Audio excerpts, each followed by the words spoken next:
Yeah. Roberta in the truth zone, mic hitting raw. Spotlight shining, she exposing the flaw. Debunking the myth, breaking their facade. This is Glass City, respect the squad. On these NYC blocks where the skyline flex big. Roberta Glass slicing lies with a truth rig. Innocence frosters, your stories unravel. She's a map through the madness of gritty gravel. Glass don't bend and facts don't break. She's a storm that's called, you feel the quake. Exposing tales stitched with crooked seams. Justice in the lens, shattered fake dreams. Screams about killers, painted heroes in disguise. She burning propaganda with fire in her eyes. No glamour for the guilty, she call it straight. She backs victims, the voice stay away. Stats and receipts, no spin, no clutter. Cold cases whisper, she cuts through the mutter. Truth's her tempo, don't confuse the beat. She standing for the real while you taking a seat. True crime's a block, facts the artillery. Spinning those lies, yo, she checks that misery. Tabloid tales get smashed, no time to play. She's glass hard, break the false and save the day.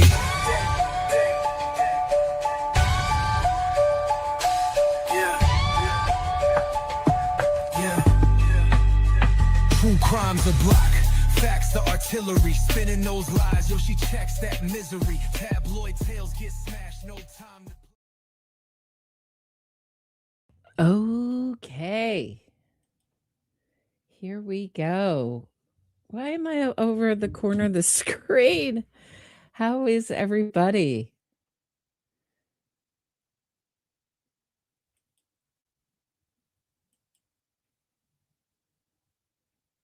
Doing? It's so nice to be back. I've been traveling. Thanks for putting up with all the crazy glitches. I didn't get to close the stream till late last night. Maybe like an hour late. Hey, Mia. Mia just left me an interesting comment. Hey, Denise. Hey, Tater. So I know we're starting late today, but I just haven't talked to everybody. Let me just say a peek. Hello. Hello, everybody. Yeah,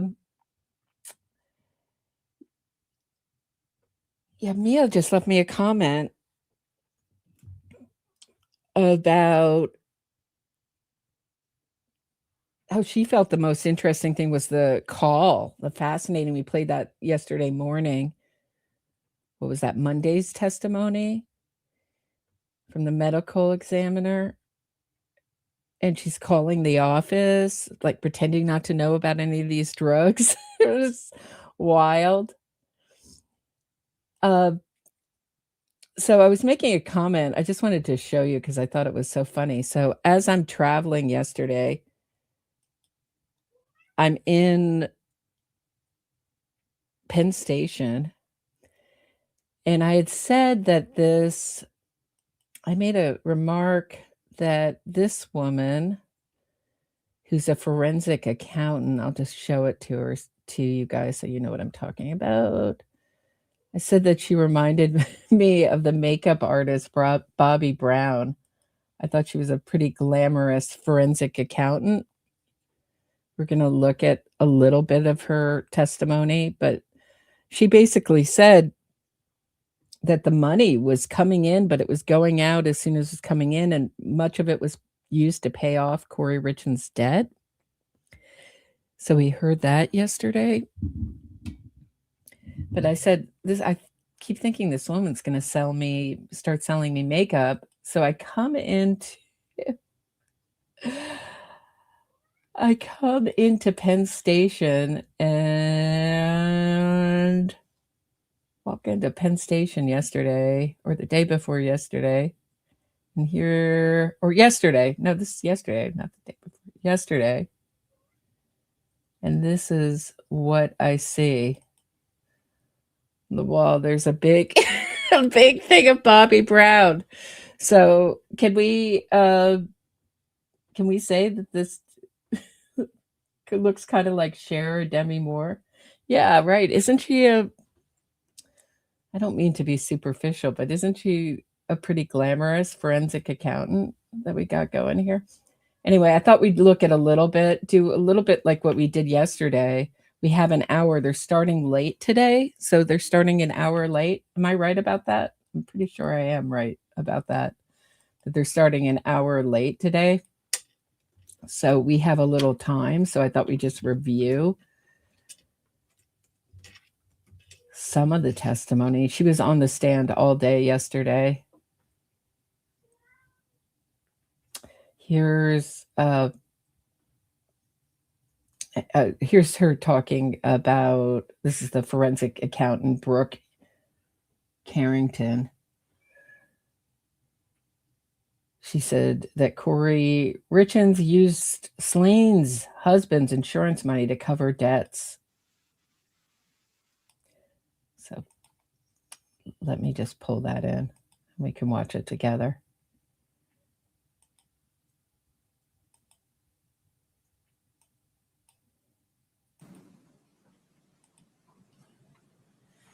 Let's turn briefly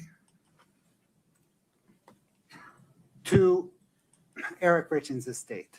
Did you analyze the value of Eric Richins' estate? Yes. What material did you study in this analysis? The insurance policies, the life insurance policies, including there's a life insurance policy, 2 life insurance policies that Eric and his business partner had on each other. So there's the company, the documents that relate to that, the bank accounts, the documents related to the house where the family lived, and his bank account statements. Are the bank accounts de minimis in relation to Eric's interest in C&E, his life insurance, and his home? Pretty much, yes. Let's set those aside then. Right.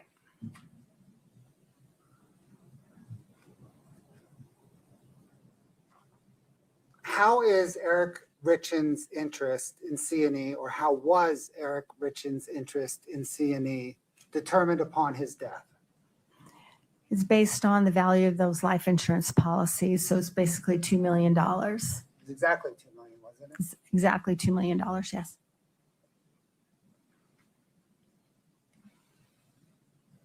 Scott, can I get 7-28 Delta?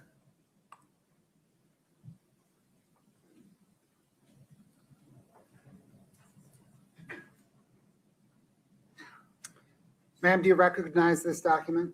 I do. Did you prepare it? I did. What material did you use to prepare it? The insurance policies of each of these insurance policies, the applications for a couple of them, the claim information, and also the payout of these policies. Your Honor, the state moves to admit 7-28D. Objection. 7-28D is admitted.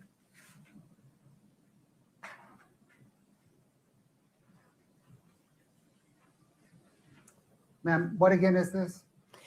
This is just a simple list of the different life insurance policies. I have not included the buy-sell agreement policies, the $2 million that benefited Eric's business partner, but these are the others.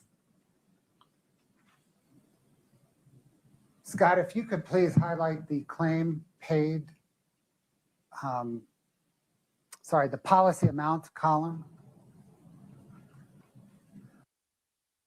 What are we thinking of this prosecutor, Mr. Bloodworth?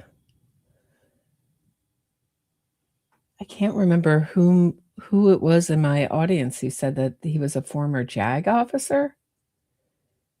You can see that, right? You can see a little bit of military precision. I love when he was asked, I'm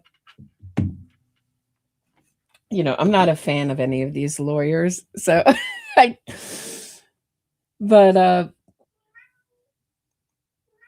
he was asked whether, I think the defense wanted to play a tape. This was during the drug dealer, drug middle woman. I think it was her testimony. Hold on, I gotta let my cat in. Hold on 1 second. But he's just sort of rolled there, like, do you have any objection, state, to playing this? He's like, no. And it seemed like he was saying, does the defense think this is good for him? Them? Like, why are they asking to play this? I don't have any objection. Every phone call is like, so bad for the defense. Does this show that Eric Richins had $2.2 essentially $1 million in insurance upon his life? Yes. Scott, can you go to the claim amount paid?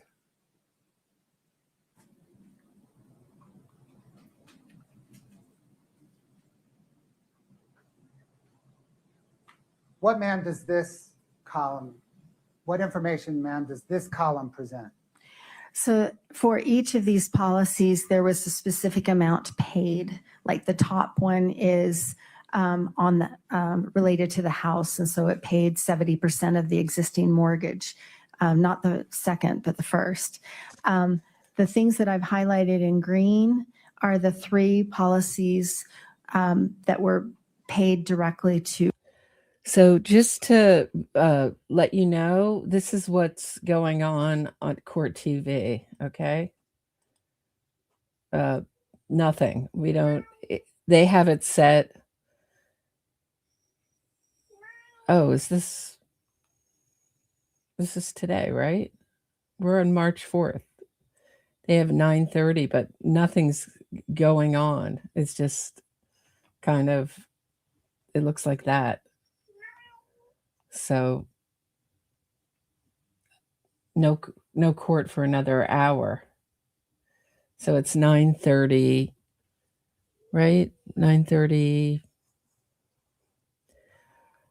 Utah time. So I just thought we'd catch up on some of the testimony from yesterday.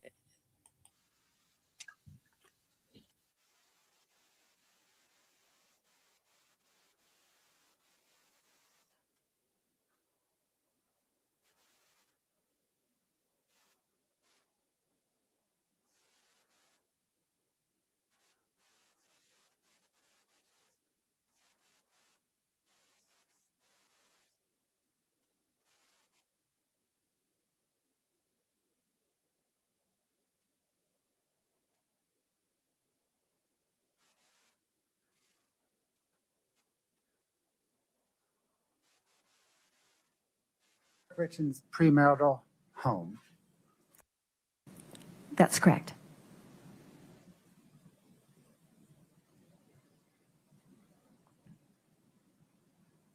Thank you, Scott. We spoke earlier about Eric Richins' premarital home. Yes. What was the approximate value of that home? I think it was about $1 million, give or take. And it was encumbered by the $250,000 HELOC that Kouri Richins signed for. That's correct. And was there an outstanding mortgage that was 70% satisfied by life insurance? That's right.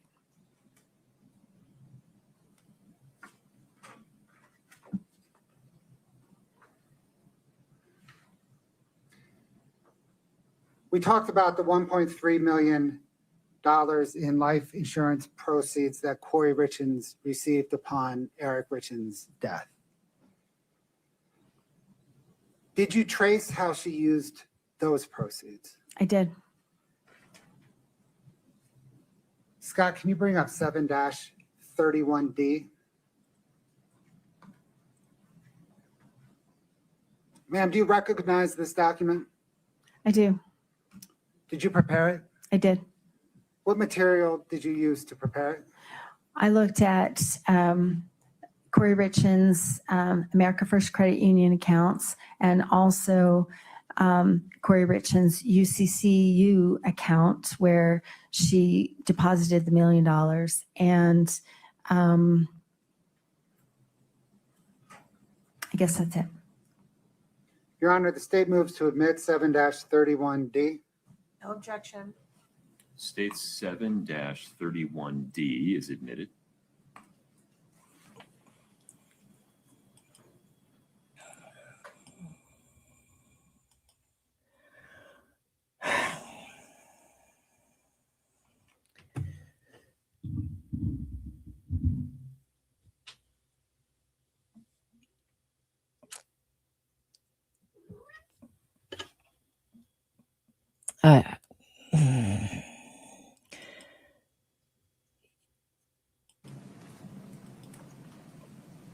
What, ma'am, does this present? So on another schedule, I've listed every single transaction that I've traced back to the 3 deposits of insurance proceeds. And so the first line of this shows on June 16th, 2022, she got a little over $1 million from the auto owner's life insurance policy. And what I sought to show is before the money came in, or as the money came in, how much was in her accounts. So she had $543,000. I'm sorry, let me back up. She got the $1 million in. And then the next one down on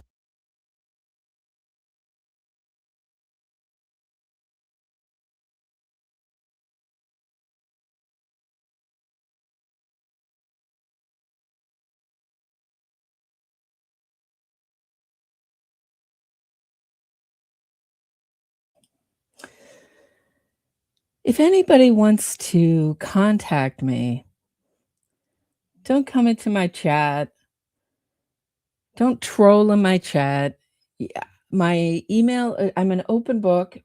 My email is in the about section of my YouTube channel. Anybody can contact me there. You don't have to come into my chat and troll my chat with this nonsense. Freaking some murder, I'm just so tired of these murderer groupies. Some of them are lawyers.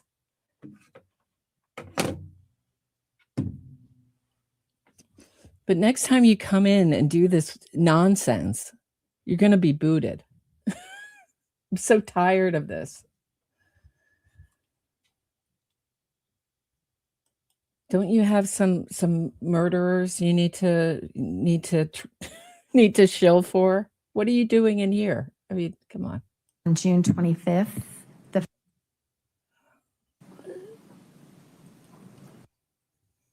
What did I just do? That was all right. Let me go back. Let me go back to where we were.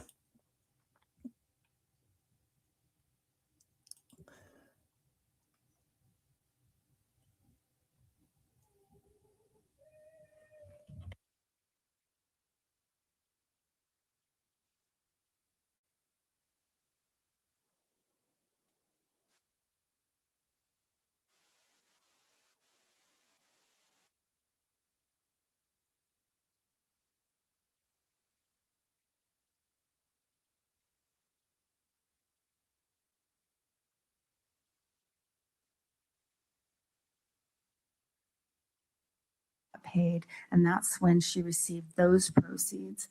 And what was in her account the day before was $9,691.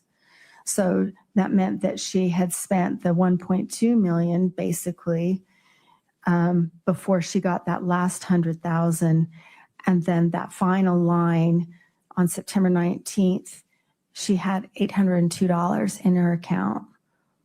So that's just a look at the balances. And then I have looked at every transaction in these accounts to show, to try to understand how those proceeds were used. We'll turn there next, but let me just make sure we understand this. Okay. So does this show that between June and September, 3 months between June and September, she received $1.36 million in life insurance proceeds and spent $1.36 million in life insurance? That's what the bank account shows, and this is drawn from the bank accounts. Thank you. Scott, can you bring up 7-29D, please?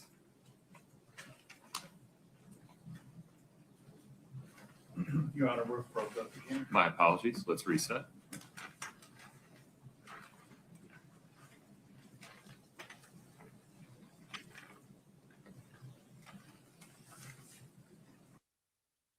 So I'm just going to have to boot myself out for a minute. Hold tight. My StreamYard is acting up, so I'll be right back. Sorry about this.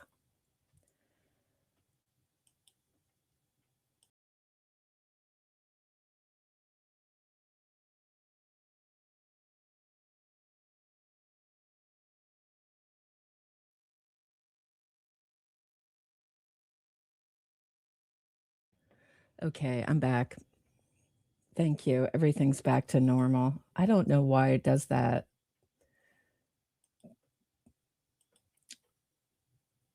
But all of a sudden, I really can't see what I'm showing. I need you to unplug and plug back in, Scott. Oh, there you are. I apologize. All right, one moment. 7-29D is visible to the witness. Ms. Carrington, did you prepare this document? I did. What material did you use to prepare it? The bank accounts that I just spoke of, the America First Credit Union accounts, and also the UCCU account. Your Honor, the state moves 7-29D into evidence. I'm sorry, can we just blow up the very tippy top of it, just so I can see the label on it? Thank you, no objection. And 7-29D is admitted. And then Scott, can you split screen the 2 pages? Now, Ms. Carrington, am I right that it doesn't really read left to right, it reads top to bottom? It's a vertical, yes, So this page on the right is really right down here. that's correct. Okay. What information does this demonstrative present? So I wanted to portray the funds that came in from Eric's death, and I've highlighted, or I put in bold the different life insurance policies, proceeds that came in, and then the way those were spent. I have taken everything over $1,000 to try and be brief. Obviously, this isn't brief, but so there are a lot of transactions for, whatever, $700 or $43. Those are not on here. So anything over 1,000 is on. And Scott, if you could go down to the very bottom, so the very bottom of page 2.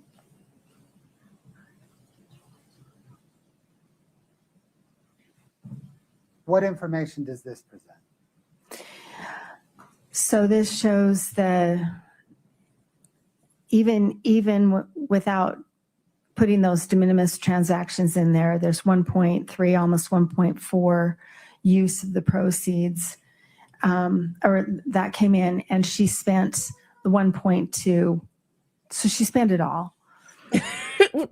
She spent $1.2 million. Like, I get that Kouri Richins was trying to do a business flipping houses. Clearly it wasn't for her, as we heard in opening statements, or the opening statement by the prosecutor, Mr. Bloodworth, that Kouri Richins was over $4.5 million in debt. So before this trial, I had read all sorts of figures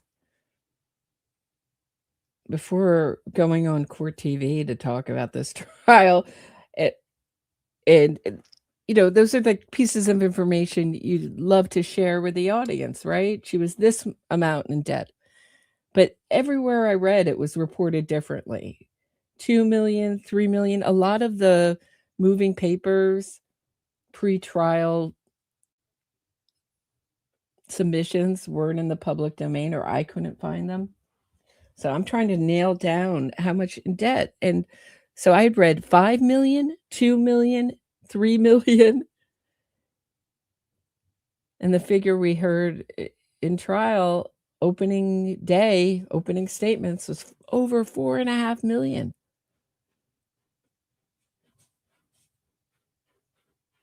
But I mean, we're looking at, she's spending millions. It comes in, it goes right out.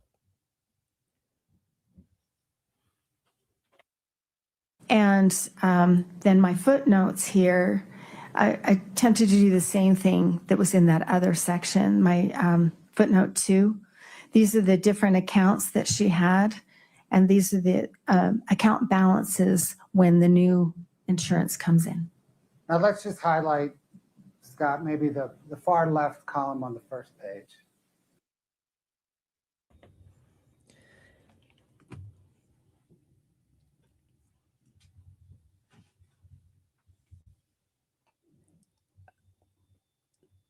So someone's asking,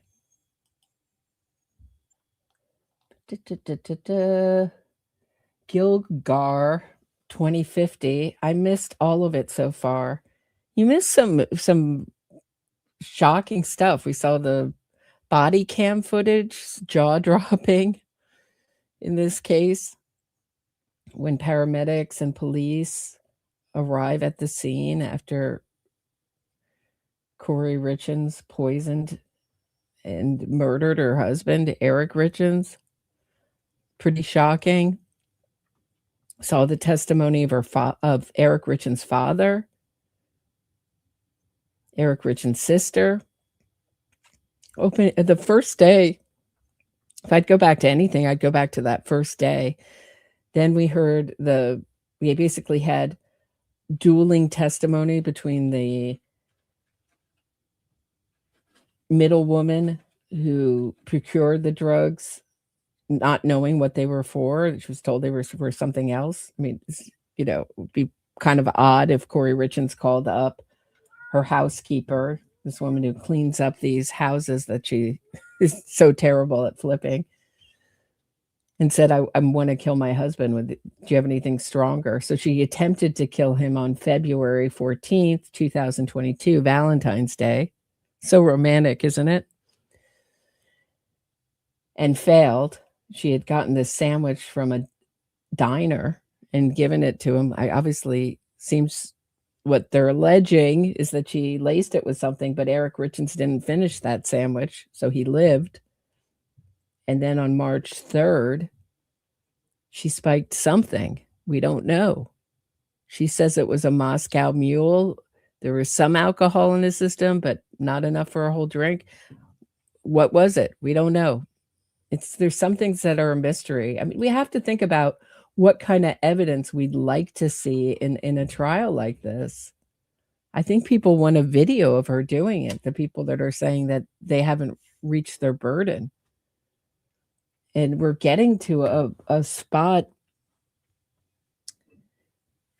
in life where I think people are thinking it's beyond any doubt, and that we can't figure out circumstantial evidence. Circumstantial evidence can be great evidence. It's really hard to get out of. And that's what innocence fraud campaigns do so well,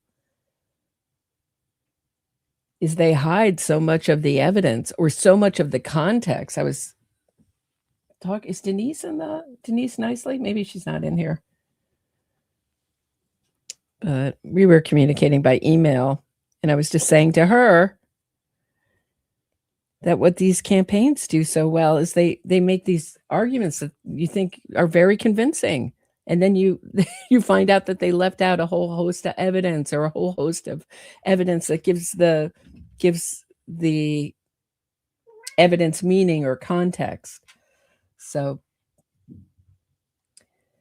yeah, I think she's cooked. I would be shocked if she's not convicted, but you just never know which way a jury's going to go. I don't like to predict juries.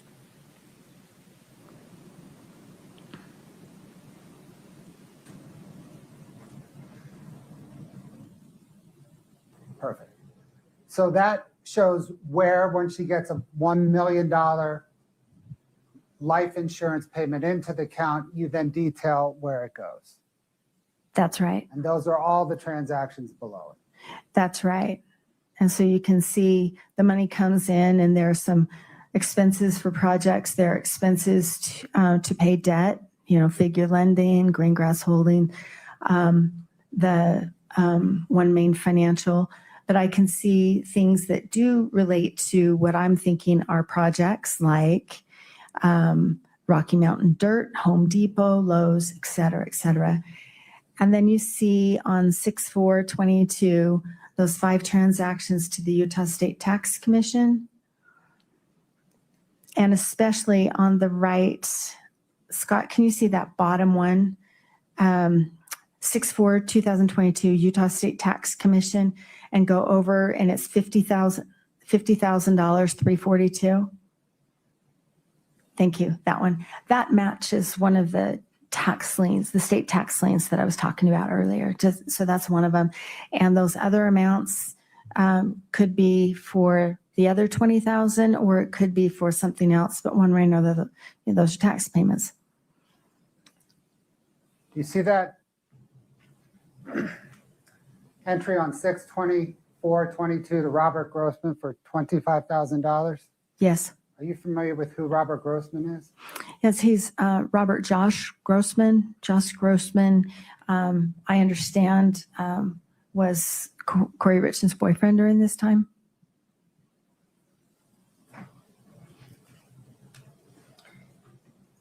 Thank you, ma'am. When you analyzed how the $1.3 million in insurance proceeds were dispersed, approximately how much of that 1.3 million were used to pay debt? About 600,000, somewhere in there. So about half, a little less than half was used to pay debt. Thank you.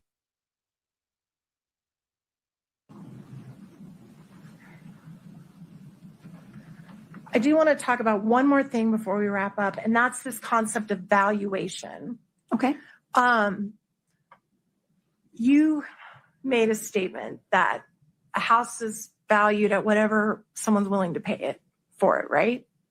That's not just my definition. That's the IRS, and that's business valuation 101. Certainly, if I had two houses and I decided I wanted to give you one for a great deal because I think you're great, and I said, you know what, Miss Carrington, I'm going to sell you my house for $5.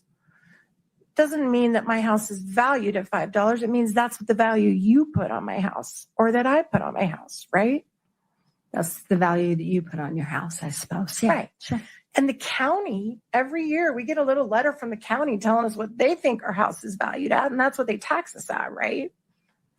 That is the assessed value. That Right. is not what they actually think it's worth, but that's the assessed value. And it's kind of a rule of thumb that the county actually does us a break and usually values it way below what it actually is, what you could sell it for. Yeah, they at least in Salt Lake County, which is the county where I'm most familiar, they do it every 4 years, and they draw it from comps, comparable properties. Right. And so you're certainly not suggesting to this jury that the Midway Mansion was only worth $2.9 million just because that was the purchase price, right? I think every indicator is that it wasn't worth a whole lot more than that. Do you know what it actually ended up selling for? I do. How much did it actually end up selling for? It was about 3.4 million. Matt Strong sold the note. It's a complicated transaction, but Matt Strong foreclosed on it. And wait, stop right there. He foreclosed on it after Kouri was arrested, correct? It was in the works already. I think the actual notice of default was filed shortly after.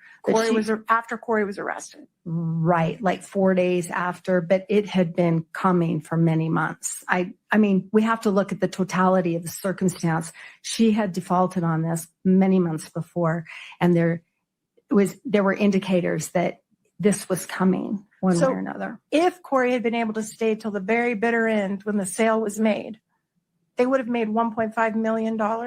No, nowhere close. What did you just say they sold it for? He sold it. He sold the note. So this, not the note. What did they sell the house but this is part of the transaction. Okay. He sold the note to the current owners. So what that meant is he sold the rights to collect on this debt from Kouri Richins. And at the time, he sold that for $3.7 million. And then it went into the trustee sale because it was foreclosed.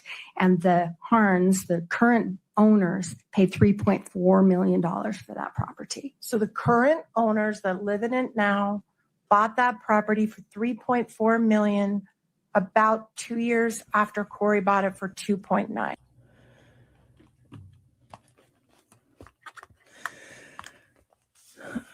All right. I guess it moved over. I was just making a pot of coffee. I got caught. I got caught. We're still looking at this.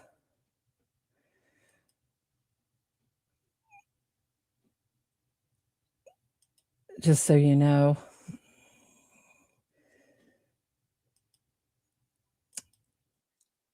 Let's see. What else can we play from this trial? I wanted to play you like one more short. We're about 20 minutes, 23 minutes away from court starting today.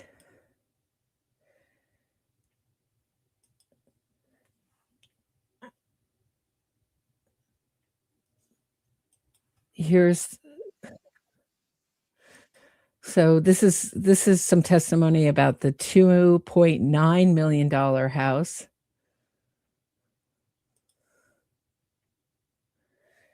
that Kouri Richins closed after the day after her husband died. She says they were celebrating her closure on this house with her mom over.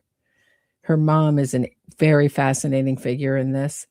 Her mother's lesbian lover died of an opiate overdose in 2006. She was investigated as a possible accomplice in this case, and no charges were ever brought.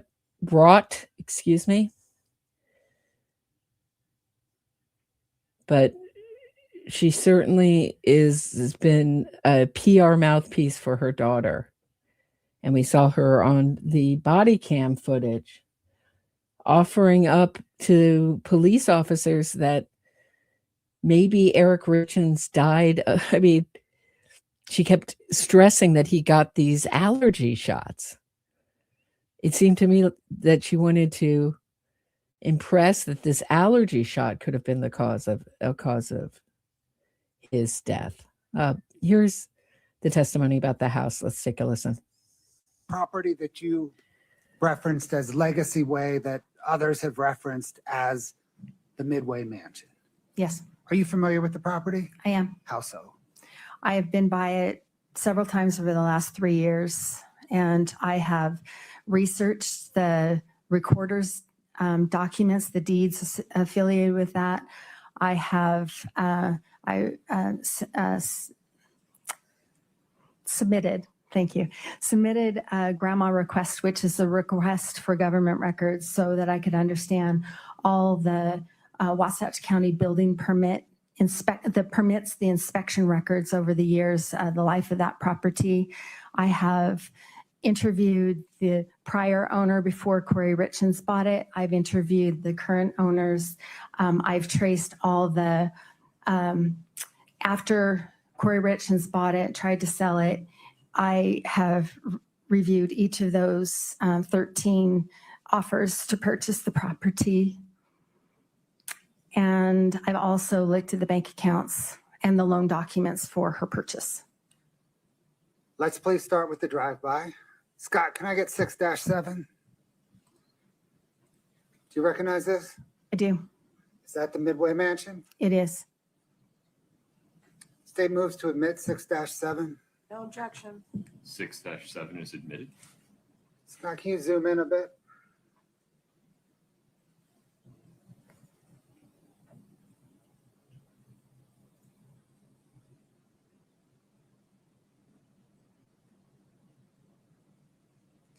Scott, can I get 6-8, please?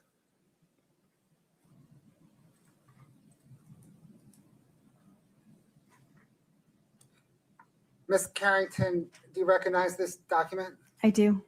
What is it? This is the real estate purchase contract, commonly known as a REPC, that K. Richins Realty submitted to as her offer to buy the property in December of 2021. The state moves to admit 6-8. No objection. 6-8 is admitted. Scott, if you could zoom in, please, on that first kind of top section. Ms. Carrington, what information does this provide? So this tells us in the far upper corner, this is Sierra, and that's the bait stamp that identifies that this came from Sierra West Capital, Matt Strong being the primary lender. It gives, and then if you go first line kind of over on the left, 2/23/2021 is the date. Kouri Richins Realty is the buyer. Douglas Roy Lance is the seller. And then a couple lines down on the right says the earnest money deposit of $50,000. And then as you go down, it gives the street address is 106 North Legacy. That's why I call it Legacy Way. It's in Midway. That's why people call it the Midway Mansion. And then the parcel number, et cetera. Then it says see addendum. We'll get to that one in a minute. But Scott, if you can scroll down. What information does the purchase price paragraph provide? So it tells us what the agreed purchase, well, the offered purchase price is $2.9 million for this property. And then the accounting on the left shows that there's a $50,000 deposit. And then the balance will be paid at settlement, and then the purchase price there. And then I know that this is accepted because it's got initials on both and the dates on both, the buyer and seller. Scott, can you just scroll down all the way through the next page?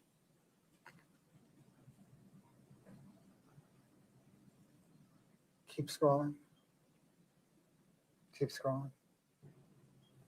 Keep scrolling. Let's stop there. Thank you. Let's zoom in on the contract deadlines through the signature. Yep. Thank you. Ms. Carrington, what information does this provide? So this gives a chronology of different steps that need to be taken. It's very typical in every transaction, most transactions. Sellers have a duty to disclose any of the warts and problems with the house. Those are due by January 7th of 22. Due diligence means that's the opportunity for the seller, that's an opportunity for the potential buyer to do any homework, anything that they need to do as far as due diligence before they sign. That's due February 4th. Financing and appraisals, that's also for the buyer to arrange financing, funding, do any appraisals that they want to do, and they have until January 7th to do that. And the settlement deadline, that means this deal has to close by March 4th of 2022. Does that March 4th date hold any significance in this case? Yes, it does. What's that? That's the day that this property deal closed and Kouri Richins purchased this house. Did she purchase it on March 4th or March 5th? I'm sorry, March 5th. March 4th is the date that Eric Richins died. Thank you.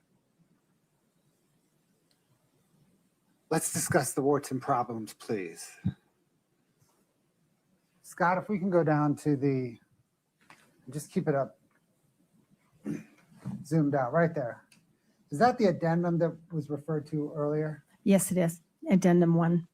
Okay, I'm going to walk up and present you with a printed copy of 6-8. And this is the addendum, am I right, that discloses all the warts and problems? Yes. I've circled a few of the paragraphs on that disclosure, that addendum. Can you please read those paragraphs aloud to the jury? Okay.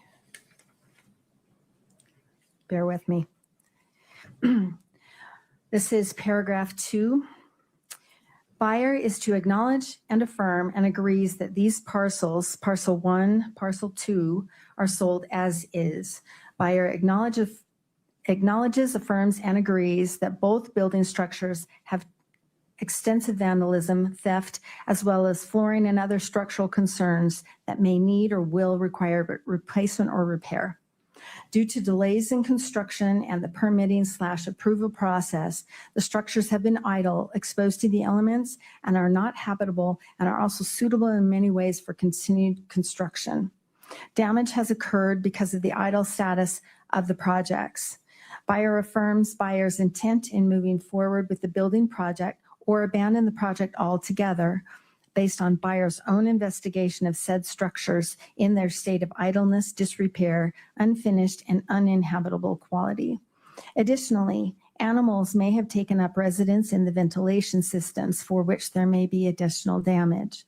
Buyer acknowledges and affirms that buyer accepts the property in its unfinished, disassembled, unrepaired, damaged state and agrees to confirm through buyer's own due diligence which repairs and remediation efforts are necessary. Buyer acknowledges and affirms buyer's own actual or potential costs of repair, remediation, demolition, remodel, restart, reconstruction, and or completion in moving forward with the building projects.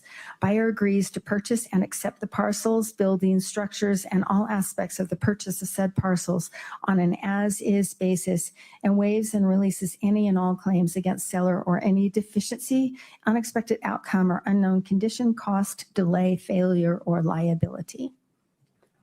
Paragraph 3.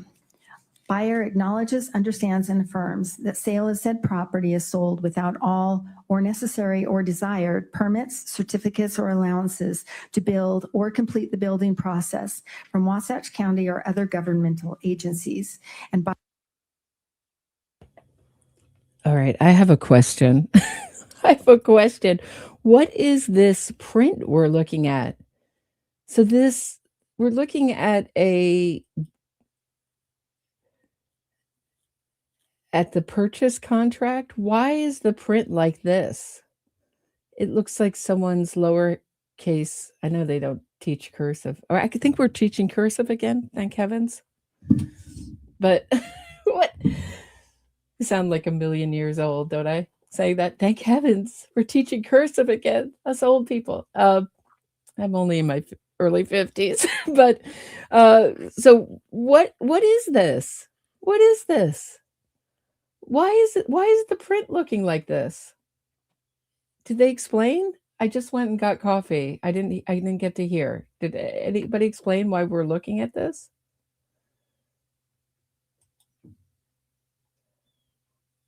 Right. It looks like it was written on school paper. Was this written in jail? What is going on here? All right. Looks like we're going to start.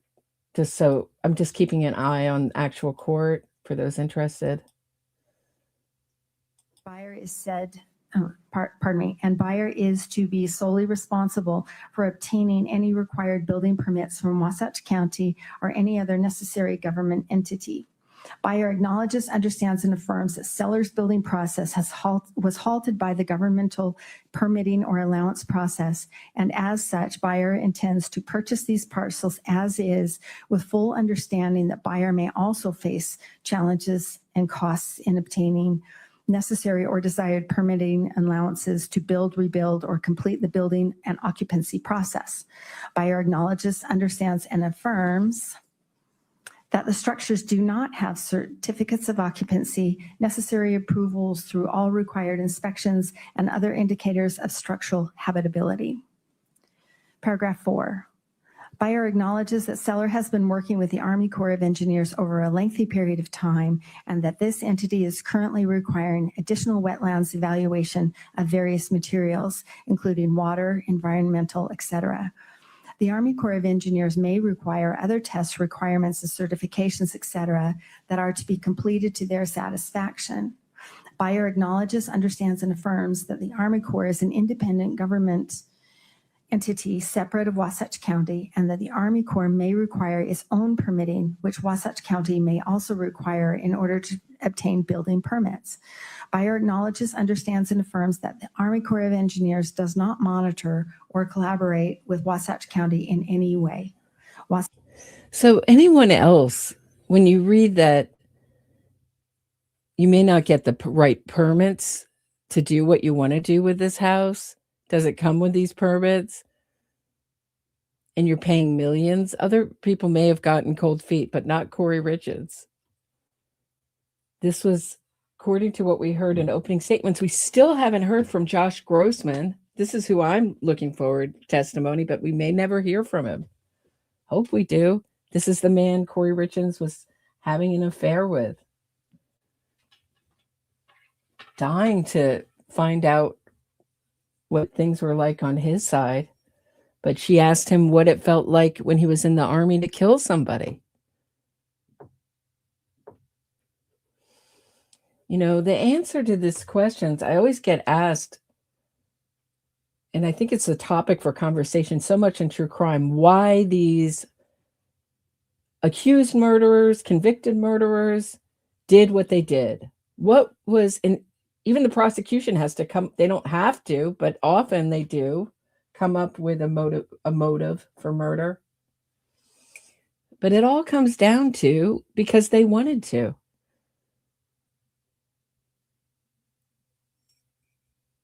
You have to be pretty morally bankrupt. We're not talking about people who who do something in a heat of passion and throw themselves on the mercy of the court and say, I did it. We're talking about people on this channel who pre-conviction, post-conviction said, I didn't do it, which isn't all that unusual. Enough of this, they've always maintained their innocence like it's something unusual. Such county may or may not issue building permits independent of the Army Corps of Engineers. Buyer acknowledges, understands, and affirms that buyer, not seller, is responsible for moving forward with the Army Corps of Engineers and all other governmental organizations that may have oversight or control of the parcels and building projects and occupancy certification processes. Buyer acknowledges, understands, and affirms that the process of moving forward could take considerable time, present costs, delays, hardships, and burdens to buyer. Buyer acknowledges, understands, and affirms that buyer does not require any contribution from or assistance of seller with regard to obtaining all necessary permits, certificates, allowances, or approvals to restart the building process or complete said process and obtain all necessary inspections, approvals, certificates, permits, or allowances. Paragraph 5. So there's a reaction shot of Kouri Richins. Again, we haven't seen any emotion, any shame, any concern during, not even a furrowed brow during any of the testimony, even the testimony of Eric Richins' family. Buyer acknowledges, understands, and affirms that the parcels have sewer rights, but that the sewer is not yet hooked up, is below grade, and will have to be pumped. Buyer acknowledges, understands, and affirms all necessary steps to obtain sewer function is the responsibility of the buyer and may be required to be on site on the subject parcels. Paragraph 6. Buyer acknowledges, understands, and affirms that additional or dedicated open space, i.e. wetlands, or other required remediation or mitigation may or will be required by the Army Corps of Engineers, and that to achieve mitigation or remediation, additional properties may be required for such. Thus, a potential off-site property may be obtained by the buyer. And if not on an additional off-site property, then remediation or mitigation may or will be on-site the subject parcels. There is a mitigation process that will need to be coordinated with the Army Corps of Engineers. Buyer acknowledges, understands, and affirms that there may or will be costs related to preparing lands to offset any disturbed wetlands. An outside consultant with BioWest has collected data and submitted data and recommendations to the Army Corps of Engineers. The Army Corps of Engineers still need to make its final decisions and will determine a mitigation plan with permits in cooperation with buyer.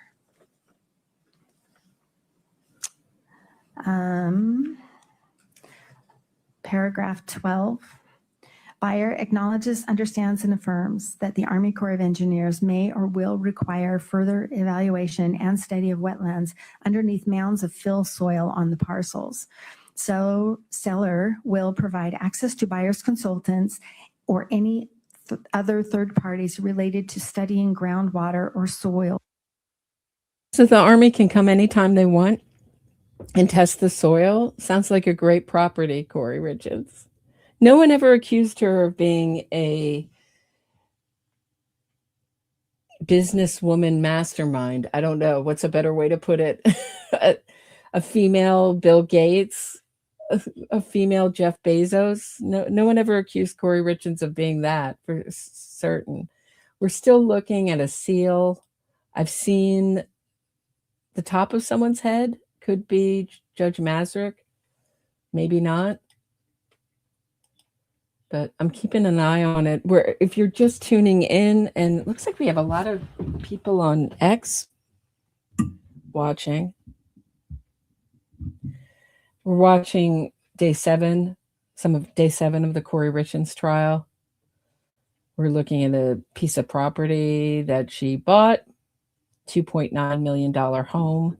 This is the contract to that home.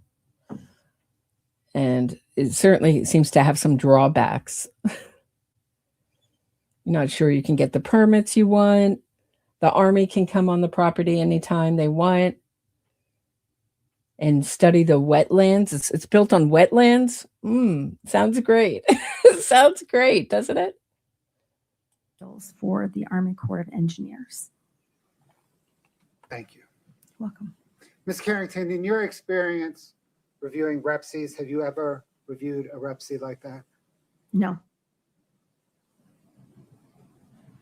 Scott, can you please bring up 6-9?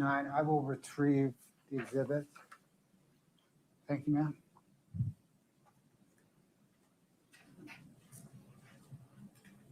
Ms. Carrington, do you recognize exhibit 6-9? I do. What is it? This is the settlement statement. So I'm biased. I'm not a fan of mini mansions. To me, if you want to buy a mansion, like go buy some kind of real old mansion home. But these new mini mansions. So that's what it looked like. Whoop. Counsel for the state is present. Counsel for the defendant is present with defendant. Mr. Bloodworth, anything before we invite the jury in? No, Your Honor. Thank you. Ms. Lewis? No, Your Honor. All right. Let's invite the jury. Jury's coming in. This is day 8 of the Kouri Richins trial. Kouri Richins is on trial for the murder and other financial fraud related to the death and finances of Eric Richins and her own fraudulent financial behavior and attempted murder charges. Essentially, it's a little bit of a different language, but that's essentially what they are. Murder, attempted murder, financial fraud. That's what we're talking about here. Yeah, let's go, Penny. Hey, Betty. Hey, Denise. I was just talking. Were your ears burning? I was just talking about you. Notebook? I like notebook. You do so well. I won't do it.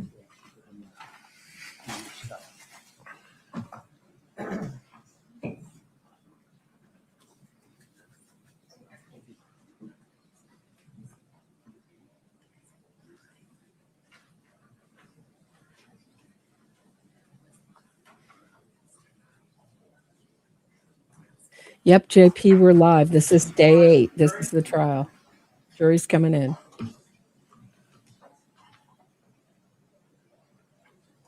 Mia says she loves McMansions. Have a seat. Thank you.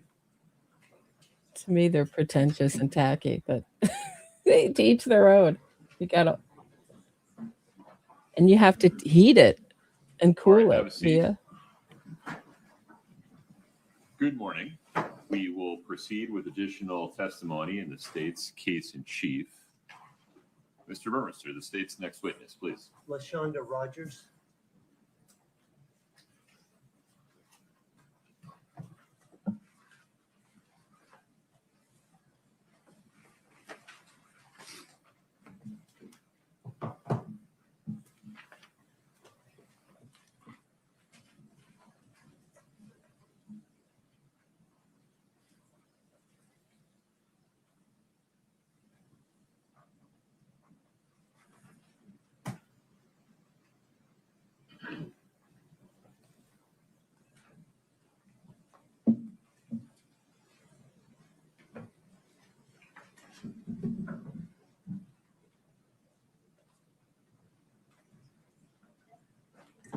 Ms. Rogers, good morning. If you'd step in front of Brittany, we'll get you sworn in. Thank you.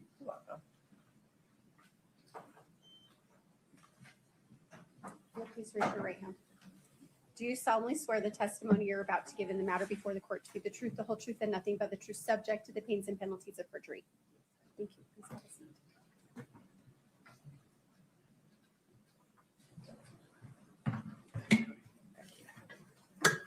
You're going to have to drag that. There you go. Mr. Burmester, please proceed. Thank you. Ms. Rogers, could you please state your full name and then spell your full name for the court? Yes, LaShonda Rogers, LASHAWNDA,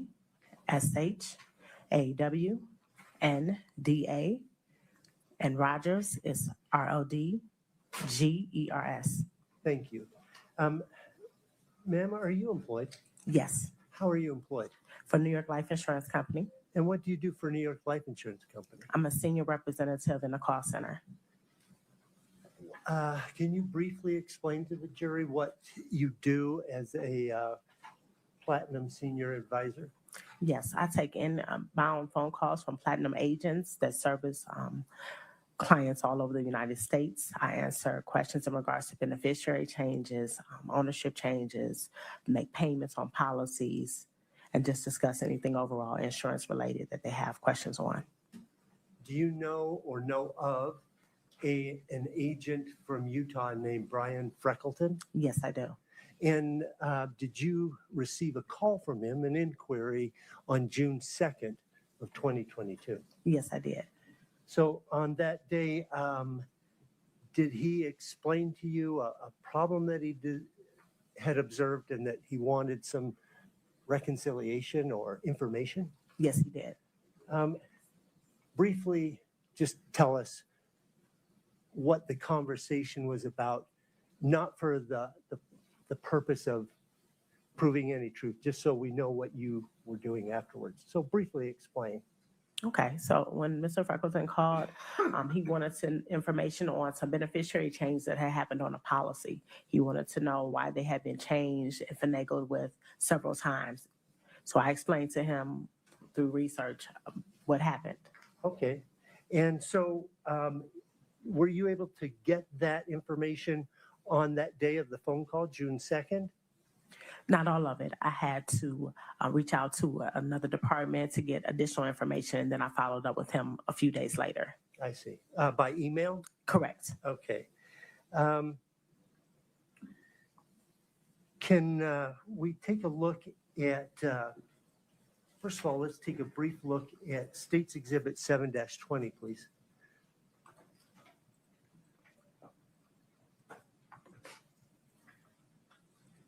Can you scroll through that, Scott? They can see it for you if you'd like. It's not a touch screen. Oh, okay. Okay. If you My- can't see it, they can see it for you. My view is kind of fuzzy. Yes, mine is as well. Is there a reason it would be out of focus? It's never been out of focus before. That tablet's a little bit out of Is focus. it? Yeah. Okay.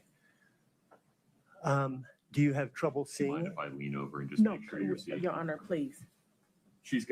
She has as clear a view as I do. Scott, I think it'd be helpful for the witness if you could zoom in. The type is pretty small.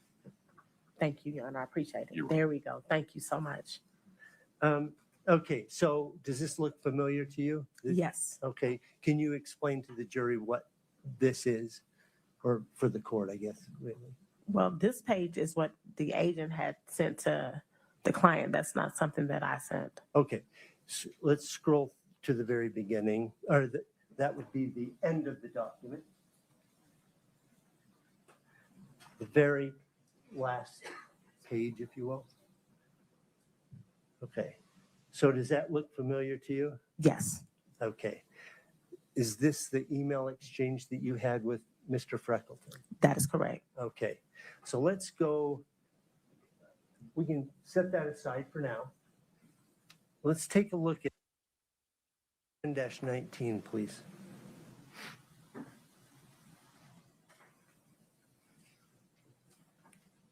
This is a multi-page document, actually 23 pages As he's scrolling through that, does it look familiar to you? Yes, it does. Okay. I'd like to have you take a look at page 13 of this document. Perhaps we could focus in. There you go. Thank you.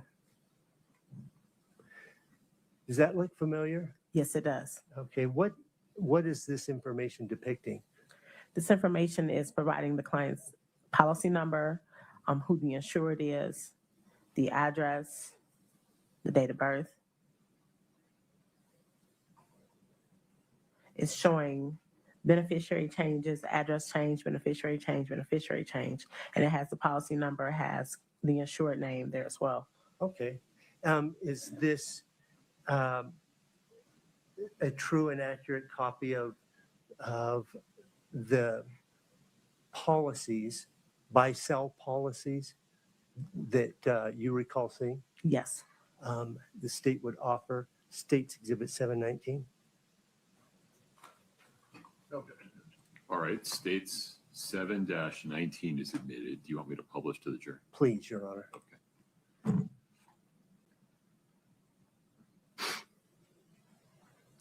Could we scroll down just one more little block, I think? Okay, so this appears to be going in reverse chronological order, right? So the older things are at the bottom and it gets newer as you go towards the top. Is that fair? That is correct. Okay. So on January 1st, at the very bottom of this document, is there a change from one to another on that date with one policy? There is. It's not showing on this specific page, but yes, there is. It's not showing specifically like Okay. on this page. So do you see the highlighted portion where it says one? Yes. Two. So what is the policy number here?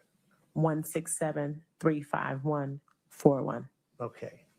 And in this particular case, who is the owner of that policy? Do you know? Does it show here? It does not. Okay. Does it show who the insured is and who, in other words, the person whose life is being insured? Yes, it does. And who is that? Cody M. Wright. Okay. Then does it show who the beneficiary is in this little block here? It does not. No, I'm sorry. Excuse me. Yes, it does. Eric Richins, partner 100%. I apologize. Okay. Then in the next block, up from that, is that the same policy? Yes, it is. Okay, the 141? Yes. Okay, and effective date of this entry is January 1st? January 2nd. I'm sorry, effective date, excuse me. Yes, January 1st. Yes. Okay. And again, this is the policy on the life of Cody, right? Yes. Okay. And has the beneficiary changed? Yes.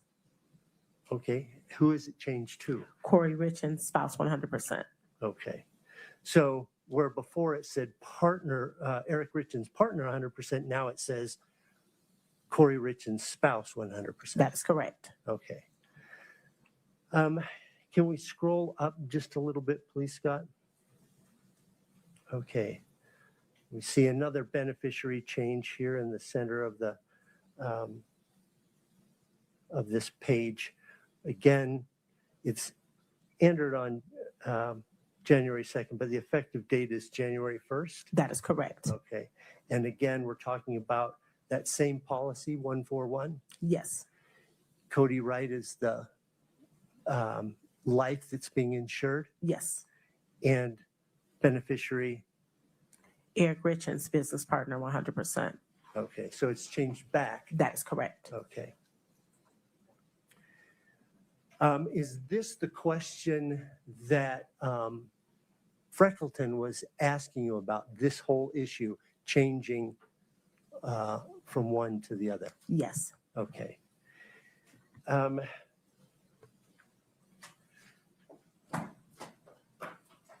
How does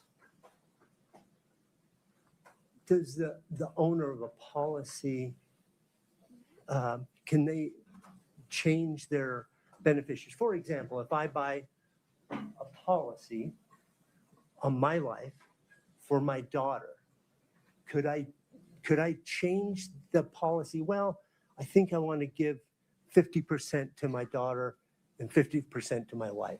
Could I do that? Yes, as the owner, you're able to make those changes. Okay, and you would do it through some portal or something online, or? Yes, that is an option, mynyl.com. Okay. In this, I guess you could do it by calling up an agent or calling up one of your colleagues. That is correct. You're able to do so over the phone as well as filling out a form. I see. Okay. In this case, were you trying to find out how it was done and who did it? Not the how and who, just I was trying to figure out exactly, let me rephrase that. So I know that it was done by someone at New York Life. I'm sorry, wait. I was trying to explain to the agent where the changes came from. Okay. And you talked to your colleagues? Yes, so I reached out to another department to get more clarification on IP addresses, et cetera, to confirm who exactly made the changes from the MyNYL portal. Okay. So when you're making these changes through the MyNYL portal, can a beneficiary or someone unrelated to that policy get in there and change the beneficiary, for example? No. Okay. Who can get in there and change if they so desire? The owner and anyone that has the owner's information. Okay. All right. So in other words, if I found the password and the credentials, I could log in, I suppose, and change somebody else's. Yes. All right. All right. So, when you did your research, can we go, first of all, I still need 719. I need to go to page 15, if you could, please.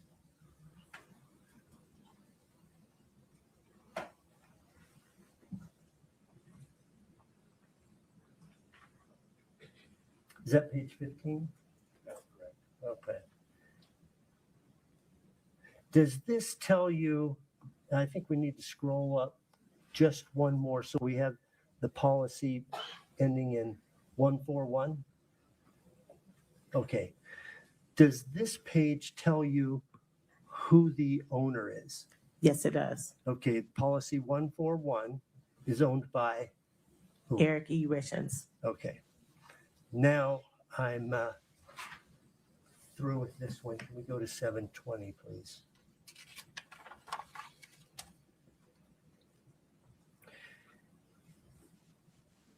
I think we've laid the foundation, so I would offer States Exhibit 20. This is the email chain. Oh, I'm sorry, Judge. No objection. States 7-20 is admitted. We would ask permission to publish. It's up. Okay. Can we go to the very last page of this?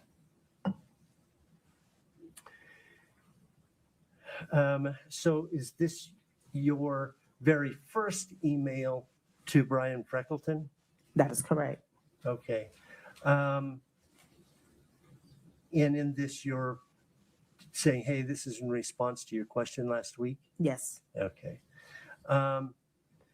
Then can we scroll down to the next portion? On this, is this the information that you acquired from looking at talking to your colleagues and looking at the rest of the data? That is correct. Okay, so can you explain to the jury what it is that you found out? So I found out that on January 1st, 2022, the beneficiary was changed from Kouri to Eric, back to Kouri, and then to Eric again, Okay, within a few minutes of each other, okay, all on that same day. all on that same day. I see. And were you able to, at that moment, provide some of the details of how that transaction occurred? Yes. What was it? So after speaking with the representatives in our IT department, they stated that all were from Eric Richins login and all from the same IP address. Okay. Then, did you continue working on this for a couple more days after this and exchanging emails with Brian Freckleton? I believe this may have been the last one. Let's go to June 9th, please. So it should be near the top. Couple bullets. Okay. This is the email from you. Yes, we are going backwards. I'm sorry. Okay, I so see. June 9th? Yes. Okay. And you're reviewing further information. A general point, you give a general point about who can log on, just generally speaking. In order to get into somebody's account, you have to have what? Their login credentials. Okay. So that means a password, a registered email address? That is correct, and a username. Okay. And in this particular case, it appeared to be coming from whose email address? Kouri Richins. Now, did you also get further information that all interaction was coming from that same email address? That is correct. Okay.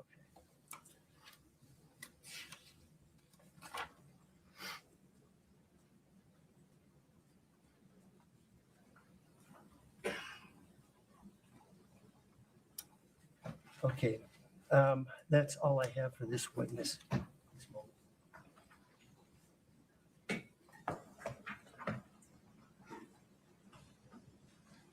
Good morning, Ms. Rogers. Good morning, Alex. How are you? I'm doing fine, sir. How are you? I'm doing great. Good seeing you again. Good to see you as well. I wanted to make some clarifications. I'd like to talk to you about client IDs. Okay. Is that all right? Yes. Okay. From the documents that we've seen, what I'll do is I will pull up let's go with 720, I believe it was state 720. No, I'm sorry. 719. Thank you. One moment.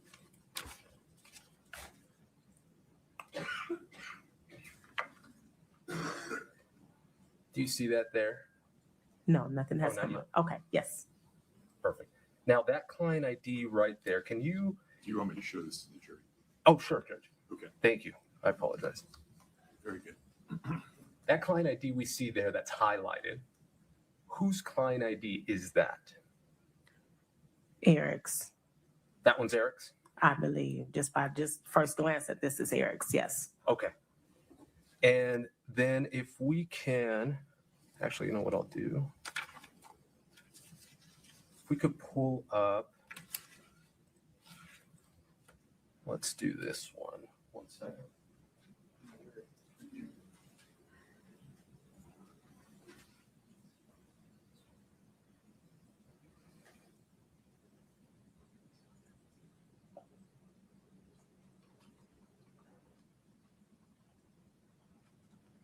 Can you just publish this just to Ms. Rogers, please?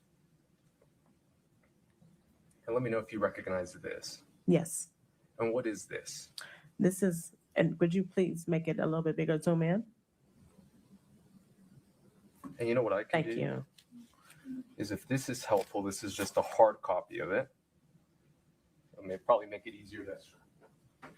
It's the same, is that right? There you go. Thank you. If you want to just go through that and see if you recognize that, and if you could focus on the client ID or try to find a client ID there. So this page does not have a client ID listed. It does have the owner's name, Eric, and it has his address and email address here, but So it's not specific to the client ID because Perfect. it's not listed. So is this one similar to the one we just saw that was Cody's? On 7, if we could No, pull they're up two different. 719 for her. That's two different type of views for this, but that other view just showed the insured information. But this is showing just Eric's information. So let's go ahead and maybe this will help.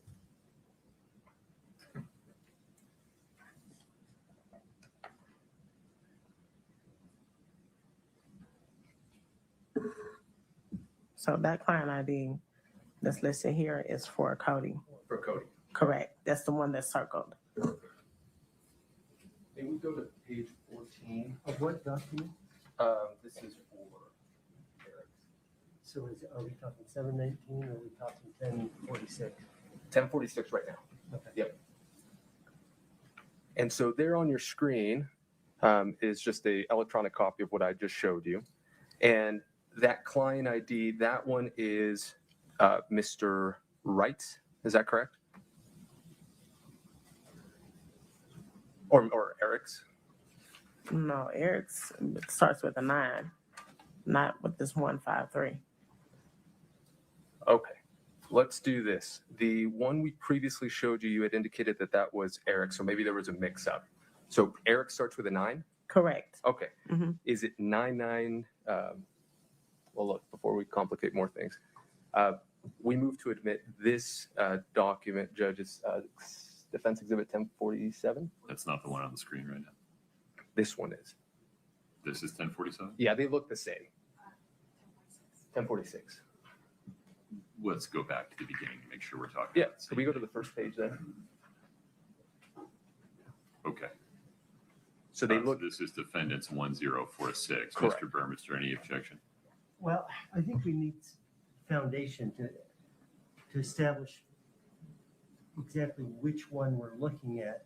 And is it different or the same as? Mr. Ramos, just for clarity of the Sure. record, would you lay a little foundation for can we this put witness? 1046 and state 719 side by side? I think that would be the clearest because they look identical. Okay, And then I'll ask Ms. Thank Rogers you. some questions. all right. That's perfect. Is that better? Yes. Okay. So on the left-hand side, we have Defense Exhibit 1046. On the right-hand side, we have State 719. They appear to be the exact same format, correct? Correct. Except that one's for Eric and one is for Cody, correct? Correct. All right. And within these documents, this is where the client IDs are, correct? There's no client. Not on this first page, I apologize. Correct. But the remaining pages, if we could scroll through them, just so Ms. Rogers can see.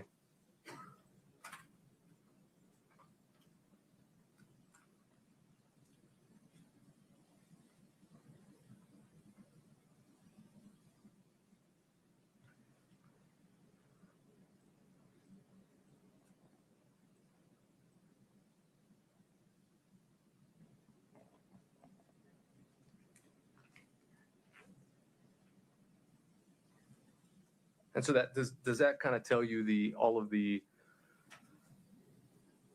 different policies or client IDs related to Mr. Wright as well as Mr. Richins?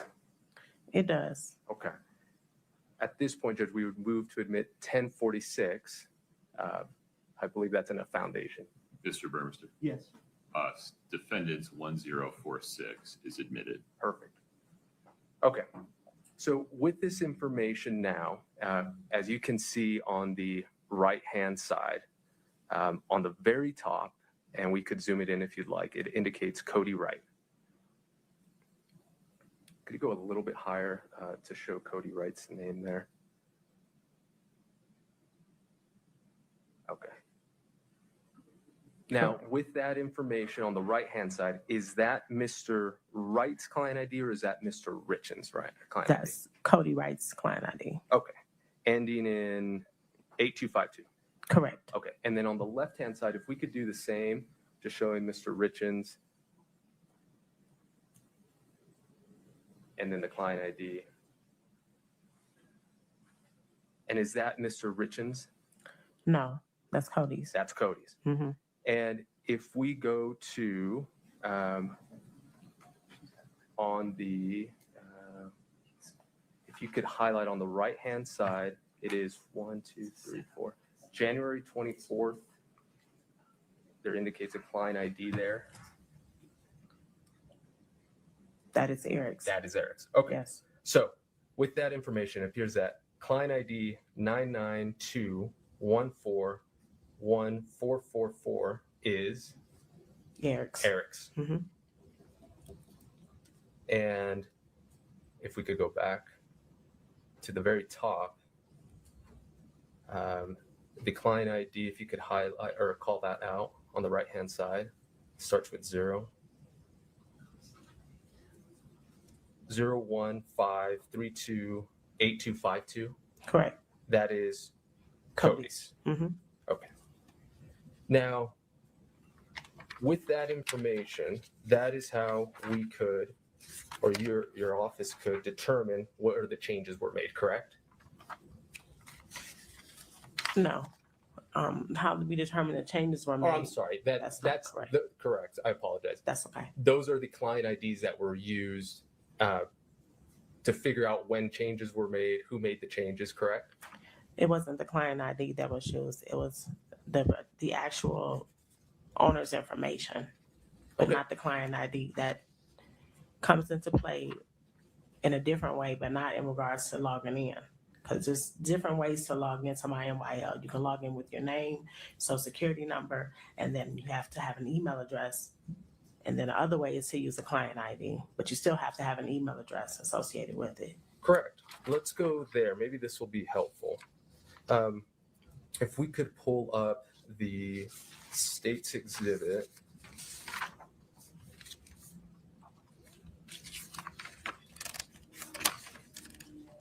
$720, please. And if we could go to the last page. If we could call that out, just so it's a little bit clearer for Ms. Rogers. Thank you. Okay. So maybe what we're talking about here is different, so I'll get on the same page with you. Okay. This is the Eric Richins login, Yes. correct, is what you indicated. If we could publish this to the jury. Okay, so this one is saying that it was all from Eric Richins' login. Mm-hmm. And now what you just indicated, and maybe this is where I was mistaken, Eric Richins' login, it could be an email, you indicated? It could be either his name and his date of birth and the last 4 of his social. Okay. And then on the next screen, it's going to ask for an email address to do verification. Okay. Or they can put in the client ID. And then on the next page, it's going to ask for clarification. Okay. I'm sorry, for an email for verification. Understand. So that's kind of the login process That is correct. for my NYL. Yes. Okay. And then if we could go to page 2 of that same document at the bottom, that second bullet point there, if we could call that out for Ms. Rogers so it's clear. Thank you. Yes. And this is what you're referring to, that they cannot log in with any other credentials besides what we have on record, correct? That is correct. Okay. And in this case, what did you have on record? The credentials that we had on record were Eric's name, but a different email address. It wasn't an email address that, so 2 clients would never have the same email address associated with one policy. So in looking at Eric's policy and the email address versus another policy that had the same email address is where we came up with that information. So then the login information or the login email, Mm-hmm. when you're referring here to Kouri, it's Correct. the email that's associated with it. Yes. Okay, and that's where I wanted to get to. So on the second bullet point where it indicates, it does appear that Kouri is the one that has been managing the online activity. It's based on the fact that her email is being used. The email is being used, correct. Okay, and her email, do you recall what that one was? Kouri Richins, I'm not quite sure what that, it may have been at gmail.com or AOL, I'm not Yeah. sure.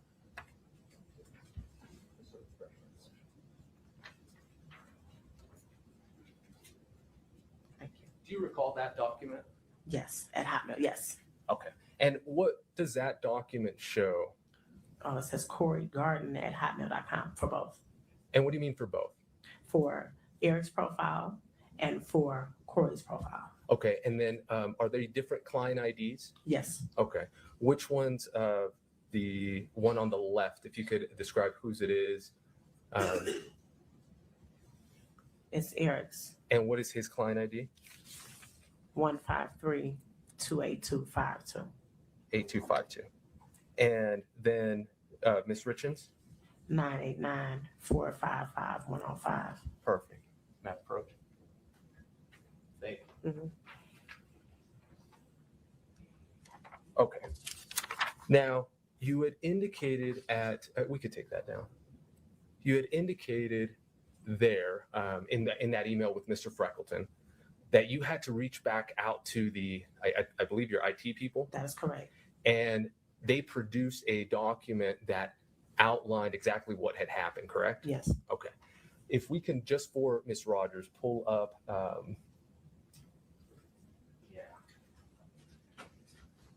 yes. Can you see that, Ms. Rogers? Barely. Okay, let's zoom in maybe at the top and just scroll down through her or for her. Thank you. So let me know if you, as we're scrolling through, if you recognize this. Yes. Okay, and can you explain what it is? This is the IT department, just basically showing who the IP, what happened with the 3 changes in the IP addresses. But this came from someone else. Yes, it wasn't from you. That is correct. Correct. You had you. This witness is not part of that email chain, at least that's what she's been shown. That is correct. Yeah, that's correct. Is that an objection or? Well, if we're going to quote from it, yes, it's hearsay. I think he's just asking a question about it. Any other Sure. objection, Mr. Burns? No, Okay. we can ask questions about that document. Mr. Ramos, please proceed. In everything that you were doing, Ms. Rogers, in terms of trying to assist Mr. Freckleton in answering his question, did you happen to either come across this or do you recognize this during that? I've never. And if we could go to page 2 as well. And if we could kind of highlight the left column there. This information, I don't recognize that it came from another department representative, but I did not send this to him directly. No, and I'm not asking that. Just if you had reviewed it during. No. Okay. No. And would this have come, do you know, from the information you were talking about, the IT people? With That the is IT? correct. Okay. Yes. Perfect. And, well, actually, if we could take that down. Okay. So. Yeah. Can we just identify, just for the record, what that document is? It's 1047, I believe, right? So she doesn't recognize it, that it wasn't sent to her. So I'm not Just gonna for admit the it. record, it's okay. I just want to make sure the record is clear that. Oh, yeah, what number was that? Recollecting. 1047. And Ms.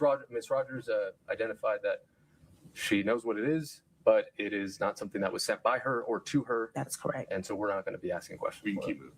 Okay. All right. Ms. Rogers, the question I have, that is, now that we have the client IDs all squared away, Okay. and as you indicated, that they are tied to email addresses, okay? If we could pull back up States Exhibit 720, please. Second page at the bottom, if we could go back to that. And if we could publish that to the jury. This statement from you, or this email from you to Mr. Freckleton, you indicated that it does appear that Kouri is the one that has been maintaining the online activity. Correct. So I'd like to clarify that. The reason you indicated Kouri is only because it's her email that was associated with the client ID, correct? Correct. In your investigation and you and New York Life, there is nothing at all that tells you, that can tell you, that it was actually Ms. Richins who was behind the screen when this happened, correct? Well, the IP information will be the only other thing. Correct. So did you do a search for the IP address? No, I did not. Okay, I came so- from another department. Right. So you didn't do investigation to the IP address, correct? Correct. Okay. So based on the IP address, which you haven't done anything on, the reason that you indicate in that statement that it was Kouri is because of her email address, correct? Correct. Okay. And as you indicate there, if someone else knows the password, and you indicate her information, and to be clear, the individual or the login information was tied to the client ID, right? When we saw the beneficiary change, or for the policy, I'm sorry. Correct. Okay. If we could go to the last page, please. And these changes all happened within 6-ish minutes? Yes. Okay. And at the end of the day, between 7:21 and 7:27, everything remained or went back to being the same, correct? It did. Okay. No further questions. Thank you, Ms. Rogers. You're welcome, ma'am. Sorry for all the back and forth on the client ID. That's okay. No All right. worries. Have a good day. You do the same. Thank you, sir. Mr. Burns, I have no further questions. may we release this witness? That would be the state's request, Your Honor, that she be allowed to go because she's got a plane to catch. You are free to go. Okay. You're released from the subpoena. Please Okay. travel safely. Thank you. I appreciate Please it. watch your step. Next, the state will call Brian Frankleton. Okay.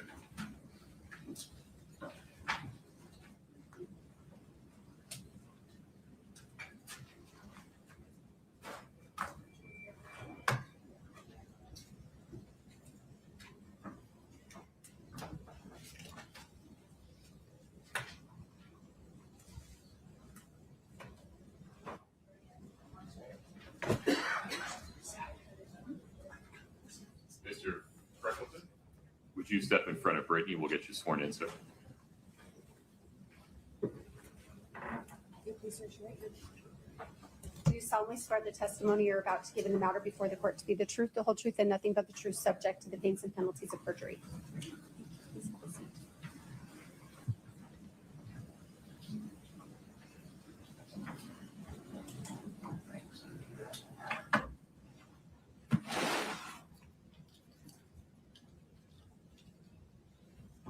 Please proceed. Thank you. Mr. Freckleton, could you please state your full name and then spell your last name for the record? That, it's Brian, Brian Freckleton, Freckleton. Sir, are you employed? I am. How? I own a little firm called Freckleton Financial Group, and we are involved in insurance and investments. Mr. Freckleton, I'm sorry to ask you. Will you pull that microphone a little closer to you? Sure. Thank you, sir. It's the first time somebody's told me I was talking too low. You do have a low voice, so we got to project out to the very reaches of this room. Okay. Thank you, sir. Do you know a person by the name of Eric Richins I do. and Cody Wright? I do. How do you know them? They were introduced to me through Linda and Jean Richins. They were very early clients of mine in the early years, and then Eric reached out to me. I think it was 2007. He had just recently got married and asked me if I could do some life insurance for him and his first wife. Okay. Now you mentioned that situation. Did he buy some insurance from you at that time? Yes, On himself? and his wife. Okay. And that was in 2007? Right. Okay. Did you subsequently come to know Kouri Richins? Yes. Have you met her before? Yes. More than one occasion? Yes. Now, are you familiar with C&E Masonry? I am. And did you do work for C&E Masonry? I did. Okay. Are you familiar with the term buy-sell agreement? I am. Could you briefly explain to the jury what a buy-sell agreement is? We don't have to go into great detail, but we're dealing here with a partnership, is that right? Yes. C&E is a partnership, Eric and Cody? Yes. And so what is a buy-sell agreement? A buy-sell agreement is an agreement that one or two or more partners will put together to protect from the partners dying, retiring, becoming disabled. It's a document that allows them to be bought out, usually of that partnership. In the case of this one, it was called a cross-purchase agreement, and the way it's set up is that we take. So Oh, go ahead. I'm sorry. transitioned into, in this case, so did you help put together parts of a buy-sell agreement that involved Kouri, Wright, and Eric? Yes. Okay. So in this situation, go ahead and explain what that buy-sell agreement did for Okay. Eric and Kouri. In context with those two. Yes. Yeah. So the agreement is usually funded, and life insurance is usually the least expensive way to fund large amounts of money. In this case, it was $2 million. They felt the company was worth about $4 million at the time. And so we put $2 million of life insurance on each of them. Eric would own the policy on Kouri, and Kouri would own a policy on Eric. In the event of one of their deaths, the owner of the contract would also be the beneficiary, and that money would go to Kouri in this case. So Kouri receives $2 million. He receives it tax-free based on life insurance. And then he turns around. He's obligated, as is the estate, to buy that stock. And so he has to come in with that $2 million and buy the stock from the estate of Eric, or the trust of Eric in this case. Okay. And All right. You said that there's $2 million on each man for the Yes. total value of the company being $4 million at the time this That is agreement was entered. yes. And so was there more than one policy to come up with the $2 million? Yes, we started out with $1 million of term insurance and $1 million of what they call traditional whole life insurance. Okay. Initially, was there two terms, $1 million each on each guy, and then it one was converted to a whole life product? Well, the initial policies were $1 million of the permanent insurance and then $1 million of term insurance. And I then later down the line, we converted the term insurance over to I see. permanent. Yeah. Okay. Could we have that one aid? The demonstrative exhibit? Okay. Can you see this Again, thing? Does that portray the various policies that we're talking about? yeah, the first four policies there. Would that be helpful in conveying your testimony to the jury? Sure. Would ask permission to publish? Mr. Ramos, any objection to this demonstrative? I don't know the number. It's not labeled or Okay. anything. I just Okay. Go ahead, Mr. Burmester. Okay, so the four on the left are $1 million policies for each man. Yes, the starting from the left, going to the right. Yes. Okay, and then the second policies are later converted into whole life policies. Those two in the middle were term insurance policies, and they were converted over to the last two to the right. I see.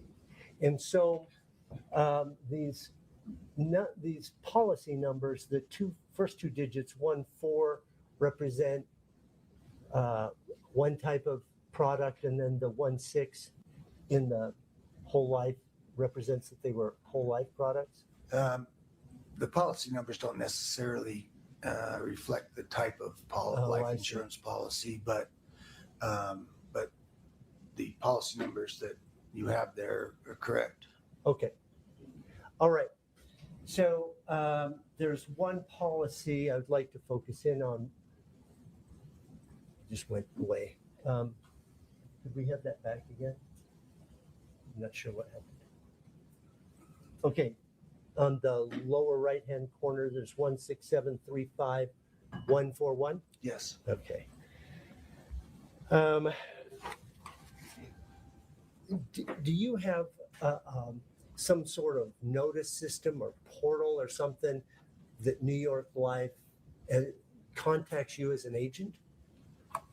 We have a portal system, and in that portal system is what we call alerts. It allows us to see if what clients may have done or confirmations of things we've done for our clients that got done. If money comes in, it tells us that. If the beneficiaries have been changed, or check-o-matics, or banks, or stuff like that, it tells me that. So on January 1st of 2022, did you receive an alert? I did. Okay. Can you tell us what the alert was to you? Yes, it was an alert that the policies on Eric and Cody, the beneficiary had been attempted to be changed. Okay. And so what did you do about that? Well, I called both Cody and Eric, and both of them went to message like usual. They were very busy guys and hard to get a hold of. And so we got a notice that someone that they had changed tried to change the beneficiaries of the policies, and I called them. And do you remember today who had been changed to who? Yeah, the beneficiary had been changed to Kouri Richins. From, well, in this case, it was from Eric. Okay, all right. And to be clear, so Eric is a beneficiary. So in this type of policy, he's the owner? He is the owner. Okay. And so it was actually insurance on the life of Cody Wright. That's correct. Okay. And so you talked to, did they contact Cody and Eric call you back, or? They did. Okay. Did you explain to them what happened? I did. Okay. And at some point, did you reach out to New York Life? I did. And did on June 2nd, were you able to talk to Ms. Rogers, LaShonda Rogers? Yes. Okay. And then have an exchange with her? I did. Okay. Can I just see, it's already been admitted, 7-20?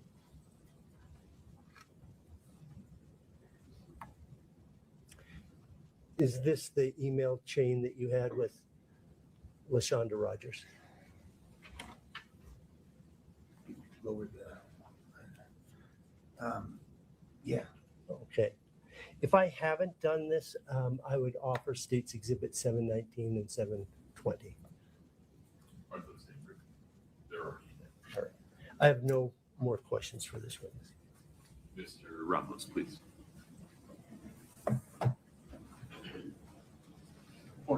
Good morning. How are you? I'm well, thank you.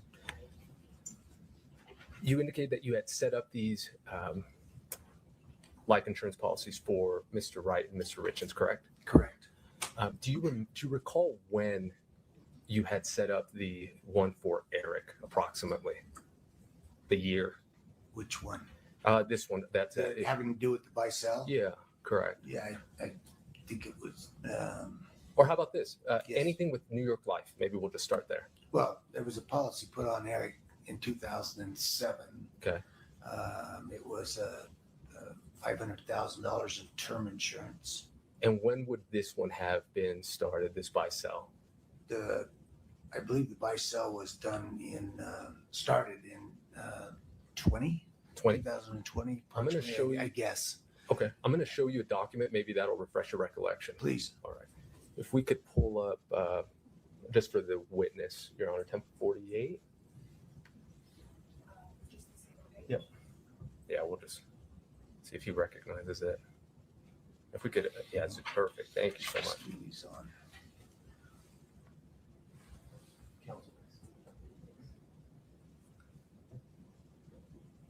Do you recognize this? And we could scroll down. Yes. Okay. And then at the very top there, sorry, go back. You're included in that email, or your name comes up, correct? Yeah, this is a something that New York Life, the carrier, sends out to me, myself, and the insured. Okay. And is this kind of like or the owner? I apologize to the owner. To the owner. Yes. So is this kind of like an introductory kind of welcome email? No, this is the documents. Okay, perfect. Yeah. Now, this is on Mr. Richins, correct?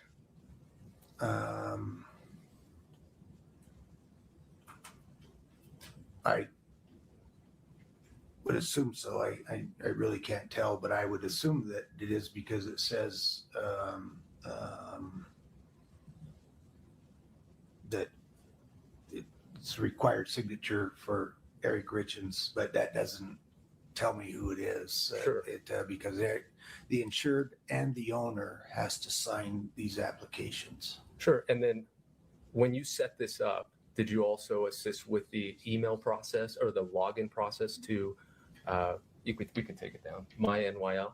I did not. You did not? No, Okay. we're not allowed to do that. The owner of the is the only one that has the right to legally go into those accounts. And when you received this email, Yes. also Mr. Richins was included in it, right? Yes. Okay. And we can pull it back up. And which email does he use? For this or Correct. otherwise? Correct. For this, he uses the Kouri Darden at hotmail.com. Okay. And this was back when? 20? Perfect. It says on there June 11th, 20. Okay. Your Honor, we'd move to mid 1048 at this point. Okay. Defense 1048 is admitted. Thank you. Do you want to publish something?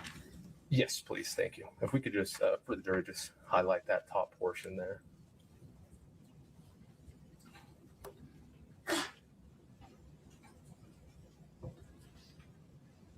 All right. And my only other question, I'm not sure if you know the answer to this. Okay. Are you familiar with the client IDs for Mr. Richins as well as Mr. Wright? I know they have them, but I couldn't even come close. Understood. Yes. In your conversations with Yes. Miss Rogers, we saw some email communication, correct? Yes.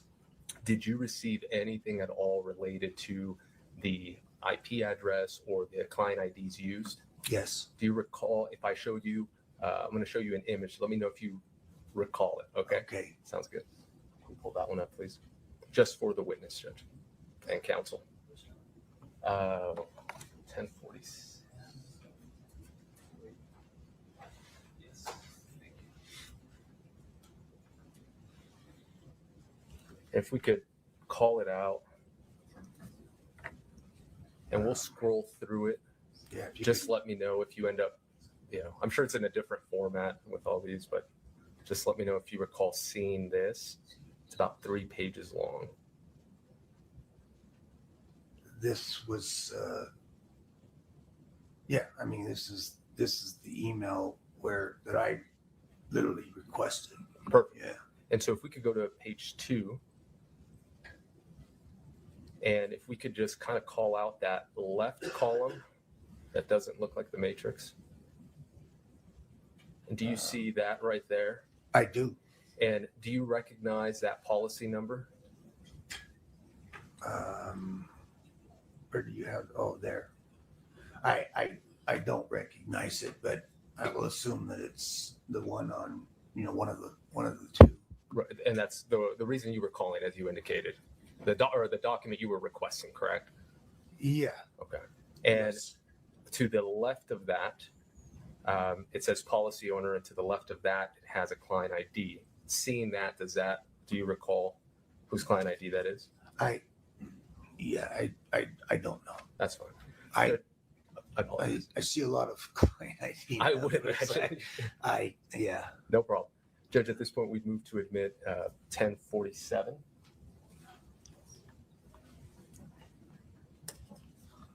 Well, I didn't scroll through pretty fast. I did not see Mr. Freckleton on the email chain. So Would you folks approach for just 1 second?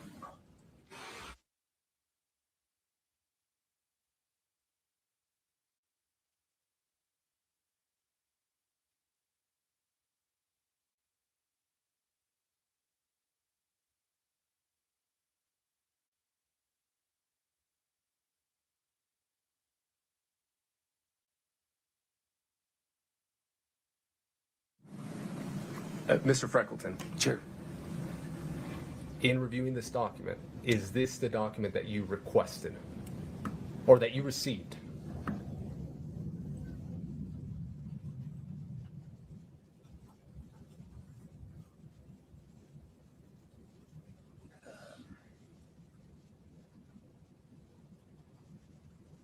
I don't remember the exact document, but it was similar to this. Okay. I mean, it just told me who, where the policy changes in the beneficiary had been done, and then changed back.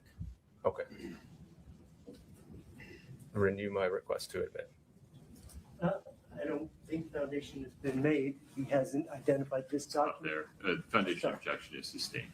Okay, no problem. Mr. Freckleton, Yes. you could take that down. Thanks.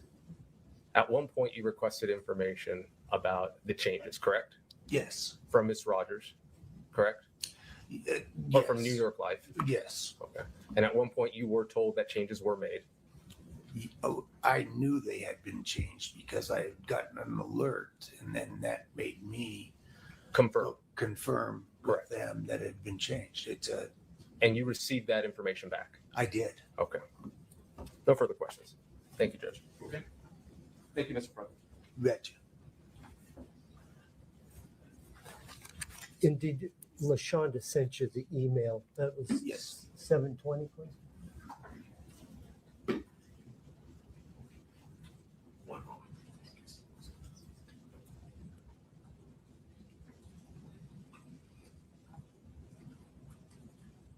Isn't this here the That's more like what I you got? received. Okay. Yeah. And I'm sorry. Did you want to show that to the jury? yes, please. Okay.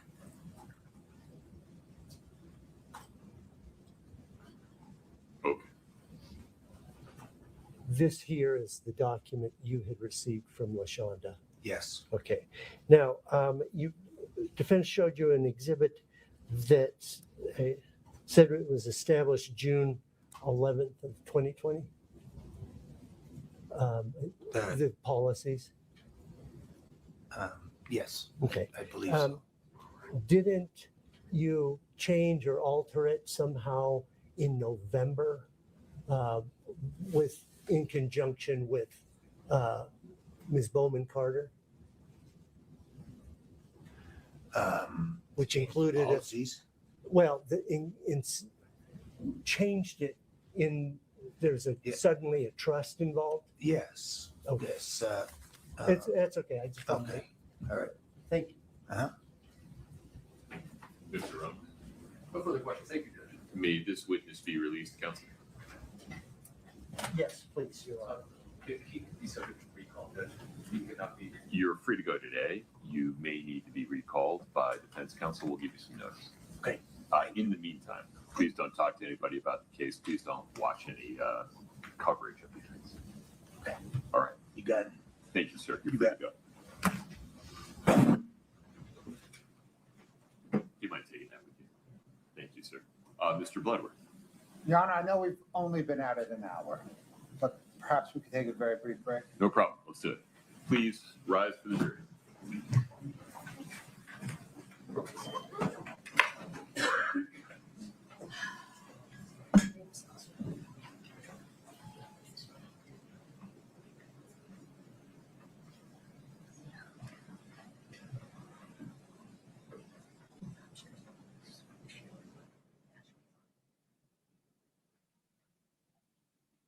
Please have a seat.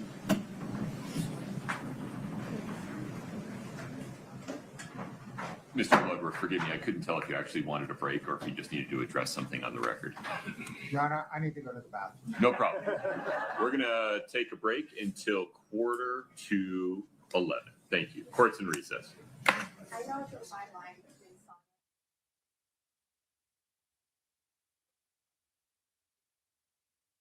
Okay, court's in recess because Mr. Bloodworth needs to go to the bathroom. You don't hear that too often. That kind of admission too often. I want to address something that I think it was Denise brought up in the chat. And I see this. This is a question I had early on,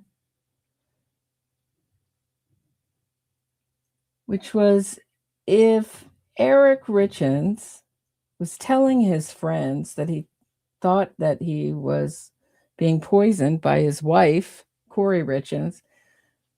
He had already caught Kouri Richins years ago stealing from him. Why did he stay with her? Why wasn't he divorcing? So apparently she did move out at one time. She made it look like she told investigators it was because he was having an affair. We haven't seen no evidence that he was having an affair. We do have evidence that she was having an affair.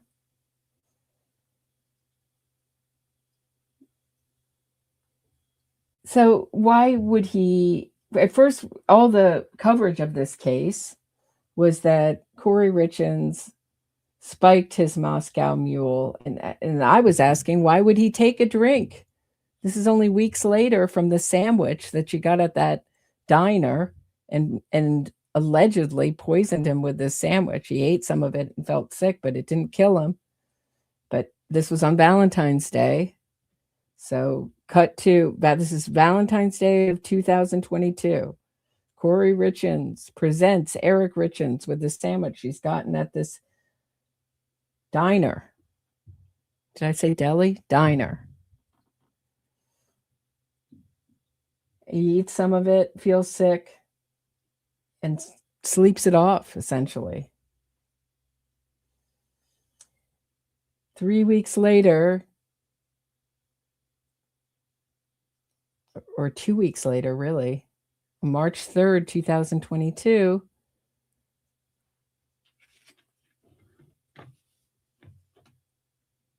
he goes to sleep that night after celebrating the sale of this mini mansion. According to, this is all Kouri Richins. We have an unreliable narrator, and Kouri Richins' mother, also an unreliable narrator in this.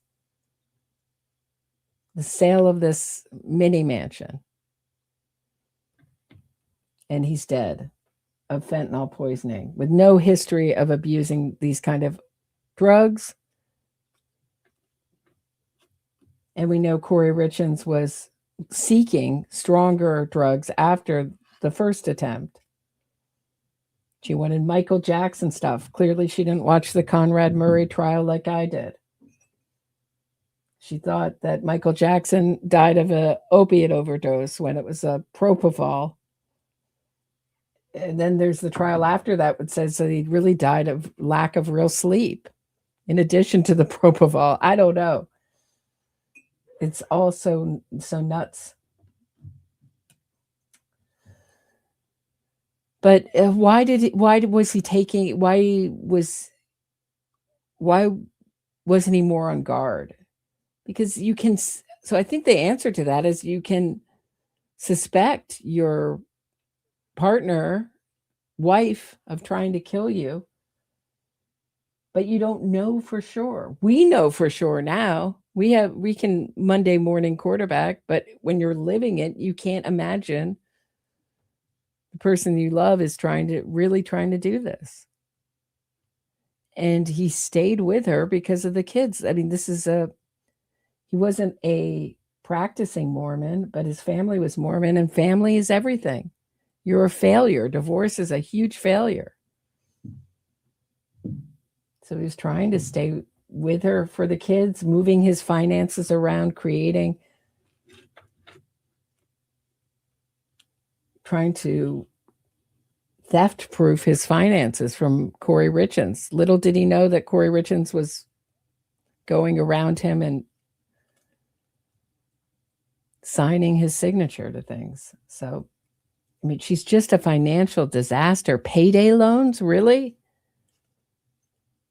I mean, I thought it was pretty much established that everyone knew you don't take payday loans unless you're super desperate, because they're impossible to repay. The interest is so high. But yeah, I mean, that's not a sign of innocence, because, we look at these behaviors like in so many cases, and we don't add for any kind of ambivalence. People are ambivalent, meaning they have two contradicting emotions at the same time.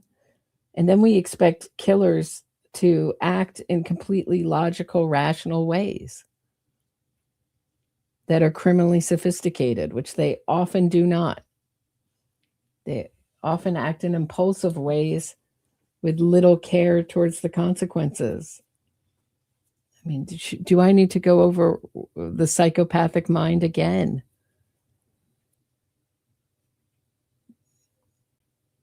I mean, it's something that's really being this antisocial personality or psychopath or sociopath. There's so many words meaning all really the same thing. But they're really trying to write this out of existence, because there is no cure for psychopathy. They don't get better, and it certainly is a big problem for the ideology that the wrongful conviction movement, etc., is trying to push and propagandize in America, which is all these killers are just little guys up against the system that made a mistake, hurt people, that their childhood injuries or whatever injuries that they have as a human being made a very feeling person do a very unfeeling thing, that kind of thing. Narrative. And it's pushed by our mental health field, certainly, because there's nothing for the mental health field to do if you have an antisocial personality. You just get worse with therapy. You get more manipulative. So there's no money in it for them. It's certainly a lot more money in it for them to call it something else, to call it autism, to call it borderline personality disorder, histrionic disorder, on the spectrum. I've seen so many. Psychotic, schizophrenic. They'll give it any other name but antisocial personality disorder. So, and why I think we talk about so many antisocial personalities on this channel is because if this person is going to trial, if this killer is going to trial, or accused killer, whatever you want to call it, it's going to trial, they're not making a deal with the state. They're not standing up and saying, I did it, where you could possibly discuss remorse in those kind of personalities. These are people with no remorse that are trying to roll the dice and see where it takes them. And if Kouri Richins had stuck with her original lawyer, if she had the money to stick with her original lawyer, Sky Lazaro, who's like a powerhouse lawyer in Utah, does so many of the big cases. They were propagandizing the media, but pre-trial. Certainly not these court-appointed lawyers were sending out statements like she's looking forward to her day in court, blah, blah, blah. But they weren't putting her family on Good Morning America and 48 Hours episodes, things like that, with their side of the story.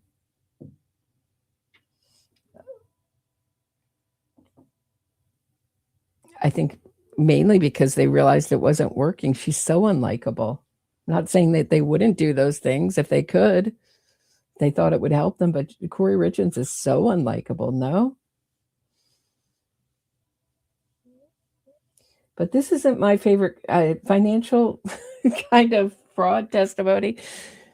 Not the testimony that I particularly love. I'm looking for, I was really hoping we'd hear from Amy Richins, Josh Grossman, who's the man Kouri Richins had an affair with. Those are the people I'm looking forward to hearing from. I really enjoyed we just went over this morning, so forgive me if you're hearing this again. But the testimony that I really thought was jaw-dropping, or the evidence I really thought was jaw-dropping in this case, the body cam footage, jaw-dropper. No one had seen that before. What's so amazing is she's so unconvincing. It's such an unconvincing performance by Kouri Richins.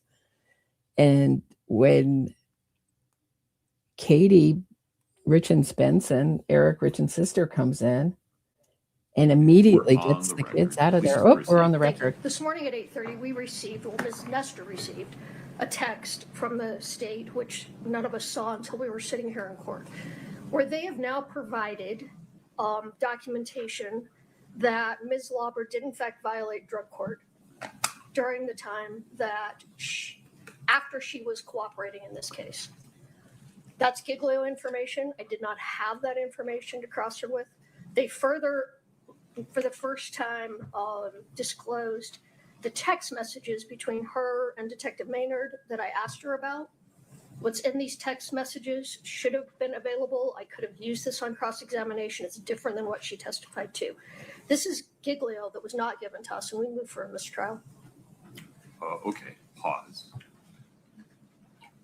So you're calling it Giglio information because you believe it is information that is material to impeachment of one of the state's witnesses? Yes. Okay. And do you have any basis to say that the state had it before Ms. Lauber was put on the stand? Well, this was information that we requested. It was information we requested when we tried to get. Answer my question. Yes, it belonged to Detective Maynard. Detective Maynard had this information and sent an email to Mr. Bloodworth about the violation prior to the trial starting. Mr. Bloodworth. I'm not entirely sure what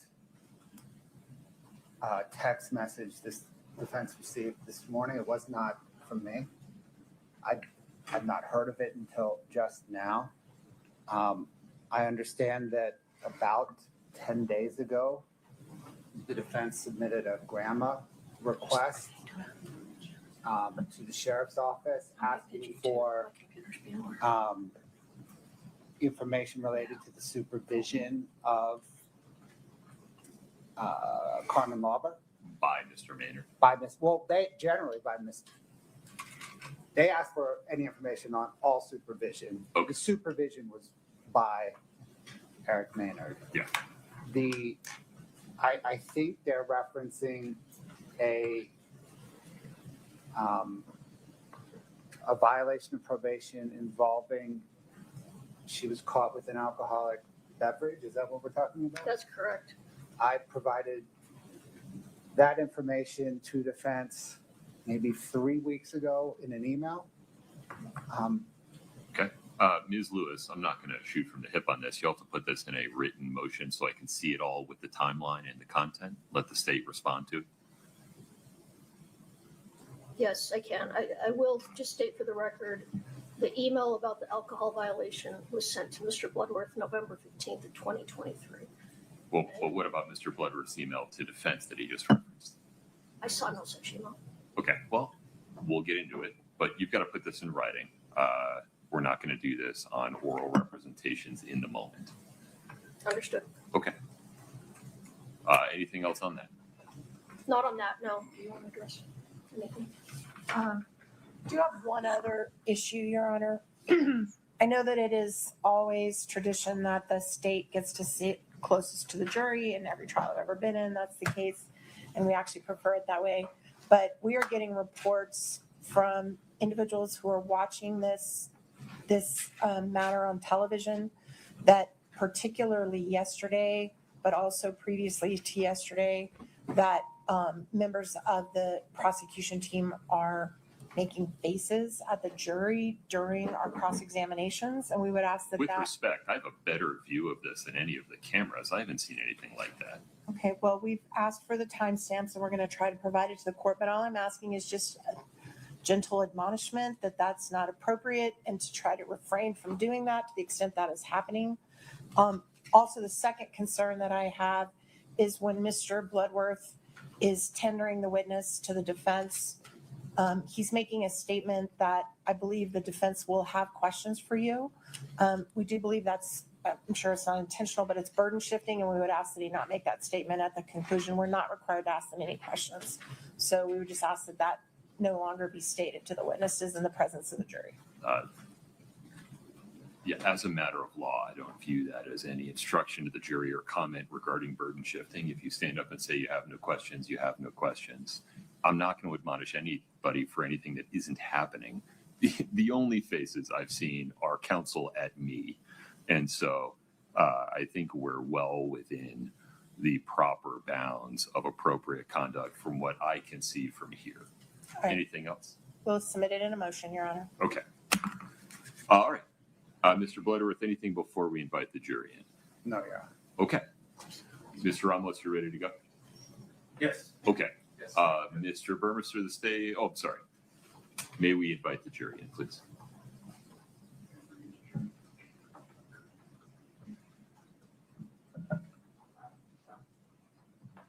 Judge, I think you've heard. The defense doesn't have any objections to the exhibits coming in through Ms. Coates. Got it. Okay. We'll just need to create a record in real time.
Please have a seat as you come in.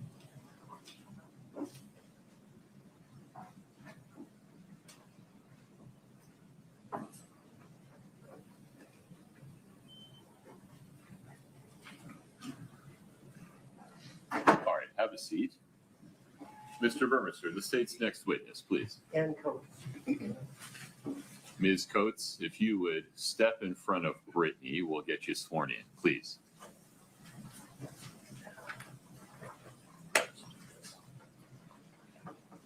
You'll raise your right hand. Do you solemnly swear the testimony you're about to give in the matter before the court to be the truth, the whole truth, and nothing but the truth, subject to the pains and penalties of perjury? Thank you. Please have a seat.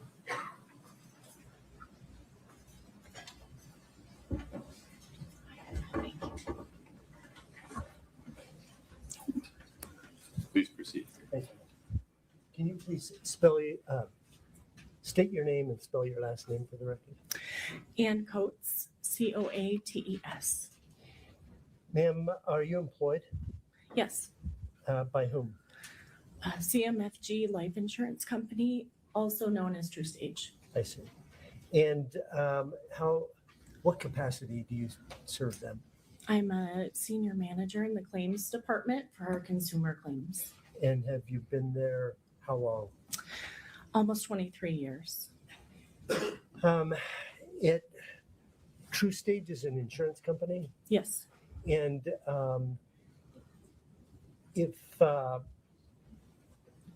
is True Stage associated with a particular business? Yes. We offer insurance through credit unions. I see. Mostly. Any particular credit unions? A wide variety of credit unions throughout the United States. I see. PenFed being one of them? Yes. Okay. And so did you receive, can we see 7-21, please? Did you receive a application, a written application for an insurance policy from allegedly Kouri and Eric Richins? Yes. Okay. Do you see States Exhibit 721? I do. State would offer States Exhibit 721. Okay. State 7-21 is admitted. Okay. In here, the author or authors have listed a mailing address. Yes. Can you, is that the P.O. Box 759? It is. Okay. And is there a phone number for Eric Richins? Yes. Could you state that phone number, please? It is 801-892-9317. I see. Okay, was there any email address given for Eric Richins? No. Okay. Now, can we scroll down just a little bit? At some point, does this application connect to a method of payment? Yes. Okay. Can you go to the last page there?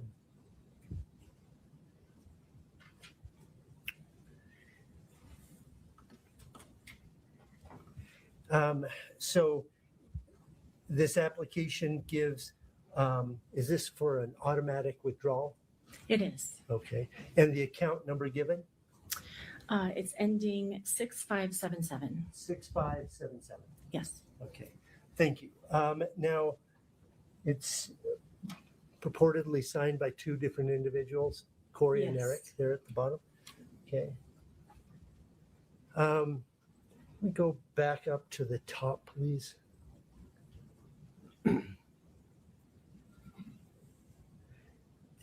Is there a place on this form for a social security number? Yes. Where?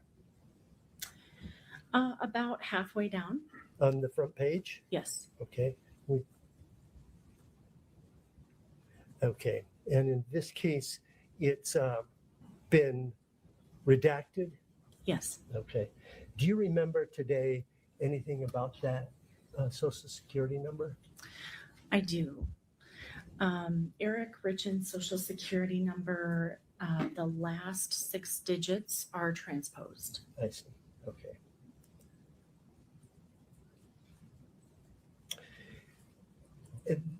Once this, do you know when this application came in? We received this application on February 3rd, 2022. And when was it approved? On February 4th, 2022. Okay. And did any sort of notice go out to the owner, to, for example, Eric, to let him know? Yes, we sent a billing statement confirming that there would be an automatic withdrawal for the premiums. Can we see States Exhibit 722, please? And then also a welcome letter with the contract. I see. Is this the welcome letter you're talking about? Yes. Okay. And in this, does it indicate where it was mailed to? It does. P.O. Box 759 in Commerce, Utah, 84036-0759. Not 282 Willow Court? No. Okay. And this is an automatic withdrawal? Yes. And that's what this, Eric is being notified, it's going to be an automatic withdrawal? Yes. And out of this account, 6577? Yes. And when will that initial deduction come? The first deduction we were notifying him would come on February 14th, 2022. Okay. Now, did Eric Richins have other policies, any other policies besides this one we've just been talking about? Yes. Okay. Wasn't there a policy of accidental death and dismemberment policy? Yes. Ultimately valued at $300,000? That's correct. Okay. And there was another policy issued June 9th, 2017? It was actually issued May 12th of 2017. Backdated to that day? Yes, backdated. Why that day? I believe that was the day before his birthday. Okay. And we do that sometimes to, we call it to save age and to save on premium. I'm sorry, Your Honor. Can we publish 722, please? Any objection, Mr. Ramos? No objection. Thank you. 722 is admitted and published. And we've highlighted the mailing address, the account, and the first date of withdrawal? Yes. Okay. All right. So going back to this second policy, it was a $250,000 policy, life insurance? Yes. On Eric Richins' life? That's right. And that policy, do you know how it was being paid? From what account? I would like to refer to the application, if you have that. Okay. Would that help you refresh Yes. your recollection?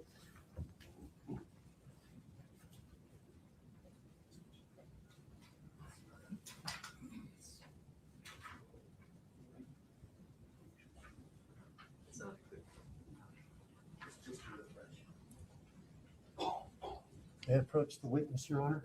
Yes, sir. Do you recognize that? I do. What is that? Just for This the record. is an application for insurance. Okay. You can just examine it for a moment. Does that help refresh your recollection? It does. How, by what account was this taken? The payments taken, I guess.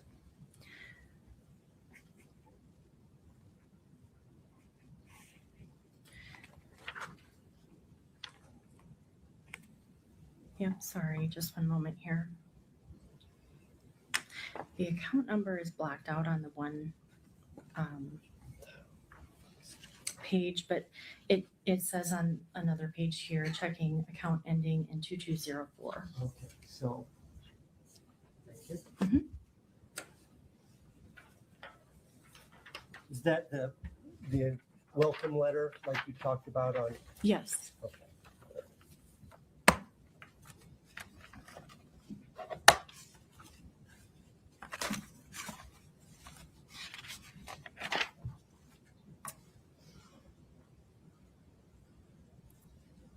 Then there's this policy. Now, how does one make a claim? Or how is it initiated, I guess? Yeah, there are several ways that we can accept a claim. A lot of times it's by phone from a family member or beneficiary.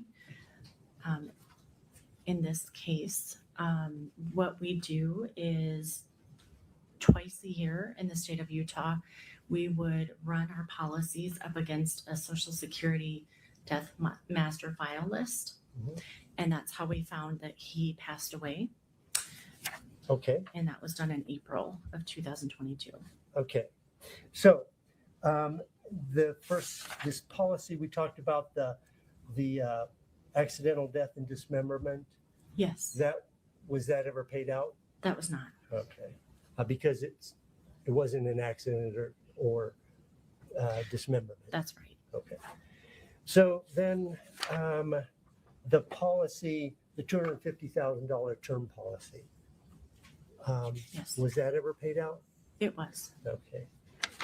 Let's take a look at 7-12, please.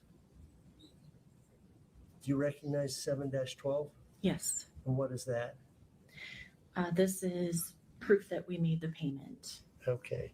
And how was that payment made? This payment was made by check. Okay.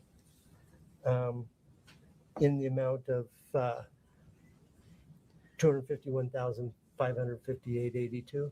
Yes. Okay. And it's a $250,000 policy. Why that difference? There was a partial premium refund and state interest that was added to the $250,000. Okay, can the state would ask to offer and publish here. No objection, Judge. States 7-12 is admitted.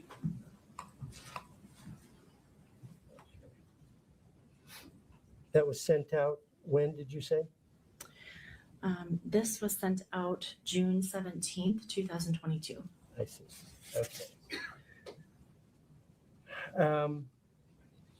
Now let's talk about the,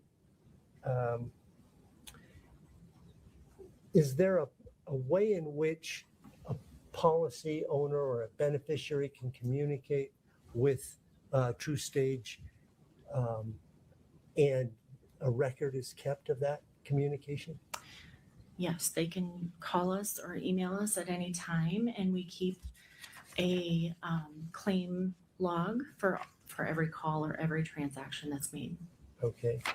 Those things are called claim notes, right? Yes. Okay. Can we take a look at 7-11, please? Do you recognize that? Yes, Is that one of the claim notes? it is. Okay. And it looks like 220 state would offer states exhibit 7-11. Okay. Permission to States publish. 7-11 is admitted.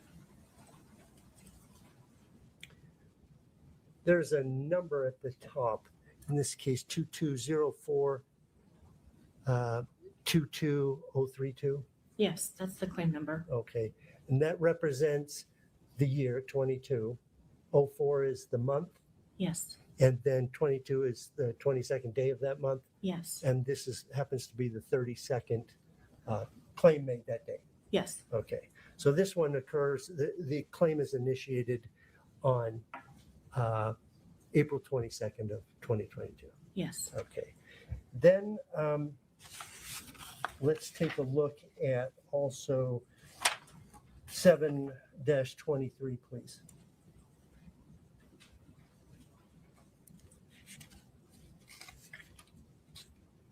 State would offer states exhibit 723. No objection, Judge. State 723 is admitted. Ask for permission to publish. In this case, the claim is initiated on April 28th of 2022. Yes. Okay.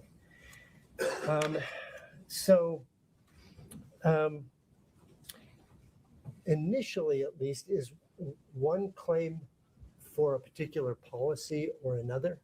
Yes. But over time, do they kind of bleed into the same one? They do. Any action taken on one claim is noted on the other claim as well, so that we can provide the best service to our beneficiaries as possible. Okay, so I'd like to focus in on this one for a bit here.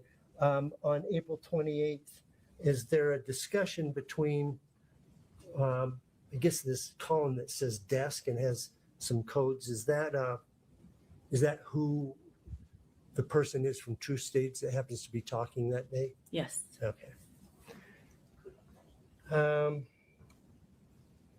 So on April 28th, is there a discussion between Kouri Richins and True Stage? Yes. And in this particular case, they're talking about both policies, aren't they? Yes. Okay. That is the policy, the $250,000 policy, as well as the more recent 100,000. Yes. Okay. Then on May 4th, is there another communication in this notes with Kouri Richins? Yes. What's happening in that communication? We received a call from Ms. Richins, and she wanted the status of the claims. Mm-hmm. And so we provided the status and informed her that we received a pending death certificate, but we would also need the final death certificate. I see. And in this case, the person taking these notes is saying DC, meaning death certificate. Yes. Okay. So it's still pending. So on June 7th, another communication Yes. Involving Kouri Richins? Yes. So in June 7th, does True Stage receive the death certificate? We did receive the final death certificate that day. And what does it say the cause of death was? Drug intoxication, fentanyl. Okay. So on June 14th, does True Stage talk to Kouri Richins about they now have a death certificate? Yes, we did. And so what is the question of Kouri? The question was if the drug fentanyl was prescribed to Eric Richins. And that's important because the $50,000 accidental death benefit rider as well. Excuse me, just one second. That extra $50,000 is on top of the $250,000 Yes. policy. Yes. Okay, go ahead, continue. I'm sorry. It provides an provision and an exclusion where the prescription would need to have been provided by a doctor and administered on the advice of a doctor in order to be payable. Okay, and the person writes some notes about what Kouri Richins told them. Yes. Okay, and what does Kouri Richins say? She said that the fentanyl was not prescribed, and she also added that she doesn't know how her husband got that. Okay. The next day, Kouri Richins called again? Yes. Okay, and what was stated in that conversation? It was the same thing that she provided us, that the drug was not prescribed. Okay. And that she doesn't know where it came from. Okay. On June 21st, did she call again? Yes. And asking about a status? She did. And what did you guys tell her? We told her that the $250,000 claim was paid, but the most recent claim, the $100,000 claim, was still being reviewed. Okay. And why was it still being reviewed? That was a brand new policy. And so whenever we have a death that occurs within 2 years of the effective date of coverage, it becomes a contestable claim, which just means that we will review the application questions and the insured's medical history to be sure that the answers were accurately answered. Okay, so all you're looking at is once again, medications and answers to medical questions on the application? Yes. Okay. And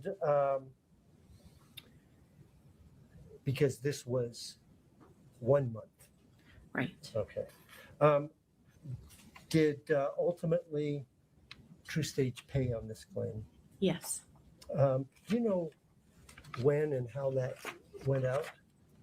Yes, it was August 31st, 2022, and we paid that by electronic funds transfer into an account of hers. Can we see 725, please?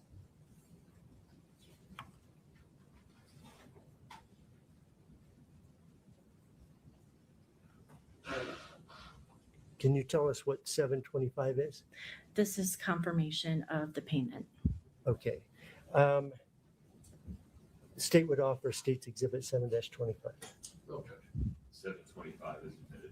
Okay. So you said this one was an electronic funds transfer. Yes. As opposed to a check. That's right. Okay. Now, in this document here, is there a second page? Yes. Okay. Can you keep?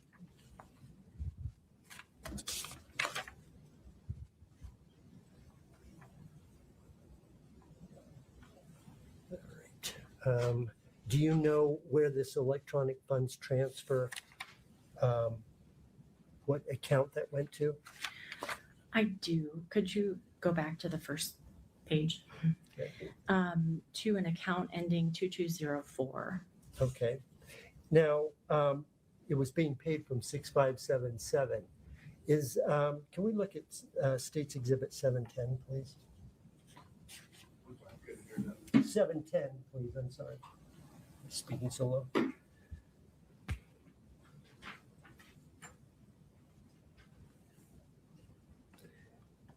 This is a communication from Kouri on that $100,000 claim. Yes, this is her claimant statement that we have our beneficiaries complete on all contestable claims. Okay. And so the state would offer State's Exhibit 7-10. No objection. State 7-10 is admitted. On page 2, if we could focus in on that. What is displayed here? This is a voided check that she provided, providing the information for the checking account that she would like the funds put into. Okay, and that's the account 2204. Yes. Okay.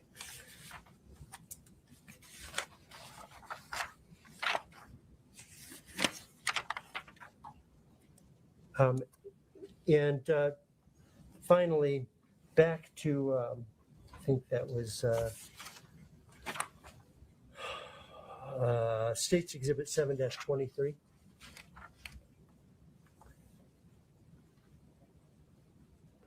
On September 8th, was there another communication, either email or phone or something from Kouri Richins? Yes. She emailed us and asked if there were any other policies, and we replied that there were the 2 policies that we paid. Okay. I have nothing further for this witness. Mr. Ramos, please. Thank you, Judge.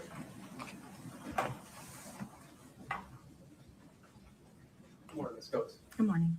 How you doing? Good.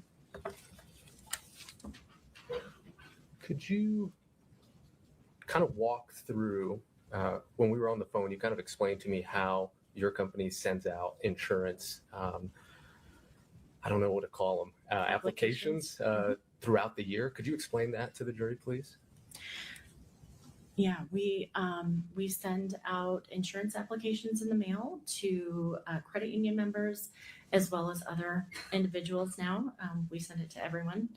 And if they get one in the mail, they can fill it out and send it back in. How often does that, do you guys have a schedule for those to go out every year? I'm not sure of the schedule. Do they go out more than once? Or if you don't know, that's fine. No problem. Now, could you explain a couple of things with regards to the different life insurance policies or term life insurance that have that are at issue today. Could you kind of just walk me through those one more time from the earliest to the most recent? You had mentioned like a 2017 one, I believe. Yes. So there was a policy taken out effective May 12th, 2017 for Eric Richins. And who took that out? We received an application with the assumption that he took that out. Okay, perfect. And then which one was the next one? The next one is the most recent, which became effective February 4th, 2022. And was that the February 4th one? Was that one a part of Miss Richins calling out and saying, hey, can I get life insurance? Or was this in response to that mailer? This was in response to the mailer. Okay. And the address that you received, the P.O. box that Mr. Burmester asked you of, if we could go back to, or if you recall it, the P.O. box, you recall that one? Yeah, I don't remember the exact No number problem. of it. We'll pull it up. I believe it was.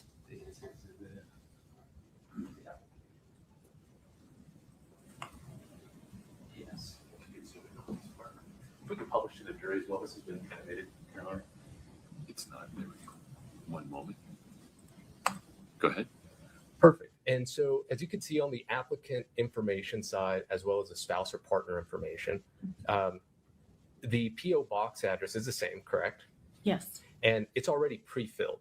it is. Okay, so that information you received from the credit union? Yes. Okay, can we take that down?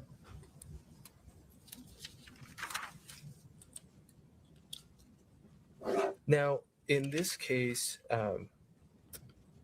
you received would you do a script check score? Yes, And did you do that in this case? we did. Okay. And when would that have been done? That is done before the application is approved or declined. Okay. And then also we do that at the time of claim. Perfect. And so when you approved it, you indicated that you received it, I think, the 3rd, and then it was approved the next day or within the next day. Is that correct? Yes, we received it on February 3rd, 2022. And then the script check would have been done and approved on the 4th. Okay. And is there anything in the script check that would have resulted in it not being approved? No. Okay. Now, if we can go to state 723 and just on the 27th of April, which would be, I think, the second page.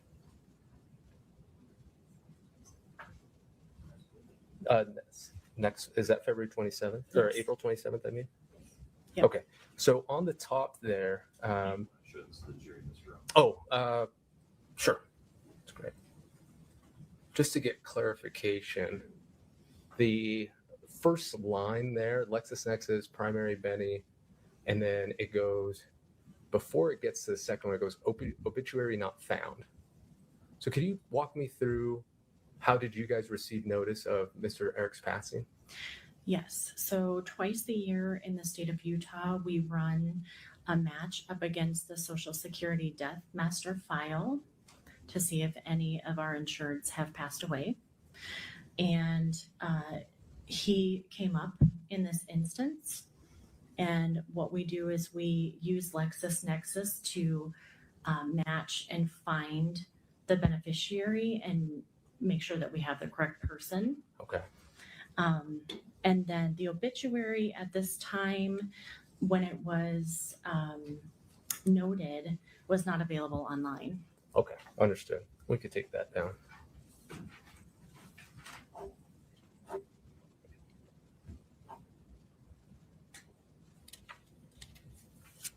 Now, the P.O. boxes that we saw, you just received those from the credit union. You don't have any knowledge about who has access to those, right? No. You assume, obviously, that the individuals you're sending out the mailer is going to get the mailer you sent out, correct? Yes. And in this case, they did, correct? Yes. And it got returned to you, correct? Yes. Okay. And when you received, we saw lots of applications as well as the approvals of the money going out. Mr. Burmester at the beginning, I believe used the word allegedly, filled out by Ms. Richins. You assume that whoever's sending it to you received it from whichever P.O. box or mailing address you sent it to, correct? Yes, You have no reason to think it would be anybody else, correct? correct. Okay. And I imagine you guys don't do some sort of expert handwriting certification or handwriting comparison when you receive the application. No, Okay.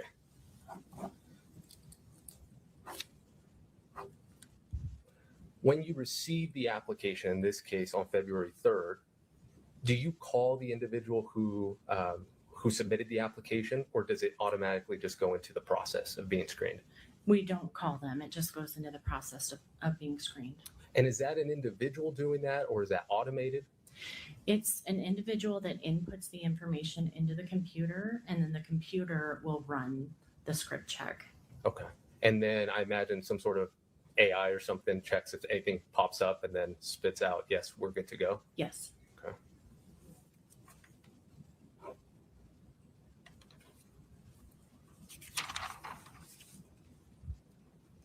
And in this case, before the life insurance was paid out, your office sent out requests for medical records, correct? Yes. For Mr. Richins. Yes, And you received those back, correct? we did. And in there, you did highlight anything or identify anything in terms of prior drug use, correct? That's correct. And in this case, marijuana came up, correct? Yes. Okay. I have one moment. I think those are all the questions I have. Okay.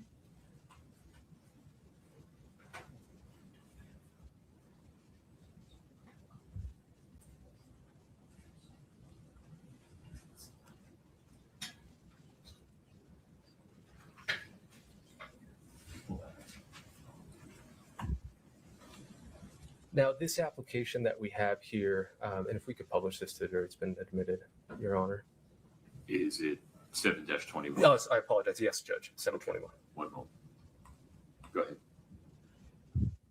This application is both for Kouri and Eric, correct? Yes, They're both on it. that's right. Okay. That's all I have. Thank you, Ms. Coates.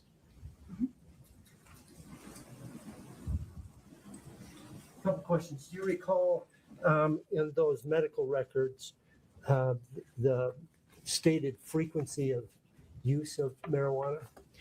Yes, it said once or twice per year. Okay.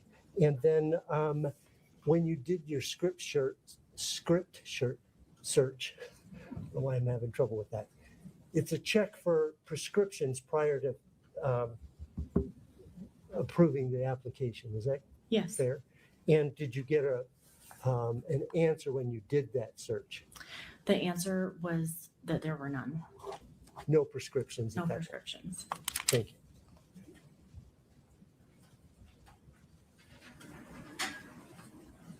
Oh, sorry. No further questions. Thank you. Counsel, may we release this witness? Yes.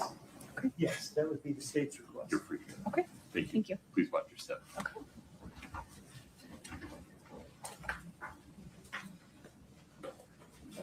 Yeah.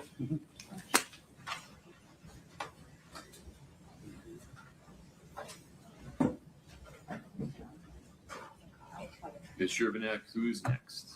Christina Miller. Ms. Miller, if you step in front of Brittany, we'll get you sworn in.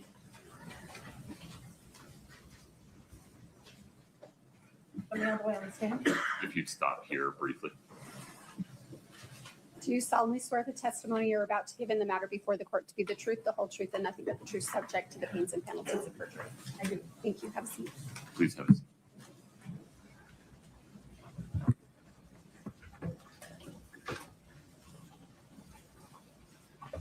Ms. Sherbanek, please proceed. Yes, Your Honor. Good morning, ma'am. Morning. If you could state your name and spell your last name, please. Christina Miller, Miller. Ma'am, what do you do for work? I am a divorce attorney, special master, private guardian ad litem, and just started doing divorce mediations as well.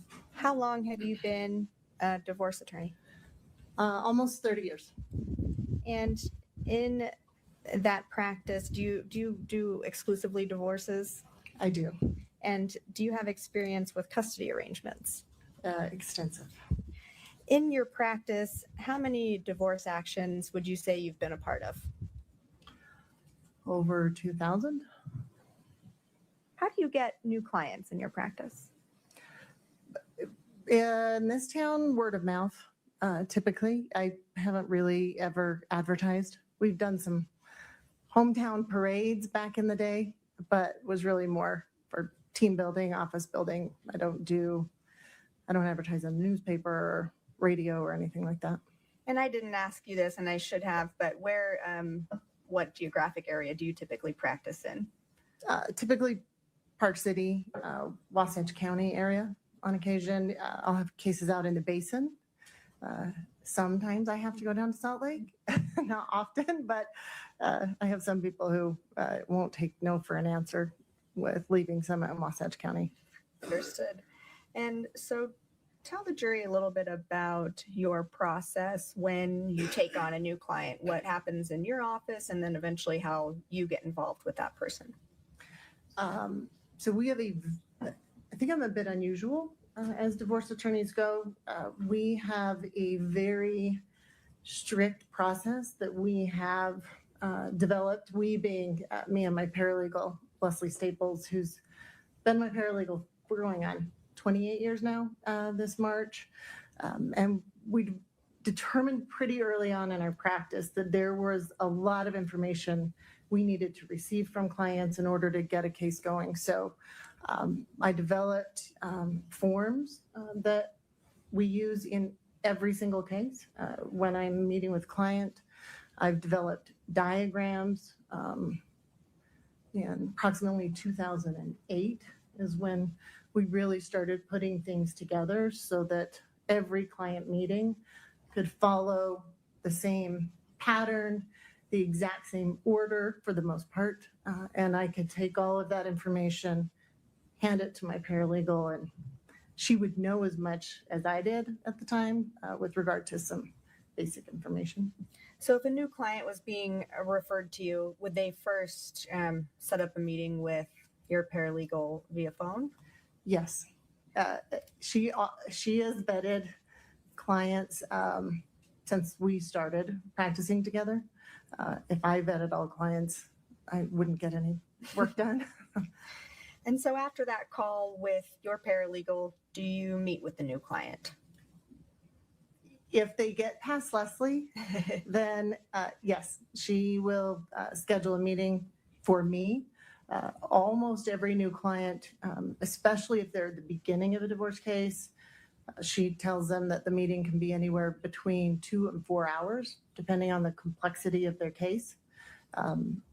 Like I said, my process, I think, is pretty unusual because I try and get as much information as the client knows or can give me, and I give them back as much information as I can to make that initial meeting really impactful because it's getting divorced is a very emotional process in addition to a legal process. And so during that, or I should say, after you have that intake meeting, this extensive meeting with a prospective client, new client, or with a new client, how many people actually, in your experience, proceed from that meeting to filing a divorce? Based upon my 30 years, almost every one of them. There are a handful that don't, but the process of emotionally, psychologically, finally calling a divorce attorney, and then the process of showing up for a meeting is significant for most people. Once they've kind of hit that stage on an emotional, psychological standpoint, they're ready to move forward or ready to prepare to move forward. So, I mean, there have been people I've been meeting with for 10 years who have yet to move forward, but there are rare, it's rare that they don't move forward, either with me or someone else or something happens. And in those rare occasions, what are some of the reasons that those people give or that you experience that they don't move forward with a divorce? It's pretty specific to each individual client who's not moving forward, but the top reasons are they're concerned about kids, the impact of divorce on kids. They're concerned about the age of their kids and being too young to be able to speak up about what's happening in both households. Some people are concerned about their religion and what it means for them from a religious standpoint. Some people have stayed together for quite some time because of health reasons. Back in the day when it was more difficult to get insurance, you would have some people who had a significant health issue who stayed together until that health issue was resolved. And so you've kind of talked about this extensive first meeting that you have with new clients. And part of that, it sounds like, is information gathering from that person. Is that correct? Yes. And you've talked a little bit about the forms that you go through. Are one of those forms directed towards, or the topic of that is any children involved? Yes. So my office staff, I'm sure, gets annoyed at the fact that we have to, I like to have all my forms in a very certain order. And like I said, I'm a visual learner. That's how I teach people about divorce. So I have the diagrams I have and what I call the blue sheets, which are sheets that have all topics on it that I feel like I need from most divorcing people. They go in a certain order. So my packet, when somebody comes in to meet with me, is, it's thick and it goes in order. So it's first, what is divorce and what does this path look like? Then it's kids, and I have forms and booklets and reading material and the Children's Bill of Rights that we go over. And then there's assets and debts, and then it's ongoing issues. So if alimony may be a concern, we go over a diagram for alimony and hit a lot of topics on income, expenses. Then there's miscellaneous. And then we go over, what does this path look like if you went this way? How do you tell your spouse? How do you prepare for ultimately filing or defending? I want to turn your attention to Eric Richins. Did you know him? I knew him in the sense that I met with him. And how did you come to meet with him? Who referred him to you? Several people, but the person that reached out to me was his brother-in-law, Clint Benson. He texted me in early October 2020, asked if I could meet with his brother-in-law, Eric, and told me it was urgent. So I explained the process that you have to get through Leslie. And I believe he contacted the office early October 2020. And I ultimately met with him October 23rd, 2020. Okay, so Eric went through the process that you've described and ultimately ended up with you in that extensive new client meeting that we've been discussing. Yes, we met for 2.5 hours.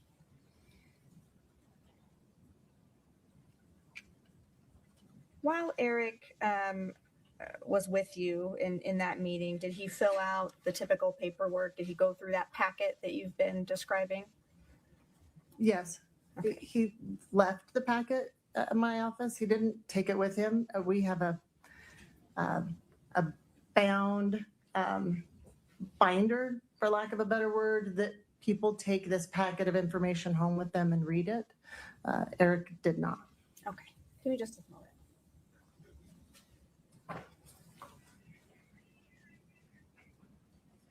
This is our state's Exhibit 8-49. If you could turn to the 8th tab.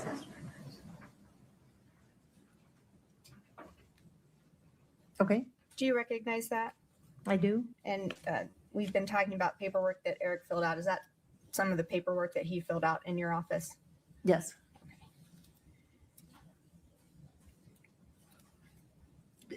That, just so you know, under adverse party, where it says Kouri Richins, Darden in parentheses, that's my handwriting, and it's my handwriting at the bottom in the kind of grayed out box. Okay. And the rest of that is paperwork that Eric filled out? Yes. Okay. That's all we need from that one for now. So I want to talk about the advice that you gave to Eric Richins during this meeting. Did you get an impression about why Eric was in your office? I did. What was that impression? He was there to find out what it would look like in terms of going forward with the divorce. Was there to learn how to protect his finances, having just... I'm going to object. Pause This there, Ms. information Miller. is all based on hearsay. Are you asking about what was said or her observation of his physical demeanor? I'm asking about effect on the listener, Your Honor, how his information informed her legal advice. Please approach.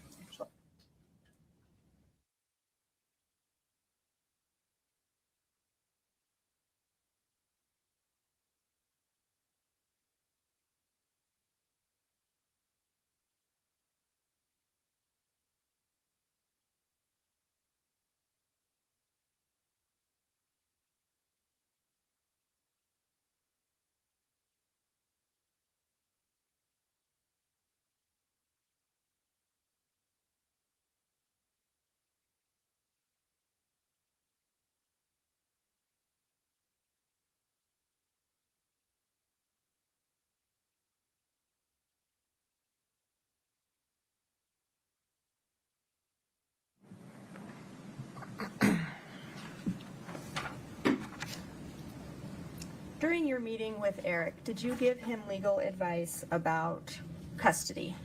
I did. Describe in 2020, what was the presumption when someone was contemplating divorce about how custody arrangements would work? At that time, well, let me start with when I first started practicing, way back when. It was the old Ward and June Cleaver thing with regard to custody. Somebody had most of the time and the other person had weekends. There has been a wave through the legislature, through child psychologists, with regard to child psychologists focusing on what's in the best interest of kids, and the legislature listening to lobbyists. I was on the executive committee for the family law section of the Utah Bar at the time, so we closely watched what was going on in the legislature. So at that time in 2020, there had been a statute passed about 5 years previous that finally had an alternative parent time schedule that was more of a 60-40 type schedule. We called it fat weekends, but that is where courts were going. Courts, judges, custody evaluators were all trending towards equal parent time, 60-40 parent time, and so forth. So by 2020, this was October, there were already rumblings of a new statute being passed that would be an alternative statute for 50-50 parent time. That all these statutes have been renumbered in 22, but at that time that was 35.2 or going to be 35.2. But when I met with Eric, we had 35.1, which was this fat weekend. So I talked to him a lot about this is typically what happens with kids and going through a divorce, unless there is something really that stood out. Almost all judges were going with more of a joint physical custody situation. And so you explained that potential situation to Eric Richins. Right off, yes. And without saying if he had a verbal reaction, could you tell how he reacted otherwise? Yes, we had we had no further discussion about custody or all of the other things that would go with custody, where I would typically get into with clients specifics about what holidays look like, what a full year calendar looks like, whether there are meaningful holidays in their family, what the right of first refusal looks like. I have on my blue sheets, it's 2 pages, and I would, in most cases, I fill out both of those pages. Did you do that with Eric Richins? No, I didn't. Was that unusual? It is unusual. It is unusual for me not to continue down the path of a custody conversation, and it typically means that, well, in every case, I think that I haven't filled that out. It meant the client did not want to think about, for whatever reason, did not want to think about the possibility of not seeing their child every day, or the possibility of the other side having their child more often than them, or an equal amount as them, and so forth. But at the conclusion of your intake meeting with Eric Richins, did you give him a to-do list? I did. And when you give a client a to-do list in your practice, does that mean that a divorce is imminent? Typically, yes. I've been around a long time, and this is a small town, small county, and so there are people that will come and meet with me to try and conflict me out of a case. And after so many years of practicing, you learn pretty quickly that that's their intent, because they want to take our 3 or 4 hour meeting and do 15 minutes and call it good. Some of those people retain us. Others just want to know the information that I have, because, like I said, I'm trying to teach them all about divorce and what life looks like after divorce.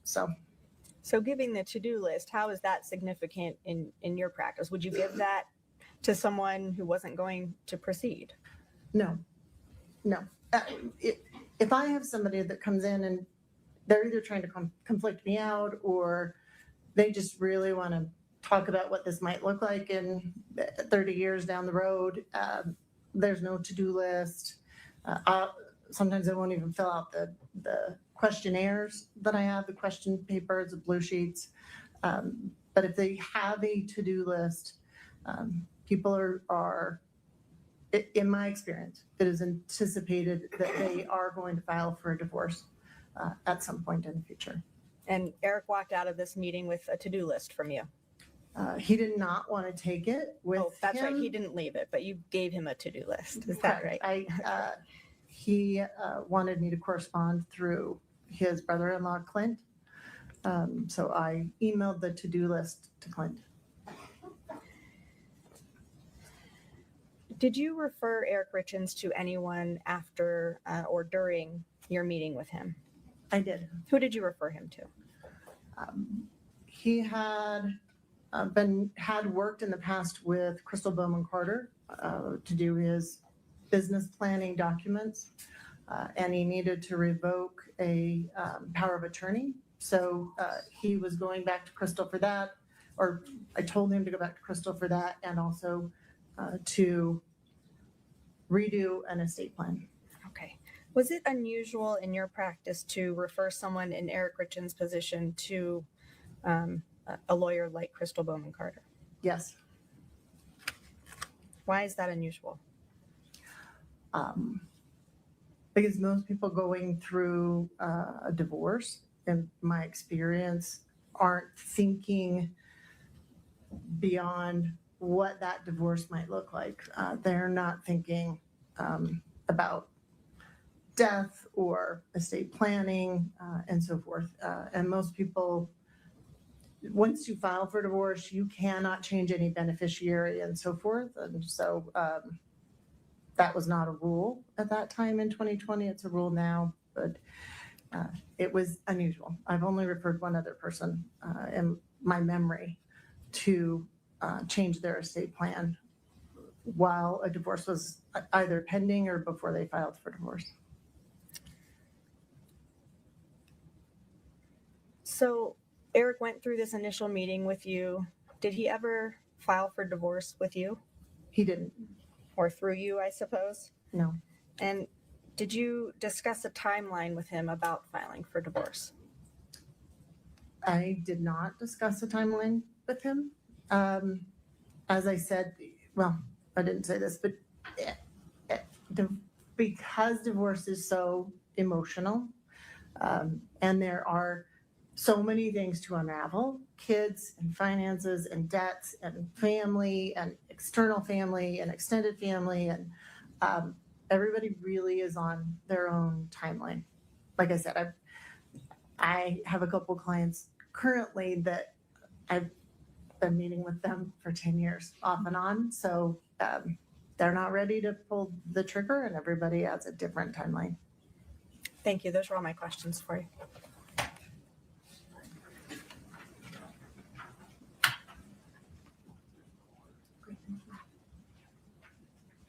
Good morning, Ms. Miller. Morning. My name is Wendy Lutz. I am one of Ms. Richins' attorneys. So I think you stated on direct already, but it wasn't Eric Richins that reached out to set up an initial appointment with your office, correct? That's correct. It was his brother-in-law reached out, and not just to say, hey, I'm referring someone to you, but he reached out to set up the appointment, correct? I don't recall whether I wouldn't have been part of that conversation. That would have been with Leslie, my paralegal. Can we take a look at CM1 just for the witness? Let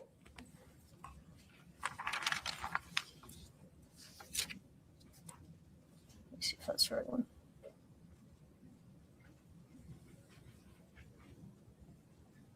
Okay. Let me just ask another question before we talk about that document. Sure. Two more questions. So you do remember that it was Mr. Benson that reached out, and then you set up a meeting with Eric. Did anyone attend that meeting with Eric, or was it just yourself and Mr. Richins? It's my understanding Eric contacted my paralegal to give her a lot of specifics about his situation, and then the meeting that I had with him was just the two of us. All right.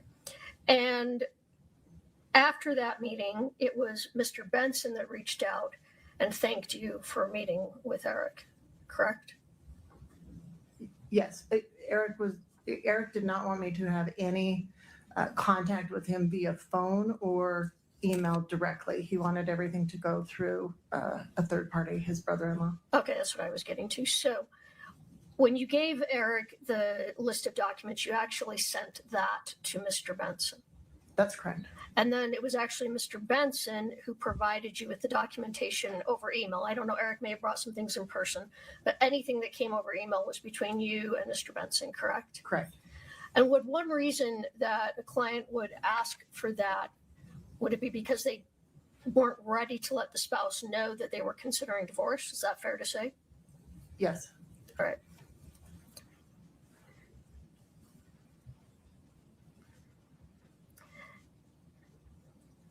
And a reason for this, and I mean, I know you said that most people who come in and go this far do end up filing for divorce, but fair to say that some people aren't certain if they're going to file when they come in to see you, correct?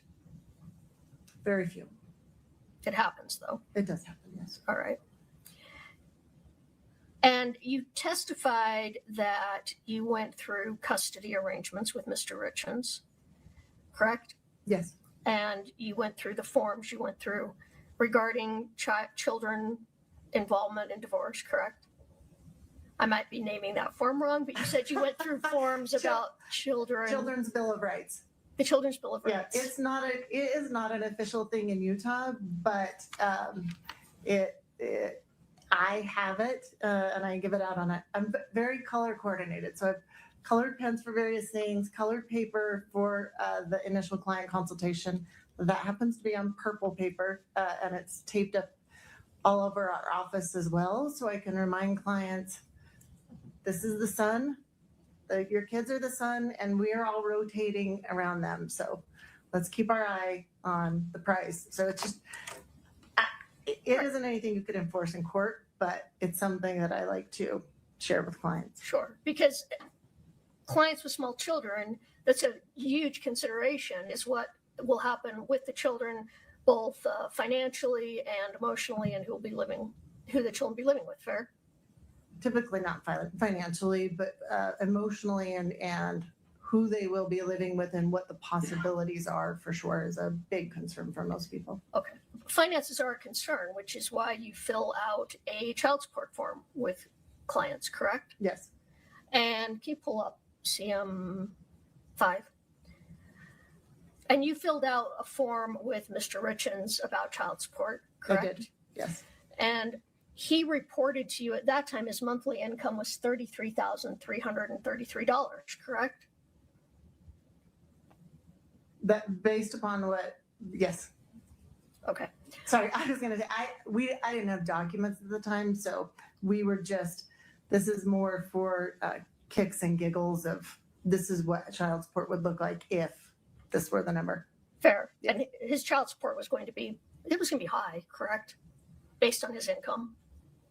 Yeah. Well, I mean, it depends on who you're thinking about. In Park City, probably not You're so much, absolutely but correct. for most people, That's yes. true. In my very small dalliance with divorce law, Yes. you see people whose income it's quite low. I'm gonna say frequently. Some people it's quite low, and child support's not very much. You can have that for sure. And for some people, this is a lot of people. $33,000 a month is a high income, correct? Not for a lot of people that I deal with, but I think on the whole, Fair. yes. All right, you're dealing with some more, maybe fair to say high. That didn't come out very well. High-end clients, high-end divorces with more assets. I would say the longer you're in practice, the more difficult your cases become, and the higher the wage tends to be with regard to divorces. Okay. Now, other things you discussed with Eric were assets. Yes. Fair. And you were made aware that he was a partner in. Objection, Your Honor. I'm just asking if she's aware. Forgive May me, we what's the approach? basis of the objection? Sure. It's hearsay. Okay.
So in consulting with Mr. Richins and receiving documents from Mr. Clint Benson and maybe from Mr. Richins, you became aware, or were you aware, that Mr. Richins owned a couple of businesses? I became aware of that during my conversation with Eric. Did you become aware of that in any way through documents, tax information provided, other documents provided to you by either him or his family? I did not receive any tax returns from Eric Richins. Did you receive anything, documentation in terms of his businesses? No. Can You mean the business specifically? Yes. No.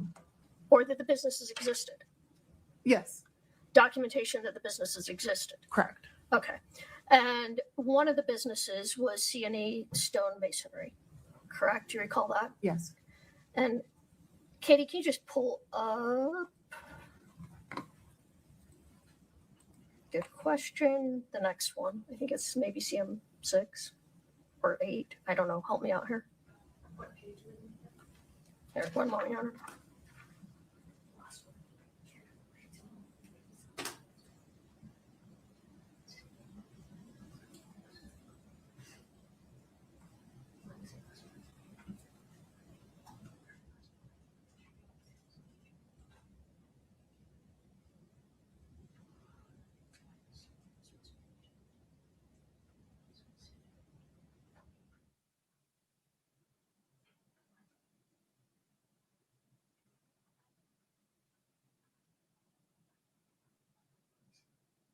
I apologize. Just one moment.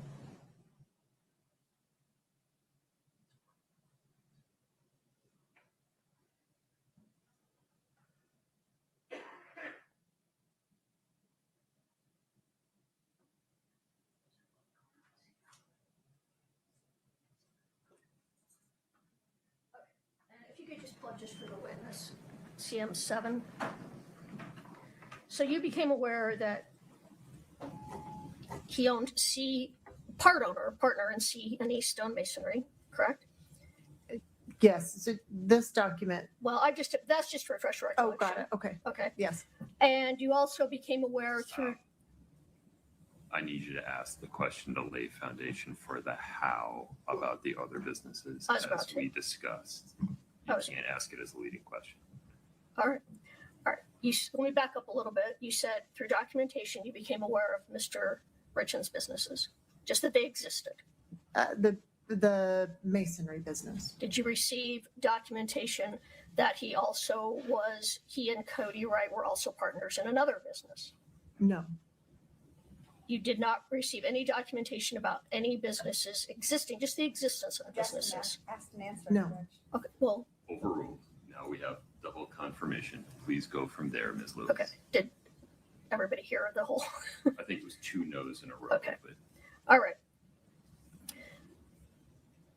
Let's see. So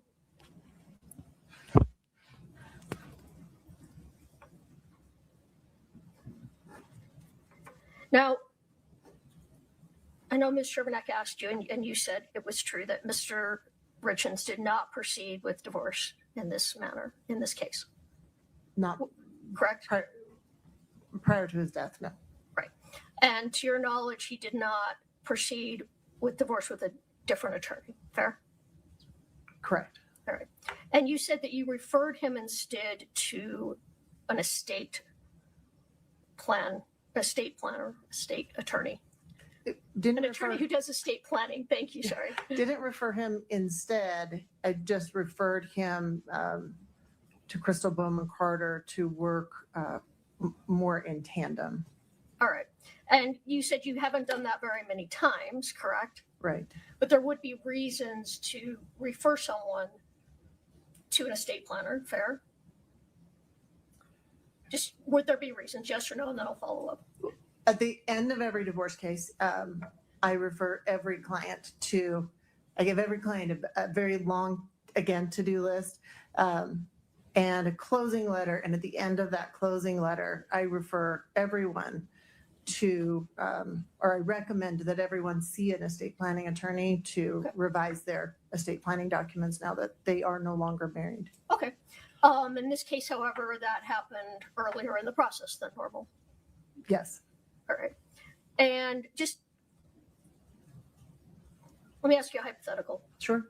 So sometimes people have concerns about their children. I mean, it's a fair reason that people don't get divorced when they have small children because they don't want to break up the family. Fair? Yes. All right. And if an individual has concerns about providing, well, let me rephrase that. So hypothetically, someone may have concerns about how their children will be provided for during, after a divorce. Fair? Provided for Financially. psychologically or financially? Well, both, but I'm talking about financially. Yes. All right.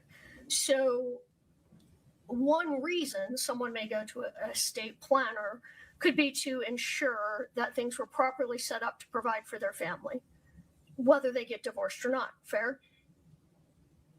Are you talking about this early on in a potential divorce proceeding or just generally? I'm asking hypothetically, well, generally first.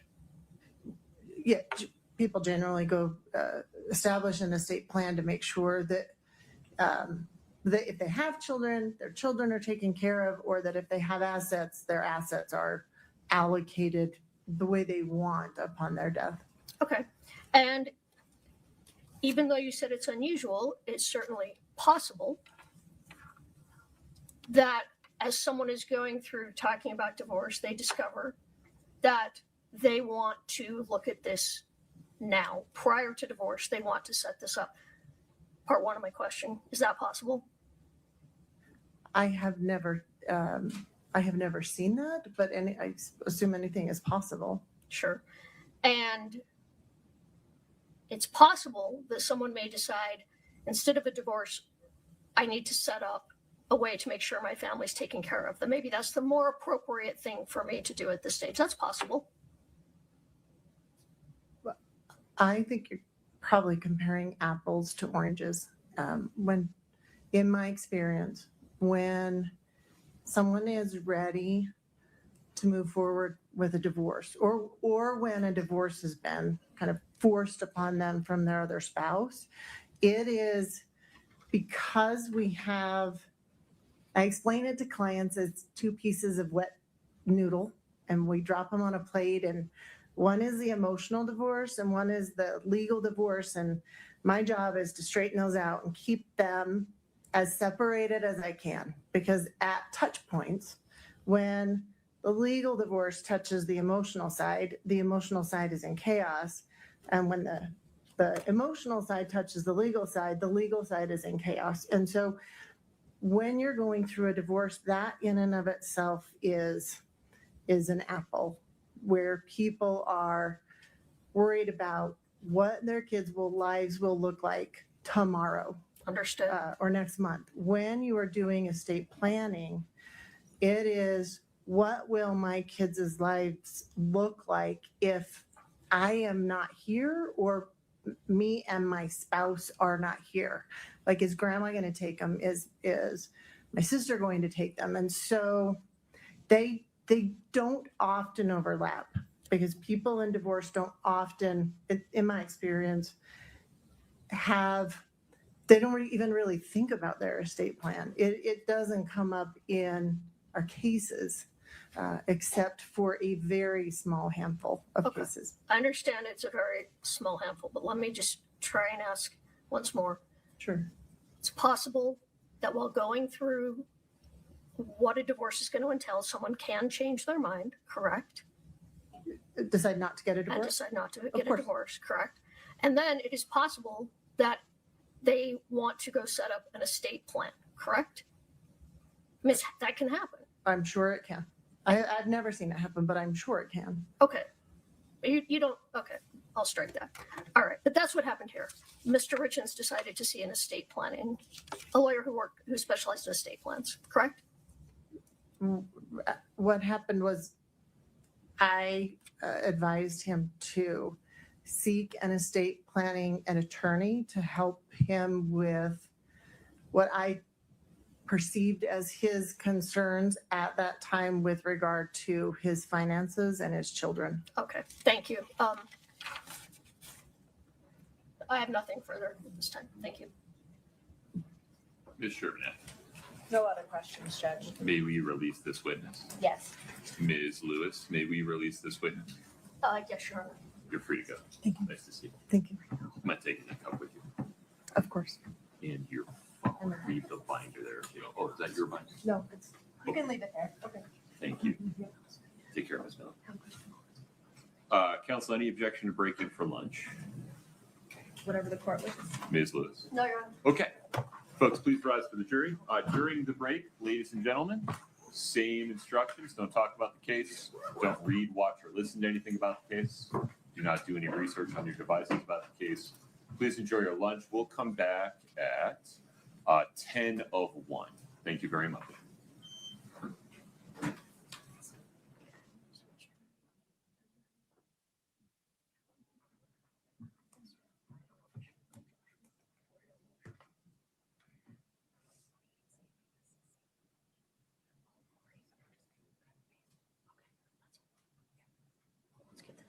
Folks, have a seat. Thank you. Mr. Polito, Ms. Sherbanek, anything on the record before the lunch break? No, Your Honor. Ms. Lewis, Ms. Nestor, Mr. Ramos? No, Your Honor. Okay. We'll be in recess until 12:50. Thank you.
All right, guys. Lunchy lunch. I have a bunch of stuff to show you while we're at lunch. Some stuff I missed, pre-trial stuff. So I was talking this morning, you know, I didn't think that was just to go back. We just heard from the defense attorney was examining Eric Richins, the divorce lawyer. He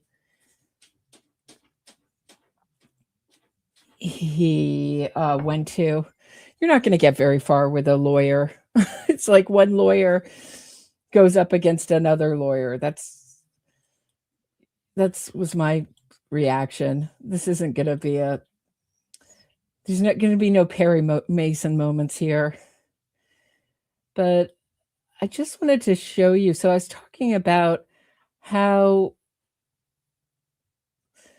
Kouri Richins' defense attorney, original defense attorney, high-powered defense attorney, Sky Lazaro, was propagandizing the media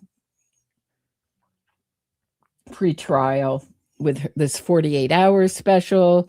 Kouri Richins' mother and brother, who come off, in my view, like accomplices in this, were showing up on Good Morning America. And the message was that Eric Richins was really troubled, was because he used marijuana. Whoop, gummies. Hold on one second.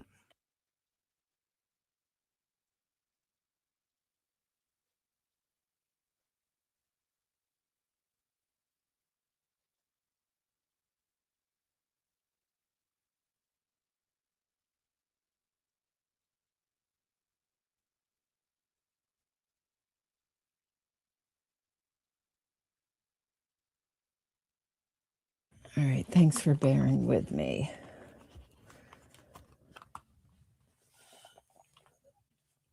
So here we go. Is everybody with me who hasn't run out to lunch? And thank you, Allie, for supporting the stream. I appreciate it. Oh, there's our judge.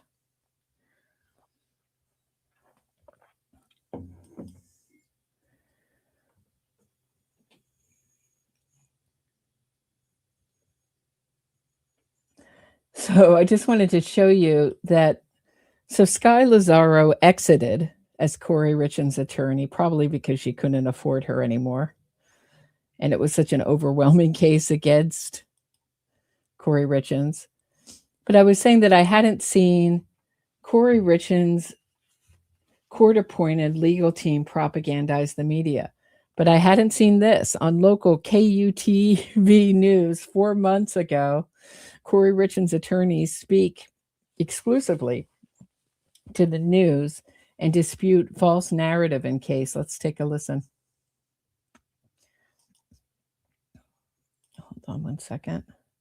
We were willing to take an unusual step of coming forward. Look, I never thought I would be sitting here. Kouri Richins' attorneys. She is distraught. She is heartbroken. Reached out to 2 News Investigates. That's exactly why we came here. And really, it's an ethical duty. We have a lot of confidence in you. To set the record straight. One thing that's been reported on that they have let go, have not corrected. If their goal is justice, they have not lived up to it, at least in this case. A 2 News exclusive. And I feel that when I see these narratives come out, it becomes a game. We're pissed because our client was so stupid to not use the Signal app, to not use WhatsApp, to not use an auto delete. I believe she was communicating on Facebook Messenger with Carmen Lauber, the middle woman who procured the fentanyl in this case. I do have to say that his tie is quite stylish and glasses, but this is what this is about. We're really pissed off at the bad facts in this case. There's so many of them.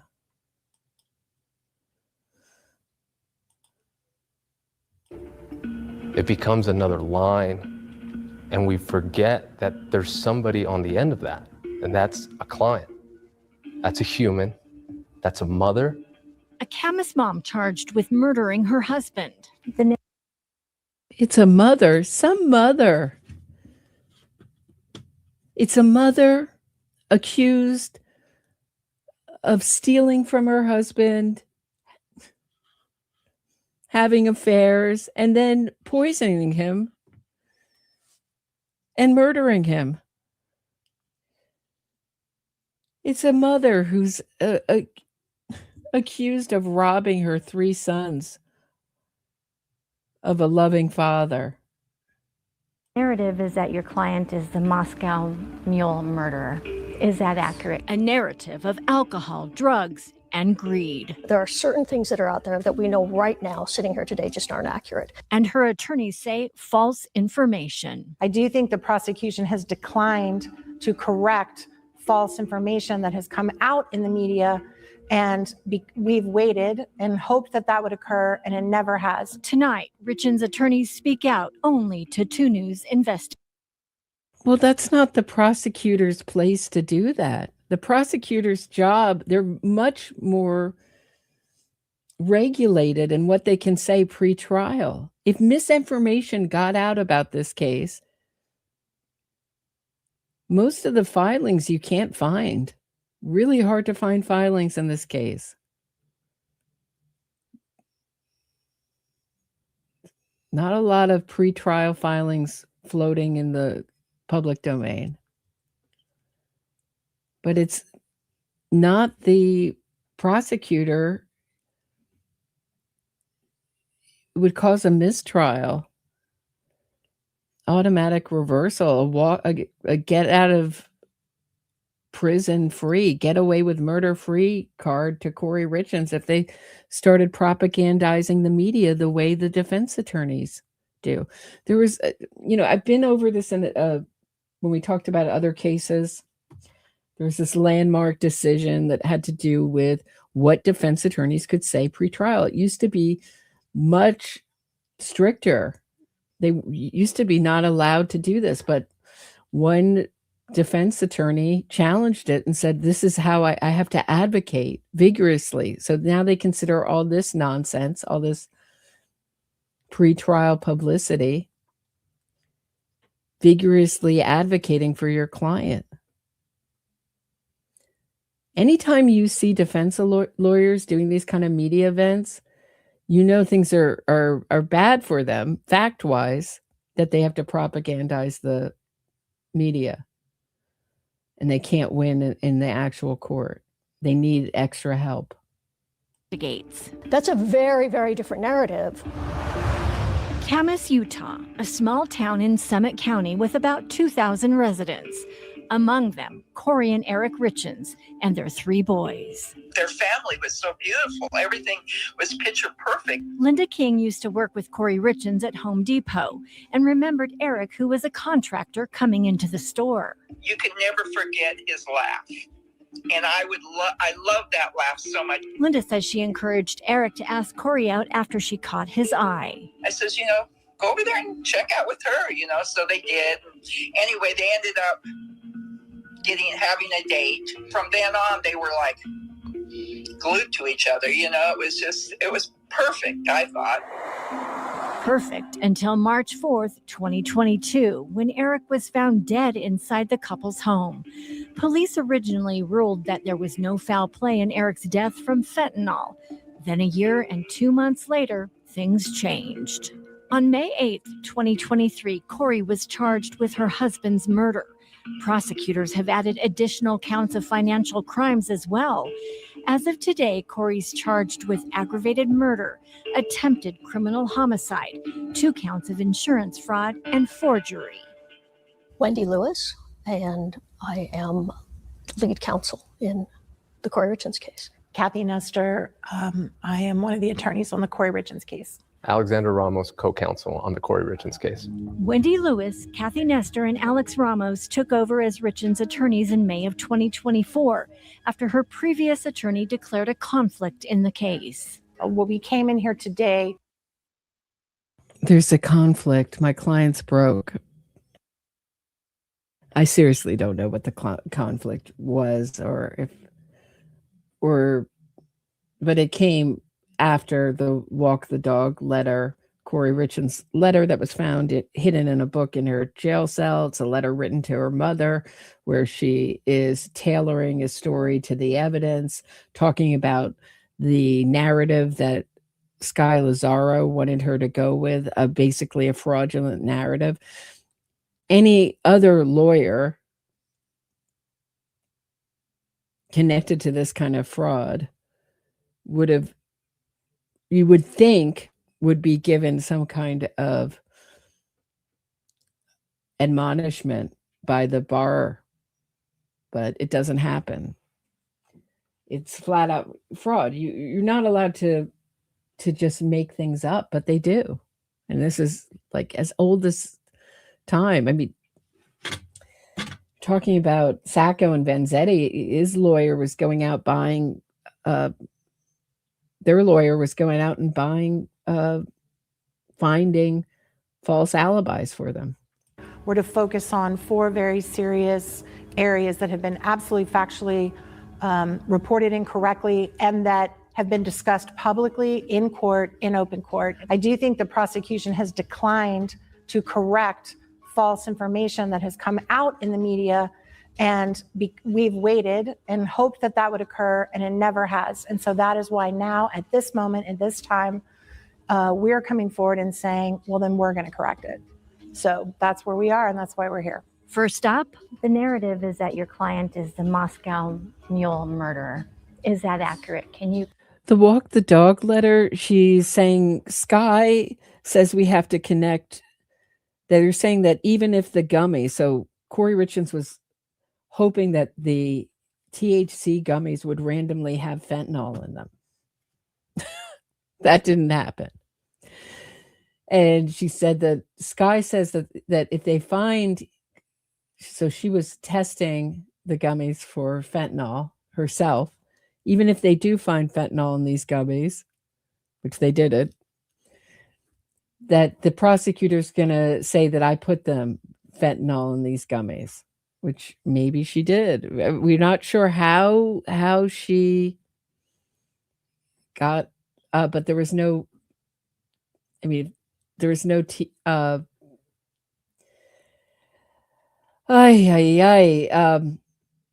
that was not the argument made in court, certainly for her defense. She's also saying that in this letter, tell Ronnie, her brother, to say this, send pictures of Kouri Richins, Eric Richins' sister's children out to the media. She won't like it, but she was looking for ways to re-victimize the Richins family. It's a really damning piece of writing, which I've gone over. Maybe worth going over again some night if people are interested, going over the whole thing. Confirm what the murder weapon is. I can't confirm what the murder weapon is because the prosecution has never told us their theory. They have never said that it was given in a Moscow Mule, that fentanyl was distributed or in a Moscow Mule. During the preliminary hearing, their lead detective was on the stand, and I asked him the question, sitting here today, do you know how Kouri Richins administered fentanyl to Eric Richins? And he said, no. The prosecution has never said that it was in a Moscow Mule. That came up because there was discussions, and I believe a statement by Ms. Richins early on, that she and her husband had drank a Moscow Mule before dinner. So that was something that was just grabbed onto. It's sexy, it's interesting, the Moscow Mule murderer, but the prosecution has never said that that is their theory of the case, not once. I still, sitting here today, don't really know how they're going to claim that. She's right. When you're right, you're right. Look, I'm not on their side. I'm not hoping they win, but she's right.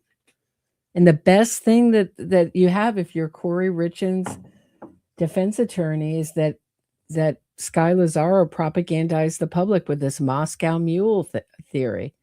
But it's certainly not a theory of the prosecutors. It's just kind of a rumor. And in this case, we found out that there wasn't enough alcohol in his system for him to have drunk that Moscow Mule.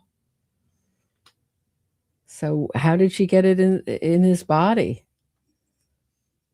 He wasn't injected. There was no injection marks. He ingested this somehow. But what a way to live if you think your wife is trying to poison you, right?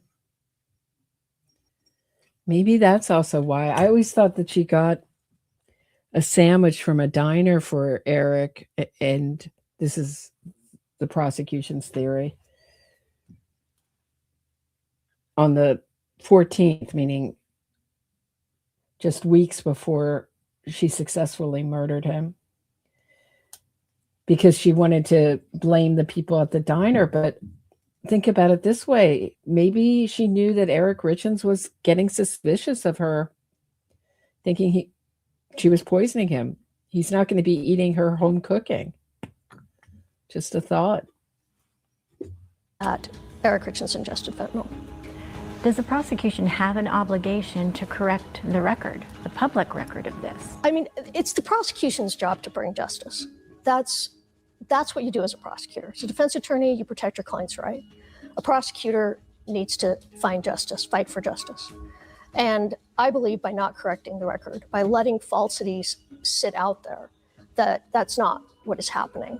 Now, we'll see what happens in the courtroom, but that, in our view, is something that they should have corrected. Can you confirm then that the fentanyl was administered in the Moscow Mule, given what you just said about the lead detective O'Driscoll? He couldn't confirm it, correct? We cannot confirm what their theory is. We believe Ms. Richins is innocent. And, we're not here to convince you. They don't believe anything. This is something that I used to fall for as a teenager watching trials. I really thought that every defense attorney believed everything that they're saying. They know that what they're saying is nonsense so much of the time. They don't have any really core beliefs. They have a need to win, a desire to win. But they know what the score is when it comes to their clients, these defense attorneys. Or anyone else that she's innocent other than those 8 people that are in the box at the trial. Those are the people we need to convince that she's innocent. So that's not why I'm sitting here, but we do want what is accurate to be out there. A lot of it will come out at trial, but there are certain things that are out there that we know right now, sitting here today, just aren't accurate. And the Moscow Mule appears to be one of them. Now, since they have not ever said to us exactly what they think their theory is, I suppose we could be surprised at trial and they'll say, oh, it was the Moscow Mule after all. But they have never stated that in court ever, or in any pleadings or in any way. The prosecution has painted your client as the Moscow Mule murderer. What is your opinion on that? The Moscow Mule has never been stated in open court as being used to cause someone's death. Hey, I want to address this comment from It's All Good. Hey, it's all good. It is the reason it's shocking. I don't know if anybody is familiar. So Utah is a very Mormon state. So It's All Good is saying as a Black man living in LA, I assume that's LA, California, maybe not. He was shocked to see a Black person on the stand in Utah. And it is shocking because Mormonism used to say has a very racist past that they like to hide, where they were saying that Black people had the mark of Cain. So there weren't a lot of Black Mormons, and they weren't recruiting a lot of Black people. And if you can go back in Mormon propaganda, you can find cartoons and stuff where they discuss it. But yeah, there aren't a lot of Black Mormons, but not everybody who lives in Utah is Mormon. But there certainly it's a large percentage of the Utah population is Mormon. Just a little hidden Mormon history for you guys. So I'm not sure where the press came up with that, but the lead detective has testified under oath that as of now, he does not know how fentanyl arrived in Mr. Richins' body. And so the press claiming that there's a murder weapon, that this was it, is just wholly fanciful. It just didn't happen, and it's not ever been said by the prosecution in this case, and it's never been in a pleading in this case, and it's just inaccurate.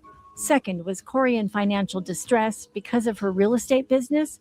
Prosecutors have said at the time of Eric Richins' death, K. Richins Realty owed hard money lenders more than $1.8 million.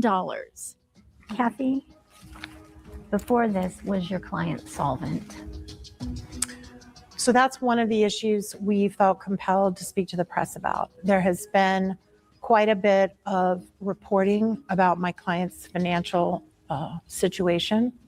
And the concern that we have is that the reports that have come out about her business, the solvency of her business, utterly failed to take into consideration a huge piece of property that she obtained 2 days after her husband passed away. And that's removed from all of the state's calculations. So the equity in that house alone, the value of that one piece of property was enough to cover any debt that she had in her business. okay, we know this is untrue. And we found out this morning that the Army could come anytime on that property and research the swamp. It was like swampland under that some of that property, like a terrible purchase. You realize for $2.1 million, she's buying this like house. It was a mini mansion, but it wasn't finished. She didn't have any of the. It didn't come with any of the, what do you call it, building permits, excuse me. This is not my area of expertise.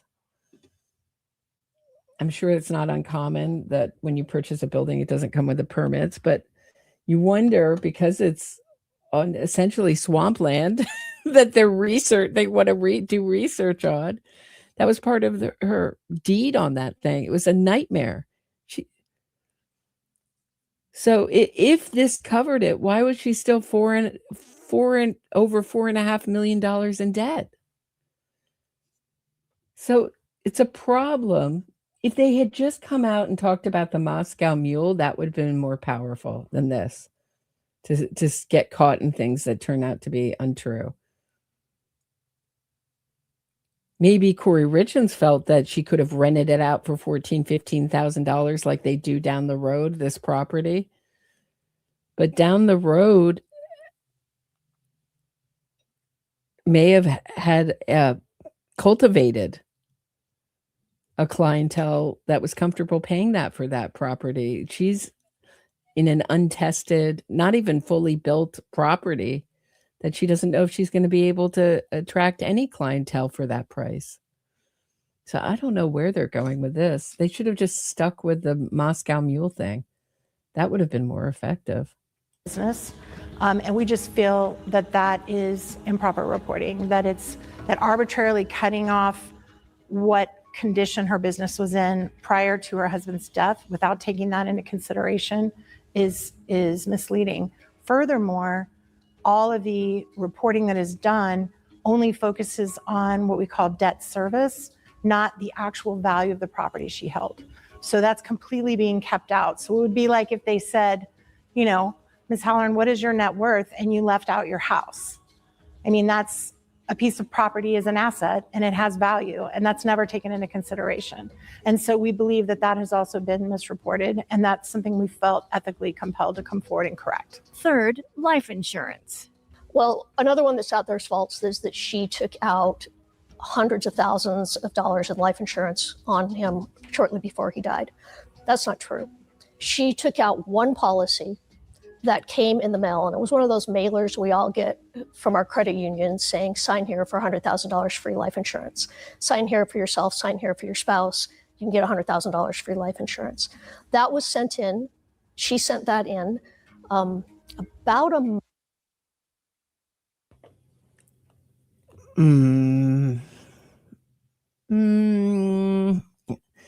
So it just came to her. This reminds me of Robert Marshall, who was a murder for hire, very famous New Jersey murder for hire case.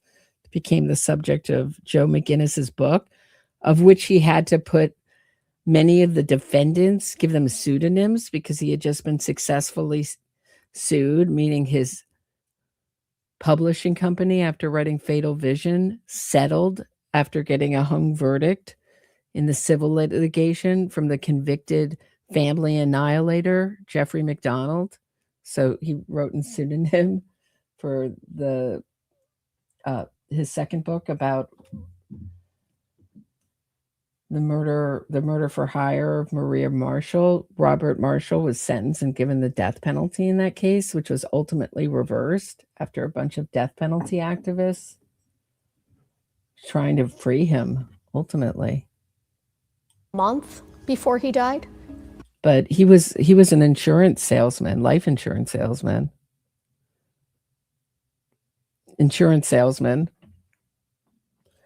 And he had gotten so much life insurance out on his wife while letting his own policy lapse. So much so that the morning that he was going to have Maria Marshall murdered, he had someone come over to the house so he could sign more policies before they went out to lunch. I mean, so revolting. 4 or 5 weeks before he died. All the rest of his life insurance, and he had a lot of life insurance, was all taken out by him long before that. And he knew of all the life insurance policies that were out on him. And we don't know if he knew of that last one. But in terms of her taking out a life insurance policy on him, that's the only one, $100,000. So their motive, according to the state, is, oh, she took out life insurance, she was going to cash in on all this money. And again, that's not accurate. I mean, she took out an extra $100,000, which may seem like a lot to a lot of people, and it is a lot, but to this family, the other life insurance was well in excess of that last $100,000. And that amount of money for this family was not really all that much. Does the prosecution have an ethical obligation to correct these things that are out in the narrative? Again, I think if what they want is justice to be served, they have an obligation to do that. Of course, their real obligation is in the courtroom, and we'll just have to see what happens then. And the final point, the Google searches regarding how much fentanyl it would take to kill someone. There are a number of things. You talked about the Moscow Mule, which we believe is not their theory. They've never said it was their theory. And I think the facts that come out in trial will make it very obvious that that isn't even a possibility. But one thing that's been reported on that they have let go, have not corrected, is that Ms. Richins Googled how much fentanyl does it take to kill someone. And that's been in the press, and it's been extrapolated from that she Googled that before Eric Richins' death. And that's just not the case. We've discovered through court records, through exhibits, that she Googled how much fentanyl does it take to kill someone a day or two after she was told he died of fentanyl poisoning. She was told, like she needed to find out. She was told while she was calling around. So we found out today that Kouri Richins was quite active, calling various people. The coroner's office. Who else did she call? We found out she was calling someone else this morning. She was doing internet searches for luxury prisons. How to hide your phone from FBI agents. I mean, come on.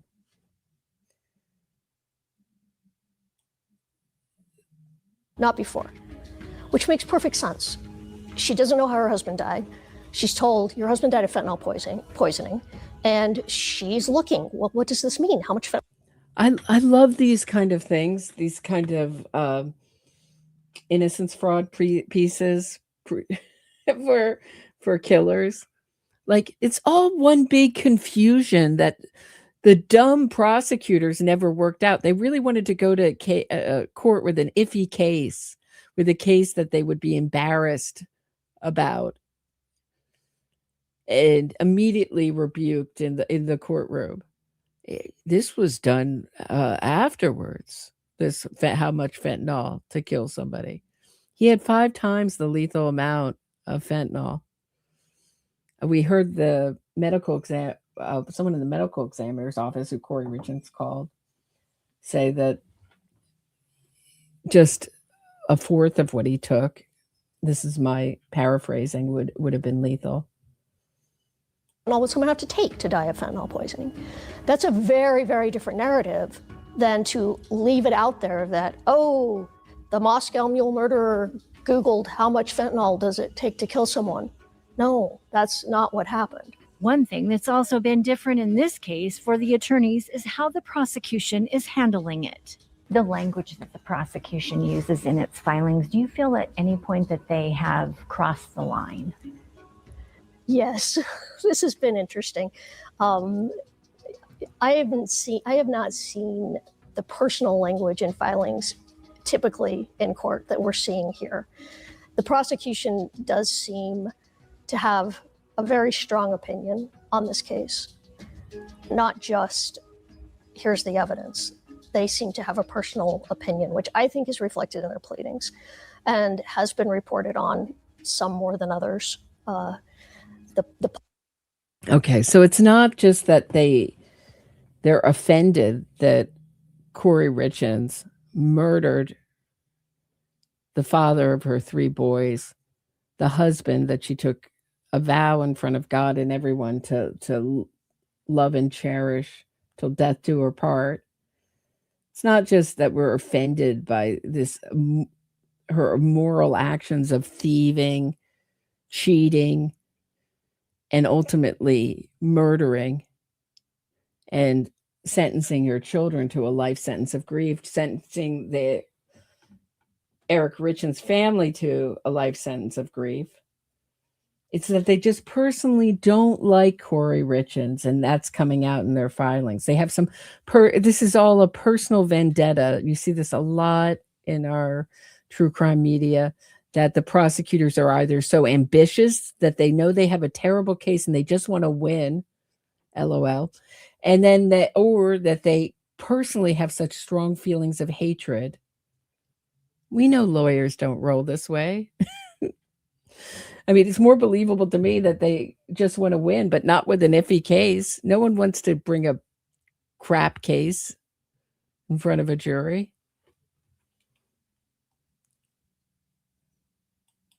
Poppycock memo was one that got reported on, which is surprising and unusual to see language like that in legal pleadings. So we've been uncomfortable with that. I see the prosecutor's job, like I said, is to fight for justice. It's not personal. It's not personal. I would say that these prosecutors are incapable of taking their job personally. That would be a quick route to a nervous breakdown.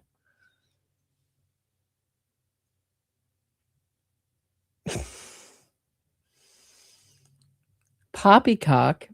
It's poppycock. What is poppycock? Poppycock is a euphemism for BS, for nonsense, for a ridiculous claim. We see a lot of euphemisms in filings, and they certainly don't mean that the prosecutors are so blinded by their own hatred for the defendant that they're bringing an iffy case. It's not personal for them, and it shouldn't be personal for us either. We're all there doing our job. We're there to protect our client's rights. We're there to make sure our client gets a fair trial. They're there to serve justice. And before we invite the jury back in. No, Your Honor, other than I'd like to clean up this. Okay. Blame Mr. Burmester. All right. Ms. Lewis, Ms. Nestor, anything on the record before we proceed? No, Your Honor. Okay. Give me a preview. Who's the next witness? Crystal Bowman Carter. Okay. Will you get the jury ready to go and bring them in? Thank you.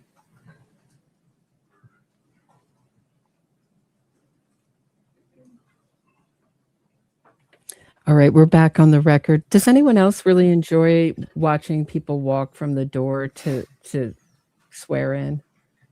We don't always get to see that. I enjoy that in this case.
Please have a seat.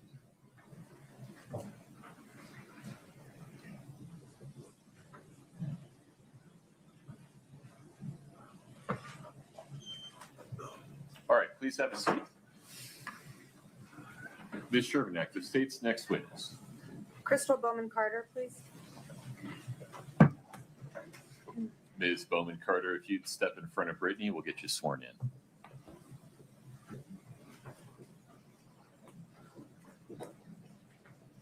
Please raise your right hand. Do you solemnly swear the testimony you're about to give in the matter before the court to be the truth, the whole truth, and nothing but the truth, subject to the pains and penalties of perjury?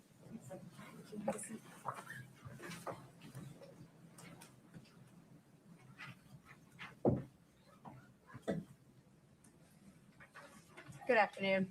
Good afternoon. If you could state your name and spell your last name, please. My name is Crystal Bowman Carter. My last name is spelled Bowman-Carter. What do you do for work? I'm an attorney. What kind of attorney are you? I focus on estate planning and a little bit of business work. How long have you been doing estate planning? I have been licensed since 1996 to practice law, but I've been doing estate planning almost exclusively since 2012. And do you do that practice here locally? Yes, I have an office in Park City. Approximately how many estate plans have you drafted in your practice?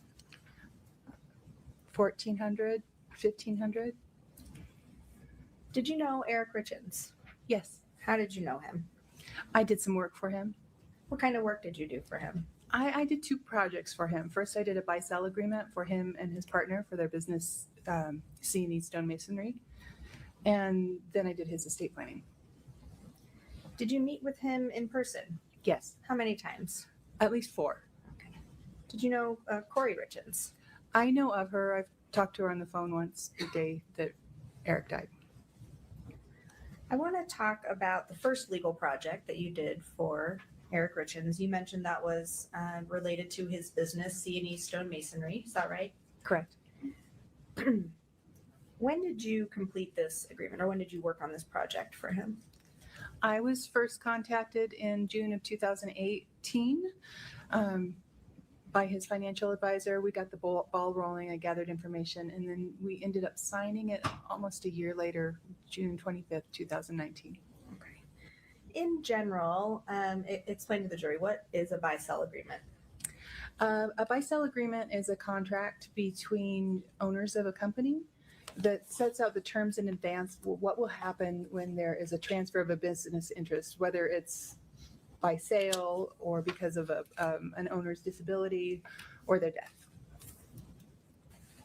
Are buy-sell agreements, in your experience, are they common? Yes. If we could show the witness Exhibit 4-2, please.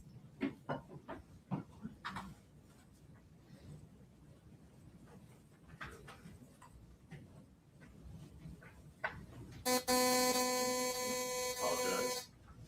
We'll fix that. Scott, if you unplug for me.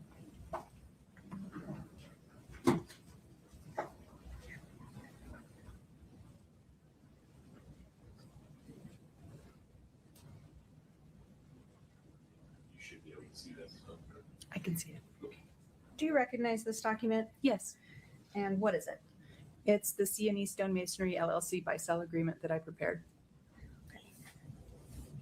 I'm going to move to admit 4-2. Ms. Lewis, Mr. Rollins. Oh, Ms. Nestor. No objection, Your Honor. Okay, states 4-2 is admitted.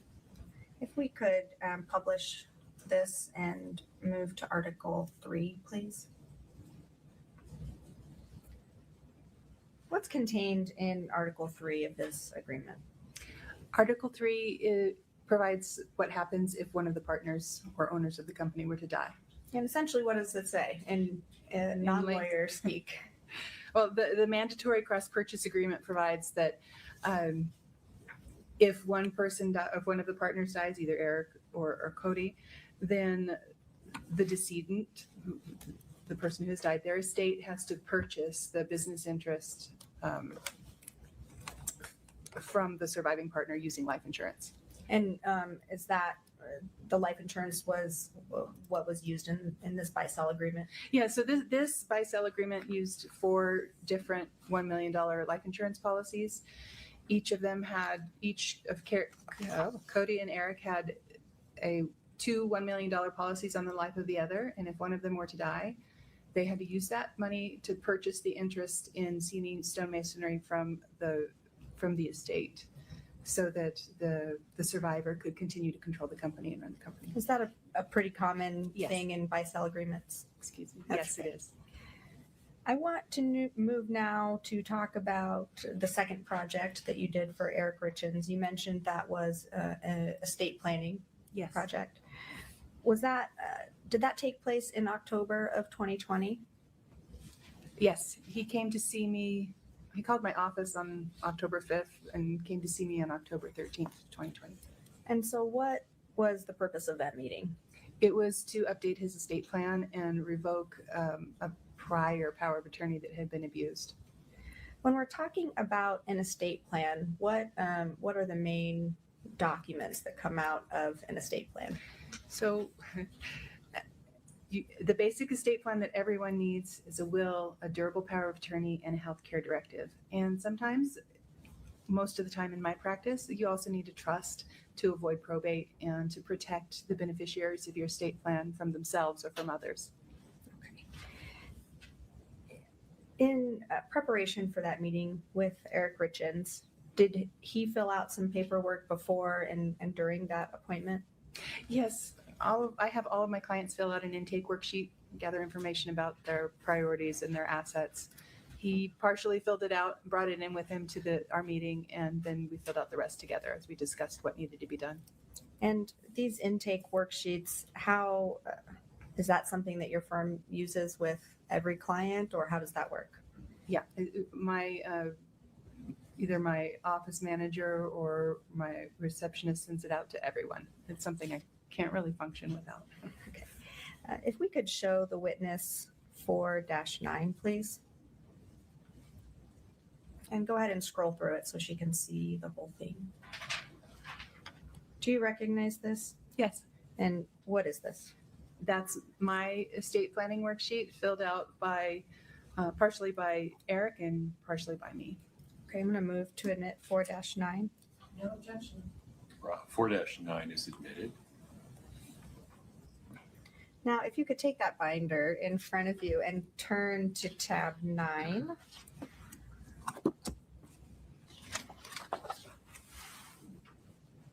Is that the same exhibit that we're looking at in 4-9? No. Okay. Which one is that? You're having me look at the healthcare directive. Oh, I see. We'll come back to that one. I had it labeled wrong. Before creating Eric Richins' estate plan, did you review a premarital agreement? I reviewed it the day before he signed his estate plan. Okay. If we could, 4-1 is the premarital agreement. That's already been admitted. If we could publish that, please, and go to section 1. And paragraph 5. So this is the document, the premarital agreement that you reviewed. What does paragraph 1, section 5, again, the non-lawyer version, what does this say? So what it says is that C&E Stonemasonry would remain Eric's separate property to dispose of as he wished during his life after his marriage to Kouri Richins. And if we could go to section 2, please. What does this section of the premarital agreement deal with? Again, it deals with Eric's separate property, that C&E Stonemasonry will remain his sole and separate property, even if they commingle marital funds, except that if he were to die, then his interest in the company would pass to his wife, which is Kouri in this document. Okay. And if we could go to section 3, please.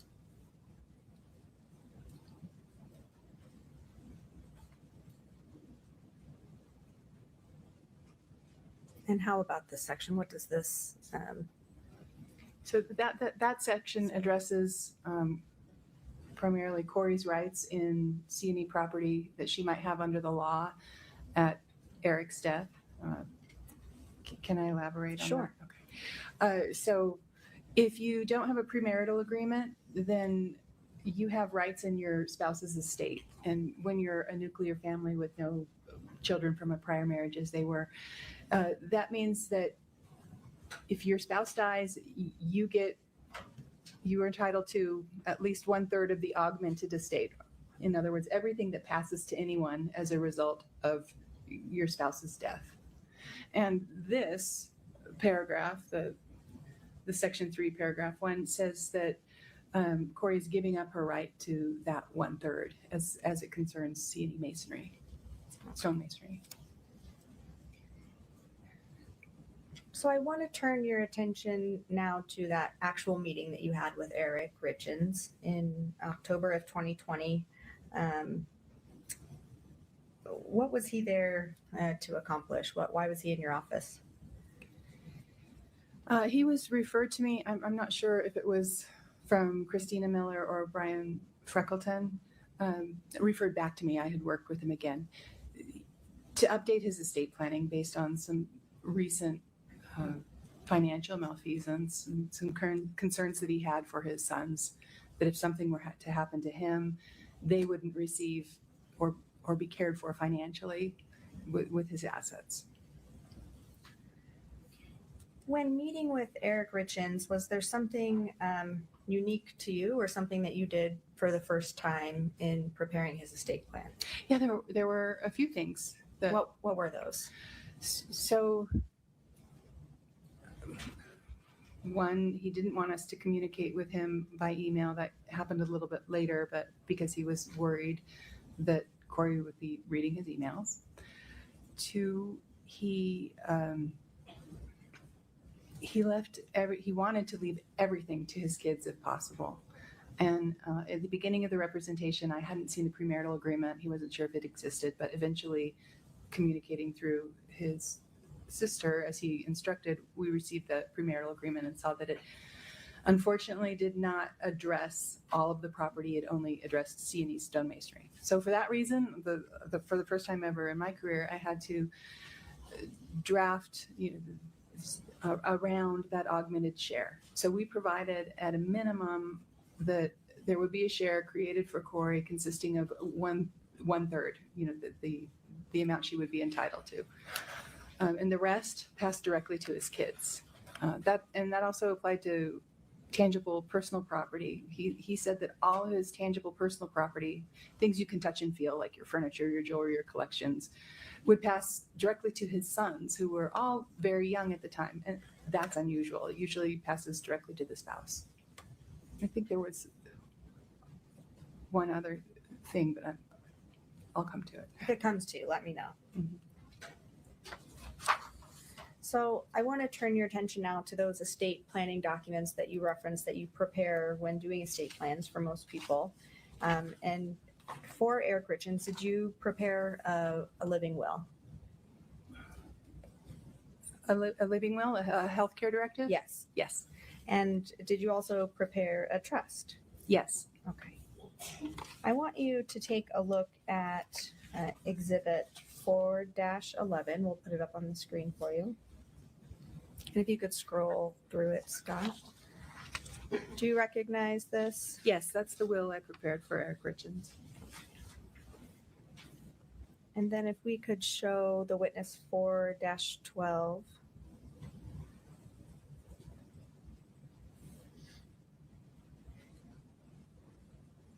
Do you recognize 4-12? Yes, that's the trust I prepared for Eric Richins. Now, in the book you have in front of you, I'm going to ask you to turn to tab K or to tab 6. Is that the will that we just saw in the same exhibit? Yes. And there's a signature as a part of that document. Is that correct? Yes. And who is that document signed by? The document was signed by Eric Richins on page 8, and his initials appear on every single page of the document. And you notarized that document, right? I witnessed and notarized the document. If you could turn to tab 10 in that binder.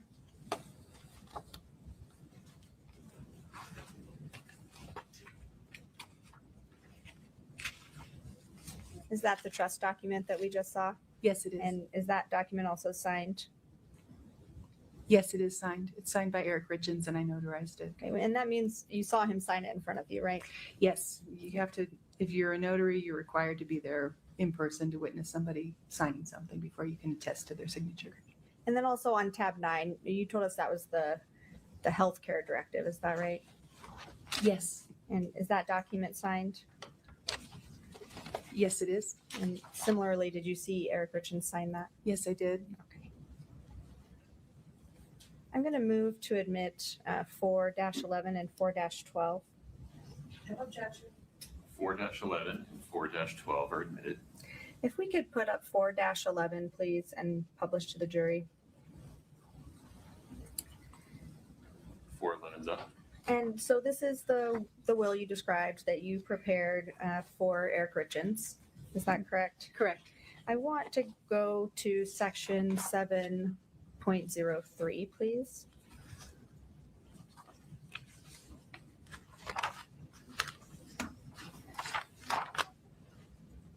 What does this section provide for?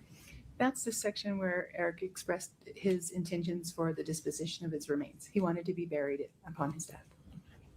Now, talk generally about this document and what kind of legal implications, this document has. So in the case of a trust-based estate plan, which is what we prepared for Eric, the will is not usually as important as the trust. All of his directions for what he wanted to happen to his assets and the protections he wanted to put in place for his loved ones were contained in the trust. You still have to have a will. It's called a pour-over will. It says that if I leave anything out of my trust, and if I forget to make a beneficiary designation when I die, give it to my trust to be controlled by the terms of my trust. And then I always include either burial, cremation instructions if somebody has a preference. Sometimes people don't have a preference, then I don't say anything. Anything that's governed by a will has to go through a process called probate. That's a court supervised process of administering an estate, the non-trust assets. So when you draft a trust-based estate plan, or when you execute a trust-based estate plan, the idea is you're avoiding probate. You don't need to use the will. It never has to go through probate. The will is just a backup document. So now if we could put up 4-12, please, for the witness, and we can publish this as well. So talk about, in general, how a trust works.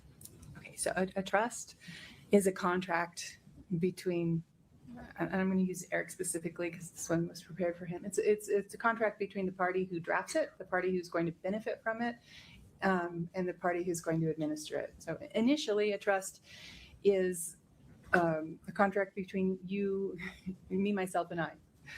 Eric was the grantor. He created the rules for the trust. Eric was the trustee. That means he was the manager of the trust. of all the assets that were contained in the trust and had to follow the rules that he set. And then Eric initially was the beneficiary until such time as he became, until he died. He was the trustee until such time he became permanently incapacitated or died. And then somebody else would manage those trust assets. It's like a box that you have rules for. You put the assets in, and those rules control all of the assets in the box. So you mentioned that a trust, the trustee was Eric while he was alive. Yes. And then he chose someone else to be a trustee in the event of his death. Is that correct? He did. That would be at Article 3. Okay. Who did Eric choose as his trustee? He chose his sister. Well, he chose a couple of successors. His sister, Kouri Richins Benson. And then I want to see who he chose as this. And then I'm looking at the will still. That's okay. You don't have to look at it. If you don't remember, that's okay. No, it was Katie that he chose as his first successor trustee, and I believe it was Clint as the second. What is a trustee? The trustee is the person who has legal title to the assets in the trust and is charged with managing those assets for the benefit of the beneficiaries of the trust in the way that the trust says. In your experience, was it unusual for someone who was married to not choose their spouse as a trustee? Yes. What effect did the trust have on Eric Richins' property? While he was alive, he could still do anything he wanted with the trust assets because it was a revocable trust. But the trust owned his property in that little box. And the effect was that when he died, it became irrevocable, and those assets had to be administered according to the terms of the trust that he set. Scott, if we could go to Article 8.01 of the trust. Excuse me.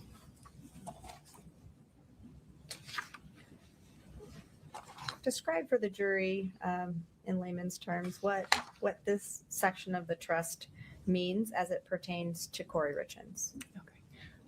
Might be a little wordy here. So on Eric's on Eric's death, this trust became irrevocable and sub-trusts were created. A trust for Kouri called the Q-tip trust that you see here at Article 8. And then the next trust is the Descendants Trust that was for the benefit of kids. Because it was a Q-tip trust, the law requires that all of the income generated by the assets held in that share must be distributed to Kouri during her lifetime. So did the trust provide for Kouri Richins' household expenses? Not specifically, but the guidelines for distribution also provide that she's entitled to also access the principal through the trustee for her health, education, maintenance, and support. So yes, she was provided for, just not household expenses specifically.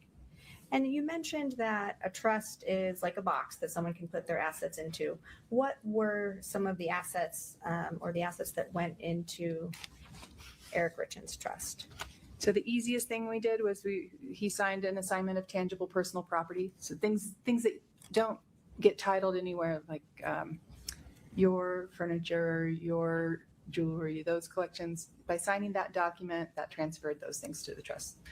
I prepared a deed for him for the house that he owned in his name, and we transferred that asset to his trust. I think the house was on Willow Court. And then I prepared an assignment of interest in C&E Masonry that he signed later on in February. After the trust was built, then we could put the things in it, and he signed that in February of 2021. Put that in the trust, and also another LLC interest. Scott, if we could go back to just the first page of 4-12, please.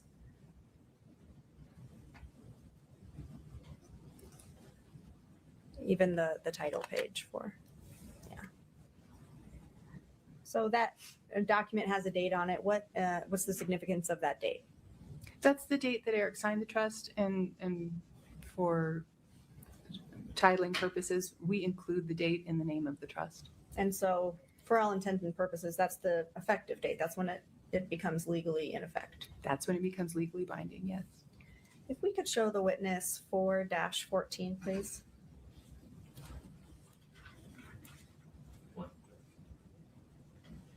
Scott. And if you could scroll through it so the witness can see the document. Do you recognize this document? I do. Did you prepare it as part of Eric Richins' estate plan? Yes, it's the power of attorney that I prepared for him. I'll move to admit 4-14. No objection. 4-14 is admitted. If you could explain, you mentioned that this is a durable power of attorney. What is a power of attorney? It's a document that nominates an agent, somebody that you choose to manage your property if you become incapacitated, or sometimes immediately. And what effect did Eric Richins' power of attorney have on his estate plan, or who did he choose as his power of attorney? I'm sure he chose Kouri Richins Benson.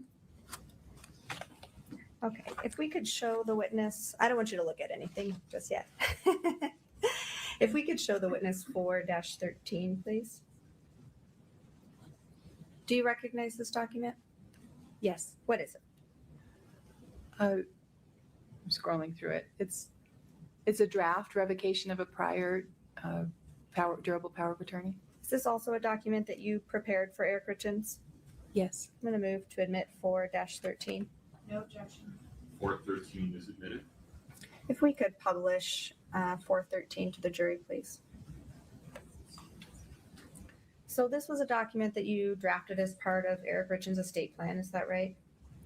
Yes, I drafted it, and then you can see that there's the prior durable power of attorney is attached as an exhibit. I didn't draft the prior power of attorney. Certainly. Was this document ever recorded? This version of the revocation of durable power of attorney was never signed or recorded. Do you know why? Eric was concerned about the repercussions he would face if he told Kouri. Object to hearsay, Your Honor. That was my impression. Pause. Please approach. Yeah, my apologies.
Jury, I appreciate your patience. You cannot consider what Eric Richins said to Ms. Bowman-Carter.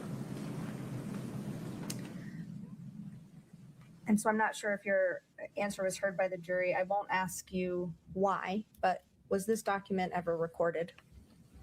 No, this document was never recorded. Okay. Now, you mentioned earlier that you were communicating with Eric Richins' brother-in-law, I believe.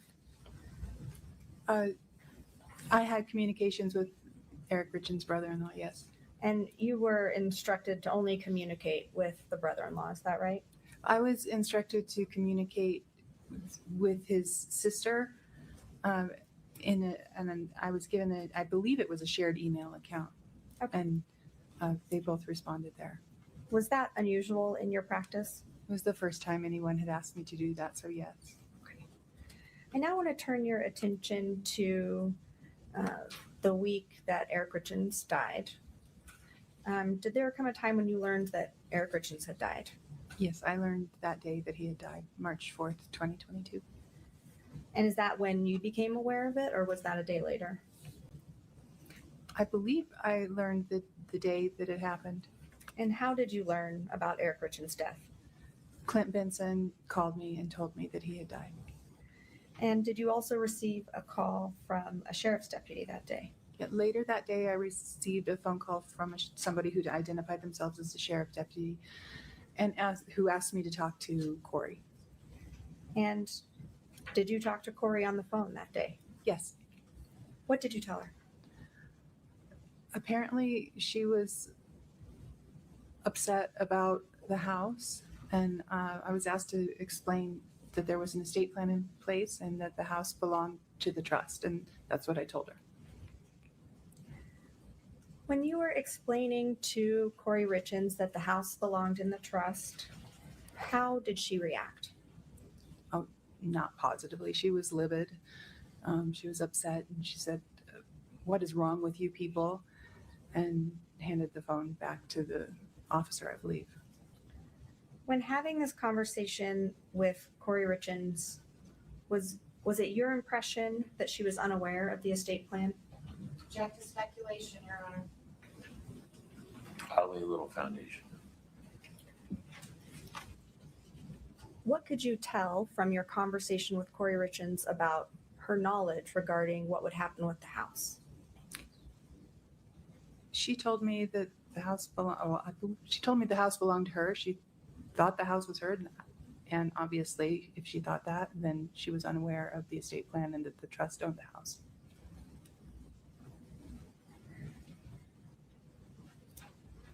When were you contacted by an attorney representing Kouri Richins? Yeah, a bankruptcy attorney reached out to me. Objection, Your Honor. Can we approach? Sure.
So you mentioned that you received an email from an attorney representing Kouri Richins. Is that right?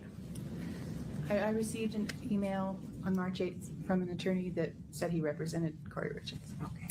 What, and so, sorry, I missed the date that you said. He contacted you on March 8th, is March that right? 8th, 2022. What was the general nature of that email? Just to tell me that he represented her and to ask that we give her time to grieve, don't act too quickly, so that she could attend to the services, and I believe that was it. And so he was contacting you in reference to the estate plan, is that right? Possibly. I'd have to look at the email, but I don't even know if he referenced the estate plan. He was talking about the house that was in the estate plan. Is that right? Yes. Did you, after that email exchange on March 8th, did you provide any documents to Mr. Nate? Yeah, it was Attorney Nate, and I did provide him with a full copy of the estate plan. I pointed out several things, including that the will called for burial and asked. Yeah, go ahead. You can finish. And asked and because I had become aware that Kouri was seeking to have his body cremated, so I wanted to make sure. Hearsay and non-responsive. Well, taking him in reverse order, overruled, and it's unclear, so I'll sustain it, lay some more foundation. Sure. So one of the documents that you provided to Mr. Nate was the will. Is that correct? That's correct. And one of the reasons you provided him the will was so that he was aware of Eric Richins' wishes as it concerned his burial. Yes.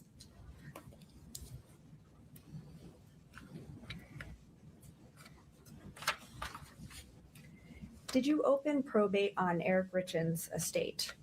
Yes. When did that happen? March 14th of 2022. Only 10 days after Eric's death. In your experience, is that, first, I'll ask two questions about opening probate. Was that a typical time frame for those events to happen? No, that wasn't a typical time frame. What do you mean by that? Well, a couple of reasons. Usually people need to get through the services and grieve a little bit. If the property is secure, there's no reason to open probate right away. But in this case, Eric had a fully funded trust.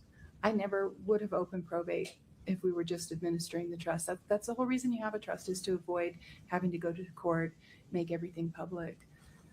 And so when you're saying the time frame was not typical, it was quicker than usual. Is that fair? Yes, it was much quicker than usual. And with a trust, I just wouldn't have opened probate. If at all, I would have opened probate a year after the death, after creditors' claims had been cut off. And so you opened probate quickly because there was some urgency, in your view? Yes. Eric had, can I explain why? Please lay some foundation for how she knows whatever she's about to say. Well, sure. Did you, can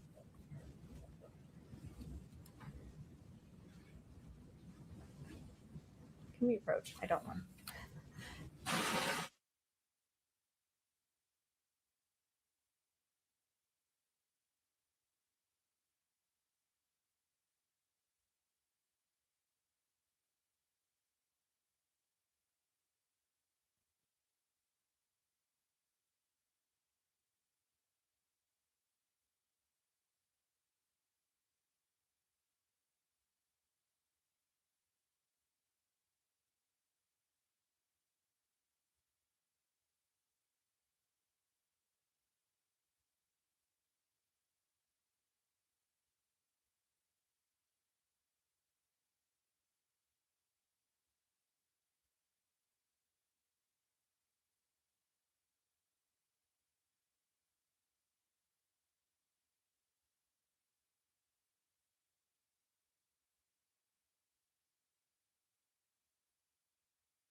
Ms. Shervinack, please proceed.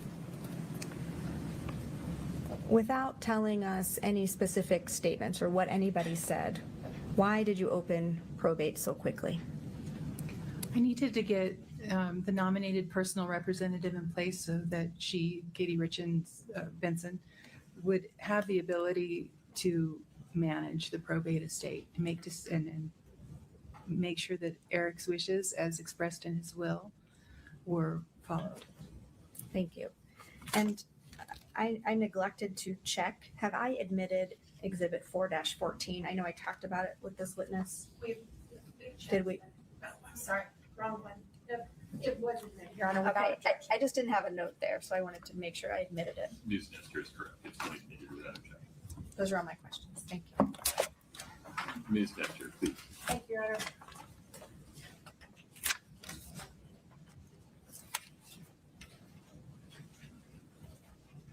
Good afternoon, Ms. Bowman Carter. Good afternoon. My name is Kathy Nestor. I'm one of the attorneys representing Kouri Richins today.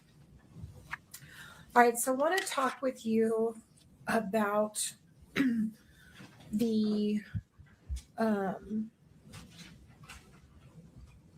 revocation document that you talked about with Ms. Shervanack. Could we please bring up 4-13? It's been admitted, Your Honor. One moment.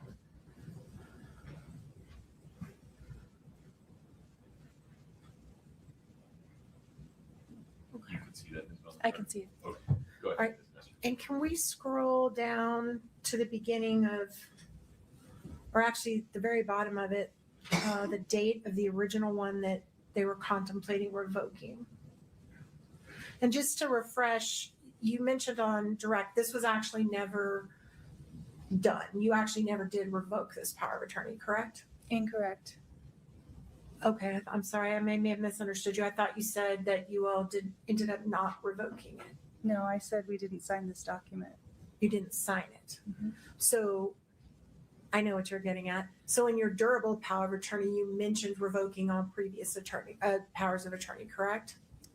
That's not what I was getting at, but that's correct. Okay. But this particular document never got signed or filed or anything. No, another revocation got signed apart from the durable power of attorney that he signed. Okay. And the date on this document that you all were contemplating revoking but didn't ever sign this document was May the 8th of 2013. Is that right? That's what this document says. So this is the power of attorney that all the parties were contemplating, saying you can't use this anymore, right? From now on. This power of attorney was revoked, yes. I'm trying to not use lawyer words. I'm trying to use like normal words, just so to make sure we're clear. So revoke just means we can't use it anymore, right? Right. It's taken back. It's null and void. Perfect. Thank you. That's what I was getting at. So to your understanding, this power of attorney had there'd been no prior revocation filed on this power of attorney. In other words, it had been in place since May of 2013. Right, but circumstances changed and he wanted to revoke it. Sure. Anybody can revoke a power of attorney anytime they want, right? Correct. But he hadn't done that up until now, till he saw you in 2020.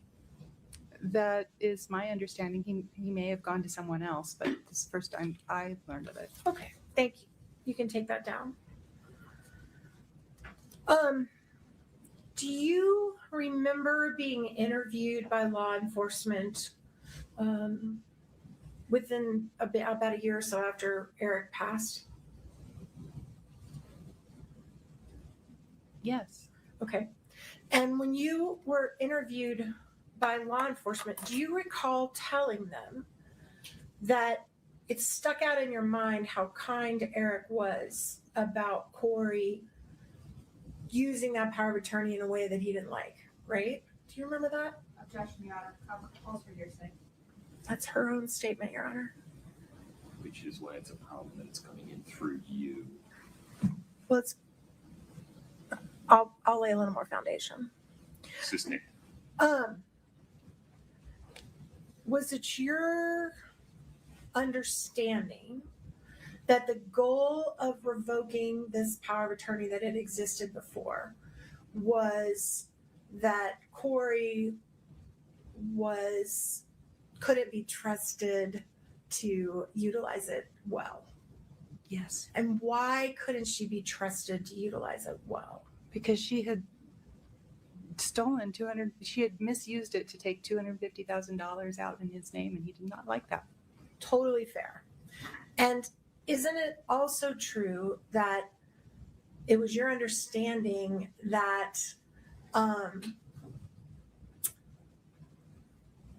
Kouri's business acumen or business skills were less than fantastic because she was young and inexperienced? I have no personal knowledge about Kouri's business acumen and skills. Did you make that statement in your prior interview to the police? I repeated what Eric told me about her business acumen and skills. Okay, and what was your understanding of that? I had no understanding of her business acumen and skills. But what'd you tell the police? I told the police what Eric told me. Which was what? That she was misusing the power of attorney, that I wanted to include stronger language in his estate plan, more protective. I was surprised that he was willing to. He said that she's the mother of my children. I know that she made mistakes. She needs some more experience. For now, I'm going to do what I'm doing. Great, thank you.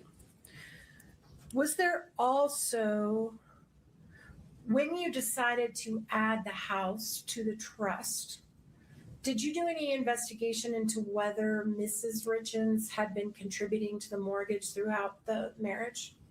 I did not. Wasn't relevant. Okay. When you said that all of Mr. Richins' personal property was poured into the trust, did you do any investigation into whose funds purchased all that personal property? It wouldn't matter if it was gifts, but no, I didn't. So, for example, the furniture in the living room, do you know whether Kouri purchased it with her money or Eric purchased it with his money or it was joint money? Do you even know? No, how could I know? Okay, and you made no effort to find out? The assignment that Eric signed transferred his personal property. Right. If So you took his word for what was his personal property as opposed to what was hers? I didn't have to take his word. He was only transferring what was his personal property. Okay. And did he give you an inventory of what that personal property was? No. Okay, so you didn't know. Well, there's a worksheet and he listed some things like his guns, but he didn't prepare a very specific inventory. I just prepared an assignment that he signed transferring all of his personal property to his trust, as is customary. So that would ultimately be decided probably by the trustee, whether she was trying to divvy up the proceedings as required under the trust, whether that couch was bought by Kouri or that couch was bought by Eric. That's likely. And you didn't give any guidance to that in the trust, the document itself. What are you asking? Was it listed in the trust, each and every item that was considered Eric's personal property? No, it was just all of my household furnishings in effect. Okay. You said all the household furnishings were his personal property? No, I said all of my household furnishings and effects, meaning all of Eric's household furnishings and effects. Gotcha. Okay. You also, in the trust documents that you drafted, it's pretty common that you do with something called a statement of intent, right? No, it's not common at all. So it was unusual that you did that. Yes. Katie, can you pull up 412, page 1-2, section 103? This is in, Your Honor, if we could publish. There you go. And can you blow up the statement of my intent? So this is the part you said is unusual for you to do. I mean, it's not unusual to, trusts will have them, but for me, I typically don't include one unless there's a reason. So did you have a reason for including this? Yes. Okay. And I assume it's something the client wanted? Yes. Okay. And the language in here states that the intent of the trust is to provide for both Mrs. Richins and the children throughout their lifetime, right? Right. We revised that the day of signing. Great. You can take that down. Did there come a time, you mentioned that it was your understanding that Mr. Richins did not want you to communicate with him directly, right? By email directly. Right. And is that because he and his wife shared an email account? I don't know. It was E. Richins, I think. I don't think they shared an email account. I don't know. Okay. So you just don't know. It was not because they shared an email. What he told me was not because they shared an email account. It was because she snooped in his email. Okay. That's So she had access to his email at least. I don't know. That's what he told me. Okay. And were you aware at that time that he was consulting a divorce attorney? Yes. So when you previously said it's very unusual to not put your spouse as a trustee, if the individual was considering divorce, that wouldn't be unusual to put someone other than your spouse, would it? No, that wouldn't be unusual. Okay. And was there a time where you accidentally did notify Kouri of something? Yes. Explain that, please. Kouri Richins, Kay Richins, and Katie Richins Benson. Very similar names. Sure. After I spoke to Kouri on the phone, I sent an email to Katie, I thought, which actually got sent to Kouri. Okay. And in that email, do you remember the date of that? It was probably March 4th, the same day that I talked to, it may have been March 5th, but I think it was March 4th, 2022. Right. The same day I talked to Kouri. And just talking about that conversation you had with Kouri, so this is less than 48 hours after her husband has died, right? Give or take. Yes. And your purpose of your conversation was at Katie Benson Richins' request? No, it was the police's request. Okay. And what you told her before she got very, very upset was the house that you live in is not yours.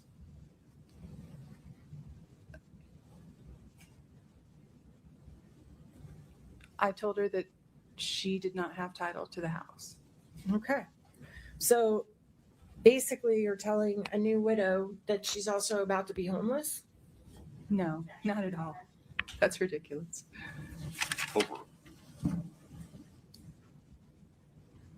Did you tell her there was any other homes provided for her by Eric waiting on her somewhere? No, but I told her that he had that she would not be kicked out of the house, that she could continue to live there, and that he had provided for her in his estate plan. Okay.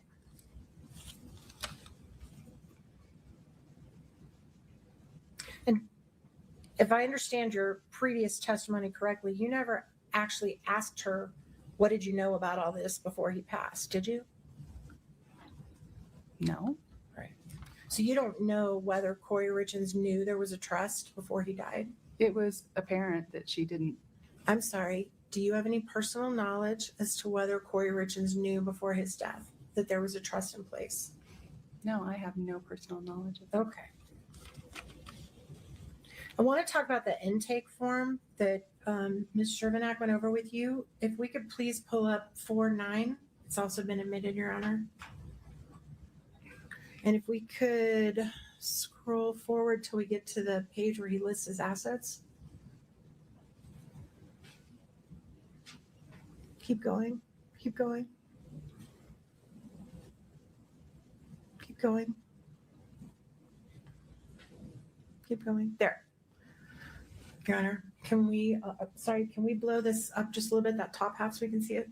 All right, so this is the section where you ask the client to list, I guess, what they're worth, right? Yeah, that is a summary of the assets listed on previous pages. Okay. And Mr. Richins, it looks like, wasn't sure about stocks and bonds, life insurance, and retirement. And Smite directed you to ask Freckleton, right? That's pretty common. Clients don't want to fill everything out. Yeah. And he knew Brian Freckleton had worked with me before on the buy-sell agreement. He said, talk to him about that stuff. But he does say that they had $100,000 in bank and savings accounts at the time. That's what this document says. And $65,000 in vehicles at the time. Well, you said they. He says he. Okay. 65,000 in vehicles.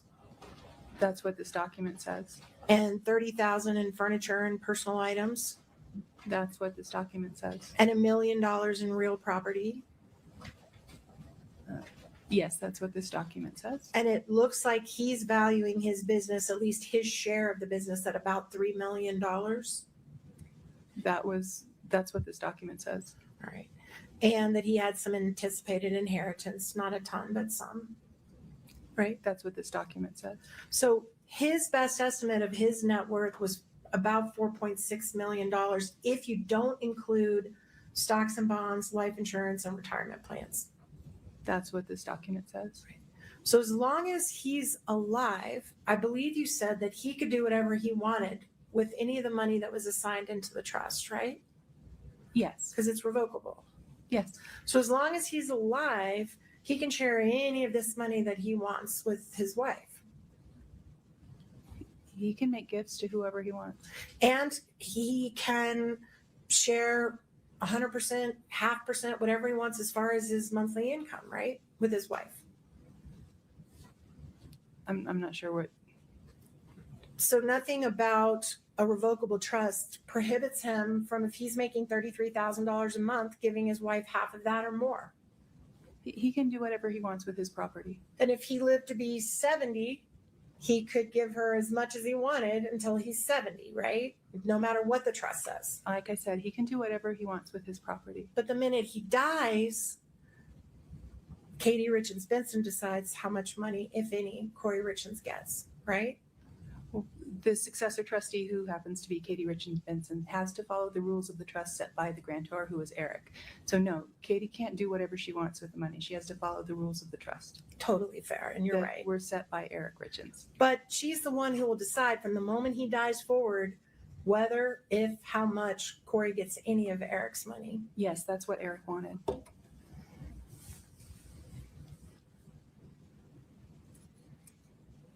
And if, hypothetically, Kouri Richins knew about the existence of the trust, she would know that as well.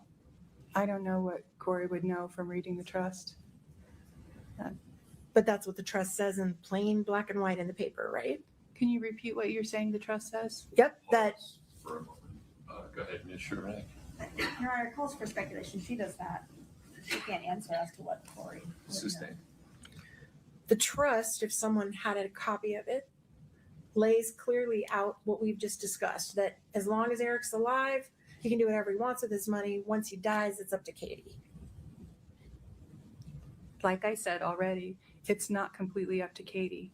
She's the trustee of the trust. She has legal title to those assets, and she has to follow the rules of the trust, which say she has to give Kouri certain income, that Kouri can come to her and ask for distributions of principal for health, education, maintenance, and support.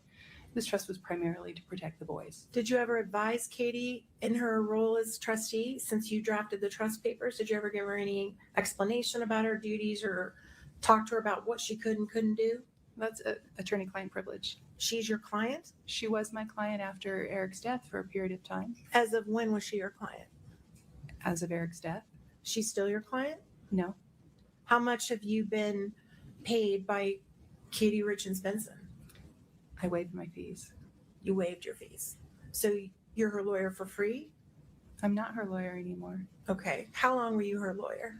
I was her lawyer through, I think I formally withdrew in June. She needed a firm that had more capacity than I had with just me. When you opened the probate, were you then responsible for any pleadings that came in and out of the probate matter? Would you have gotten copies of them? I opened probate. I drafted the probate pleadings. Right. So if, for example, Kouri had asked Katie after Eric's death, can you please pay the mortgage for the next year out of the trust? That request would have gone through the probate, right? No. Okay, so how would it have gone? Katie was the trustee of the trust. That is not subject to probate. Okay. So do you have any personal knowledge whether Kouri Richins ever asked Katie Richins for any distributions? Do you have any personal knowledge? Your objection, Ms. Sherman. Calls for hearsay. Kouri's statements to Katie. Yeah, only if it's, so would you exclude Kouri's statements, but re-ask your question?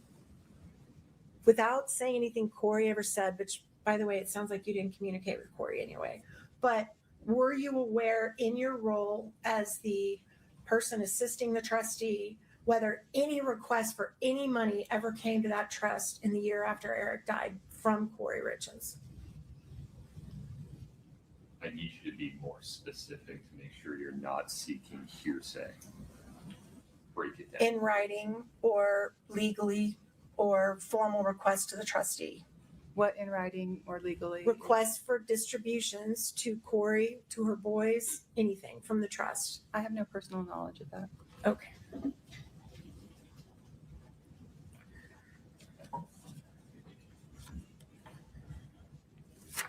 You also mentioned that you were talking to a lawyer that you knew to be a bankruptcy lawyer, right?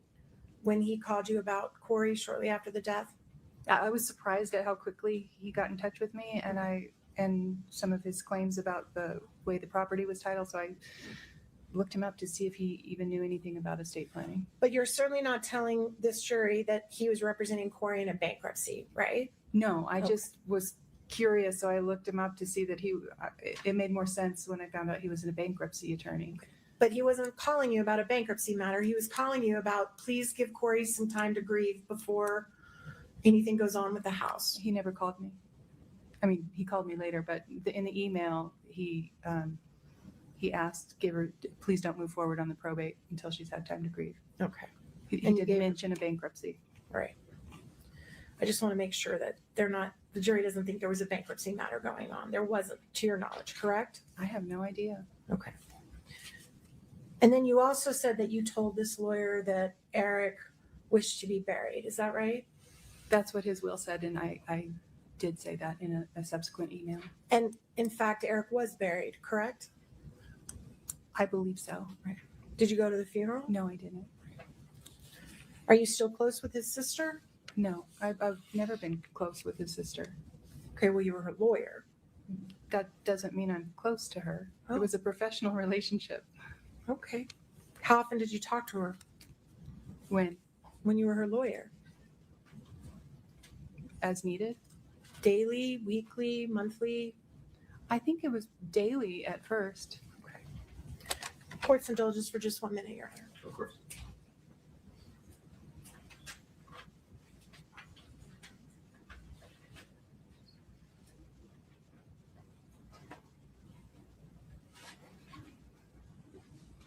Thank you, ma'am. Your Honor, we send the witness back to the state. Anything further, Ms. Sherman? No, Your Honor. May we release Ms. Bowman Carter? Yes, Your Honor. You're free to go. Take care. Bye. Thank you. Counsel. Your Honor, the state can call a witness now. That direct will probably be an hour. Why don't we take a restroom break now so we don't break up direct? Please rise for the jury.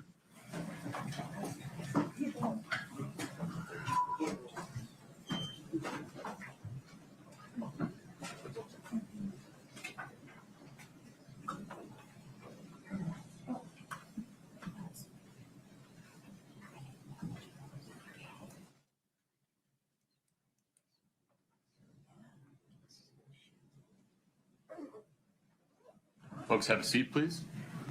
Just checking, the next witness is, Robert Grossman. okay. And then anything on the record before we take a break from the state, No, Your Honor. from the defense? No, Your Honor. Okay, why don't we come back at 2:10, please? Court's in recess.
231-500-139. The jury is lining up. Mr. Bloodworth, anything before we invite them in? No, Your Honor. Ms. Lewis? No, Your Honor. Okay. We're ready for them when they are.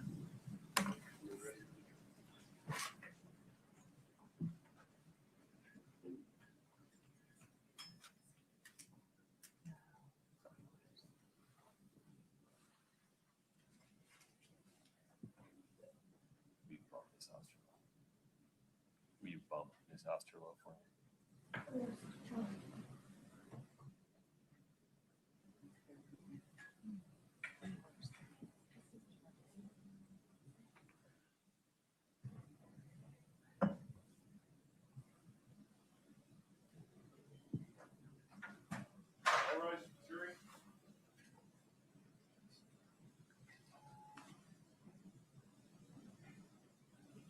Folks, please have a seat as you come in.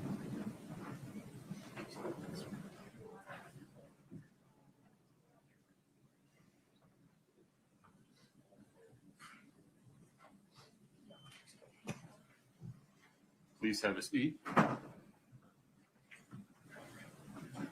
Mr. Bloodworth, the state's next witness, please. Your Honor, the state calls Robert Josh Grossman.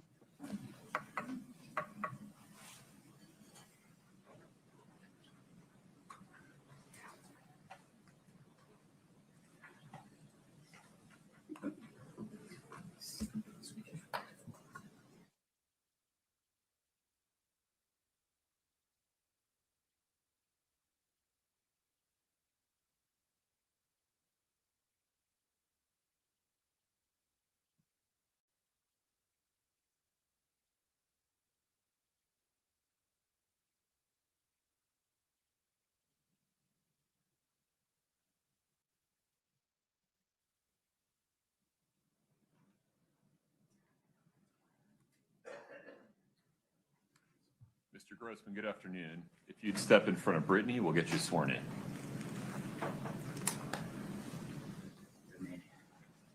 You please raise your right hand. Do you solemnly swear the testimony you're about to give in the matter before the court to be the truth, the whole truth, and nothing but the truth, subject to the pains and penalties of perjury? Sir, do you swear to tell the whole truth under the pains and penalties of perjury, yes or no? I won't lie. I'll tell as much in this setting. I assume I'll be answering questions not. Stand right there for a moment, if you don't mind. Can I invite you folks to take a walk for a moment? Please rise for the jury.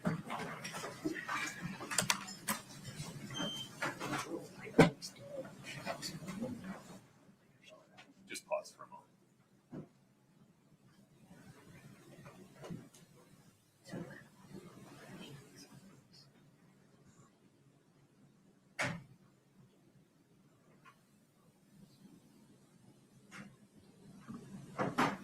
Have a seat for me, if you don't mind.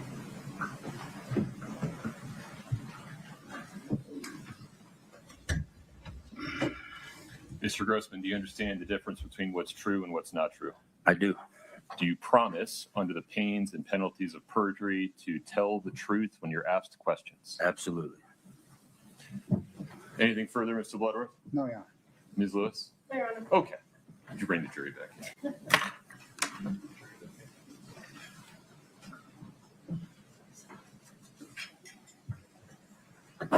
Your Honor, an instruction that he's taken enough. I'll make it clear.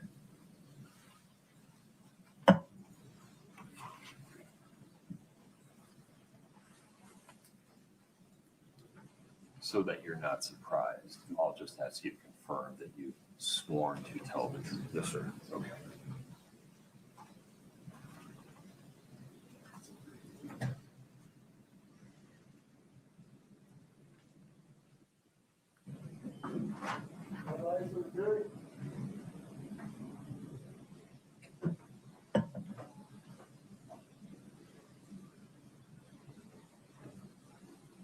Folks, please have a seat as you come in.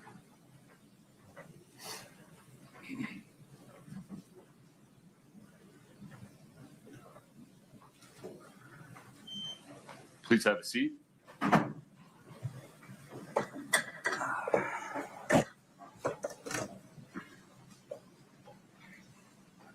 Mr. Grossman, just to confirm, you have sworn an oath to tell the truth, correct? Yes, sir. Very good, sir.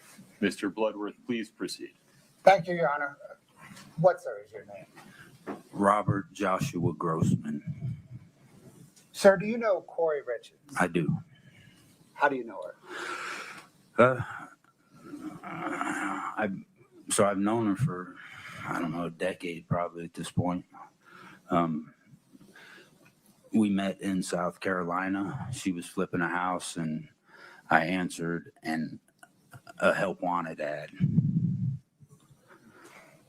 Then did you come to know her in South Carolina through helping her flip homes? I did. Did there come a time you moved to Utah? Yes. When, sir, was that? It was just as COVID was kicking off. So 2020, I believe, or early in the year. And why did you move to Utah? To work with her, help her flip houses. And when you moved to Utah, where did you stay? Initially, I stayed at a flip that she had acquired in Heber. I had my dog with me. We do live-in flips, me and the dog. Yeah. Other than accommodations, did she pay you for your service? We didn't have any contractual agreement. She took care of me. I lived for free. She gave me money whenever I needed it. I just, I liked her, so I'd work for free. Not that she didn't, pay me. She did from time to time in lump sums. And did she also give you a truck? yes, she bought me a truck. 2 of them. Bought me one, traded it in, got another one at one point. Didn't trade it in, gave it to her mother. Yeah. Did, sir, there come a time when your relationship turned romantic? Yes. About when? Same time, just before driving to Utah. So right about the outset of COVID. Right. Scott, can I get Exhibit 3-1, please?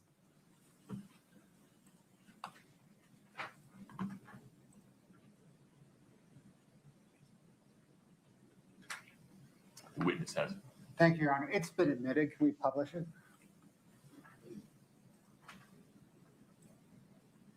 Scott, can you zoom in on the top portion? Thank you. Mr. Grossman, do you recognize that document before you? I know what it's alluding to. I know of it. Yes, sir. And did you know about a trip planned to the secret St. Martin's Resort? Yes. So I'm going to take a look at the passenger name line. There's some initials there. RG with a birth date of 9 December 1982 and a gender of male. So are those your initials? Yes. Is that your birthday? Yes. Perhaps obviously. Yes, definitely. Thank you.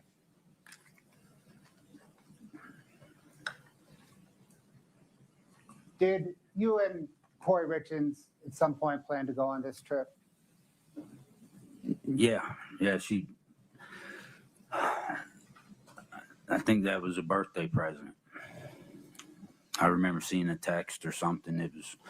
She sent it to me. We didn't discuss it much, but it was there. Thank you, Scott.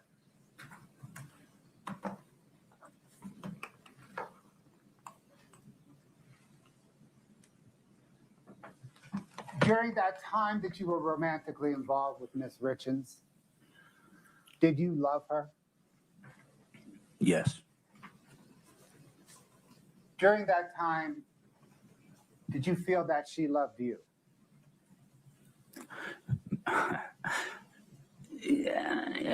Yeah. I have a tendency of going head over heels, though, probably more than most. So, I think she did. Did you exchange text messages with Kouri Richins? Yes. From the time you moved to Utah, about how often? Daily, unless she was mad at me or vice versa. What topics on those messages did you discuss? Same thing you would discuss with your best friend, plus house flipping stuff. Life. You discuss her children? Yes.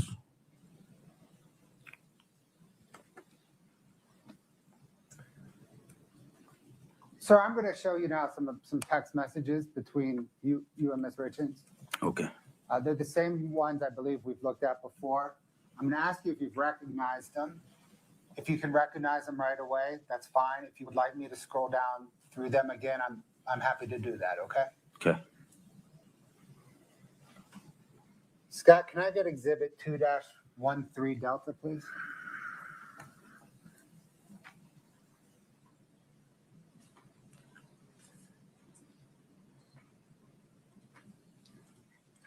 Can you just kind of scroll through the whole string without zooming in? Yeah.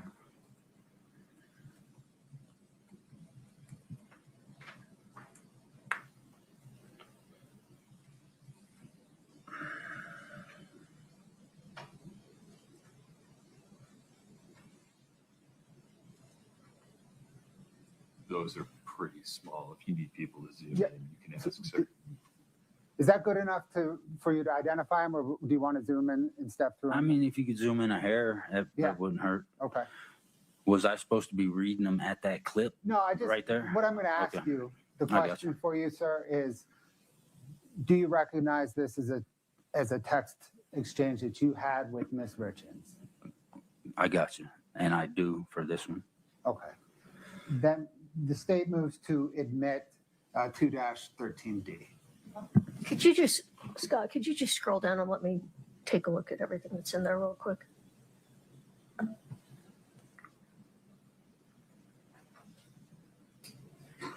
Keep going.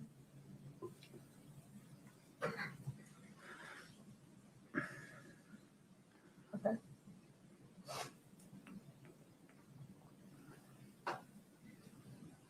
All right. Okay.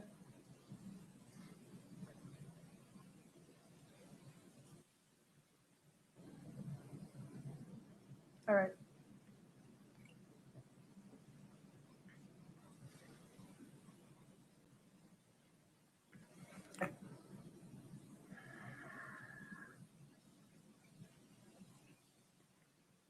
Okay. Okay.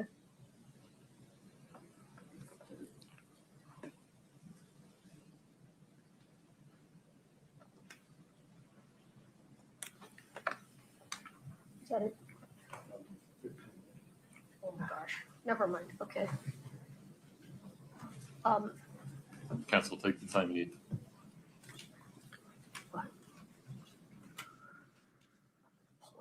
Let me just pull it up real quick. I don't believe I have any objection to that one.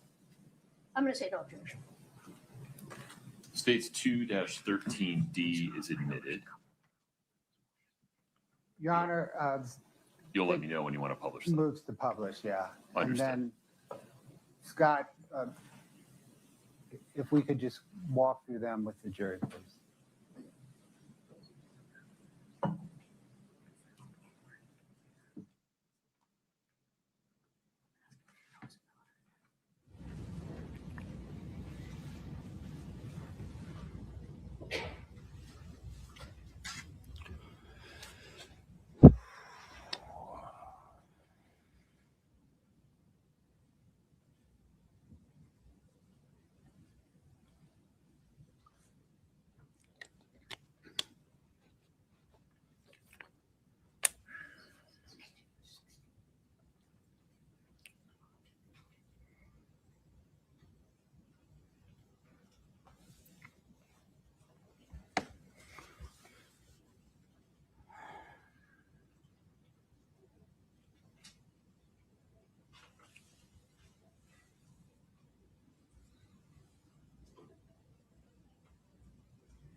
answer.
Thank you, Scott. That text was from December the 18th, 2021. I meant to go in chronological order. That was all one day. Sir, we're going to go back in time to November the 29th, 2021. Scott, can I get 2-12 Delta?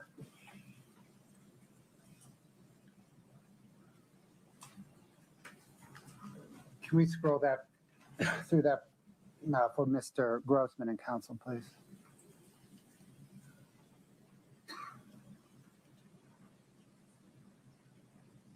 Yeah.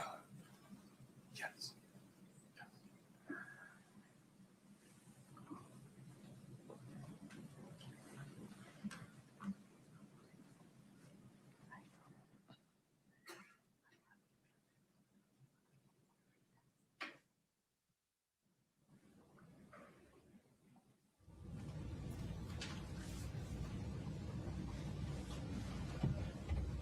Sir, is that an accurate depiction of a text exchange between you and Kouri Richins on November the 29th, 2021?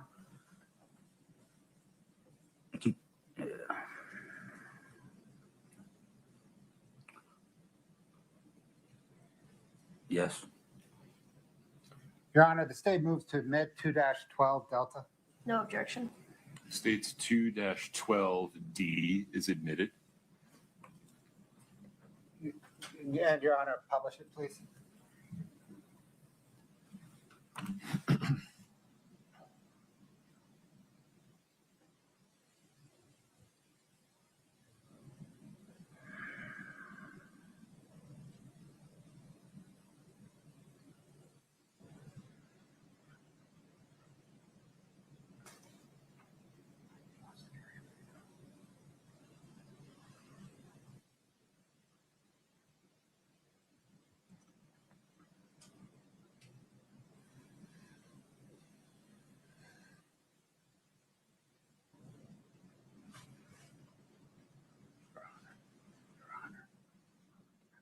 Yes, sir. Water. Yeah. Yeah, no problem. Grab a glass and there's cold water in there for you.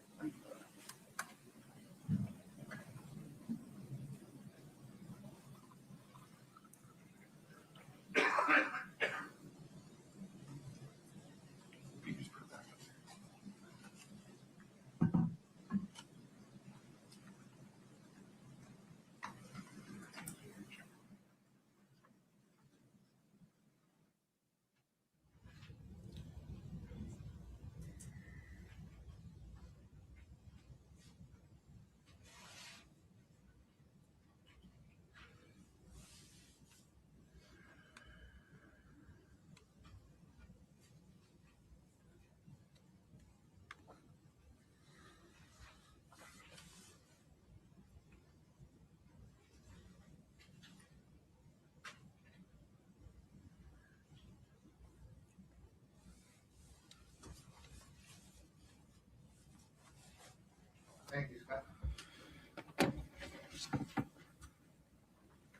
Scott, can I get 2-18 Delta, please?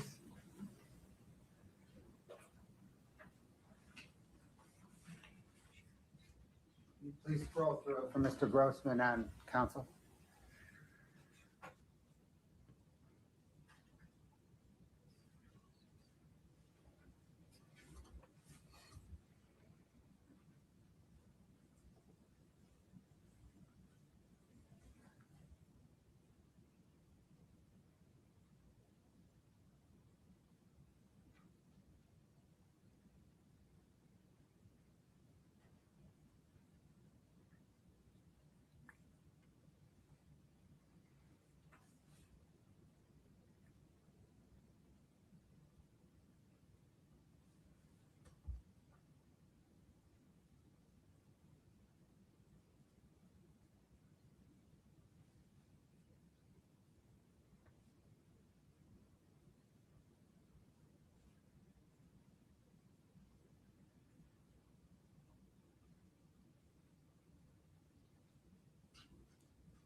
Sir, is that an accurate depiction of a January 9th, 2022 text exchange between you and Kouri Richins?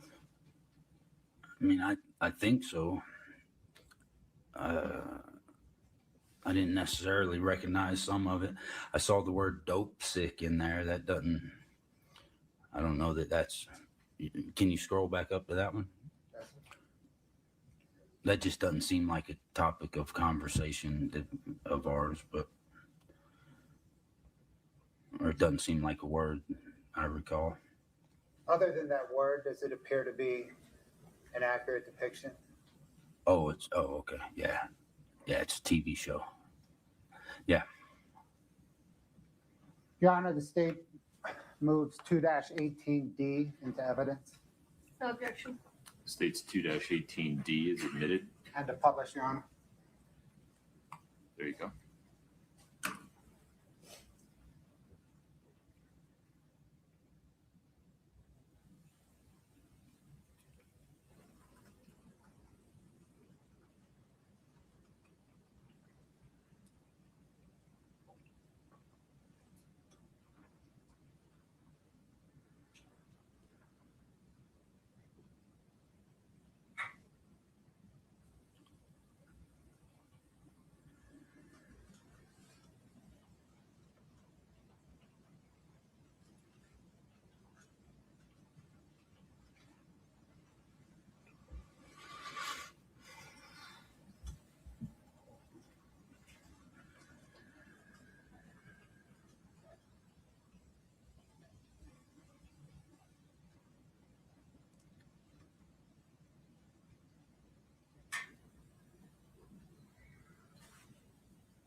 Thank you, Scott. Can I get 2-27 Delta, please?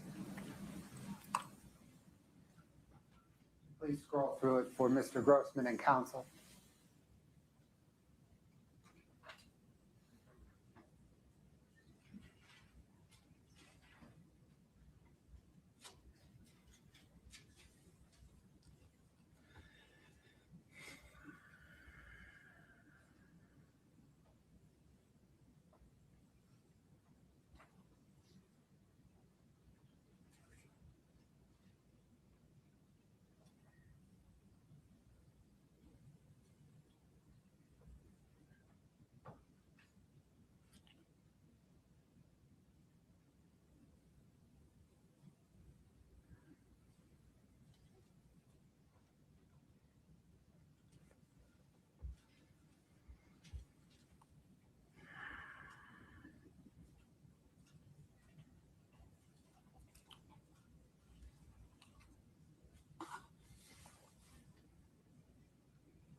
Sir, is that an accurate depiction of a February the 14th, 2022 text exchange between you and Ms. Richins? It is. Your Honor, the state moves 2-27D into evidence and to publish. No objection. 227D is admitted. One moment. There you are.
Appreciate you, man.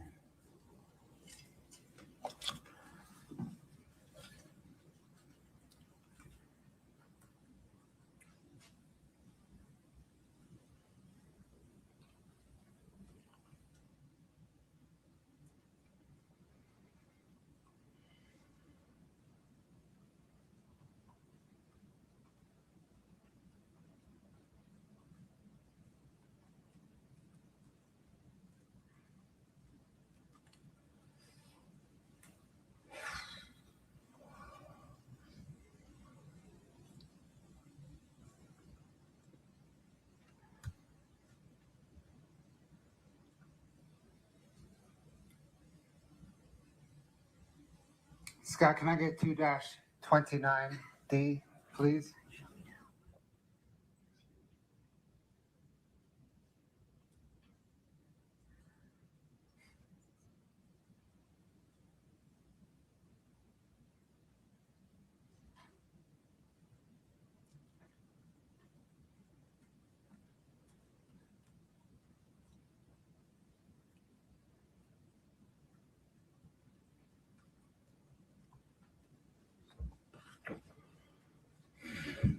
as they go through. Okay. Will you go back to the beginning, Scott?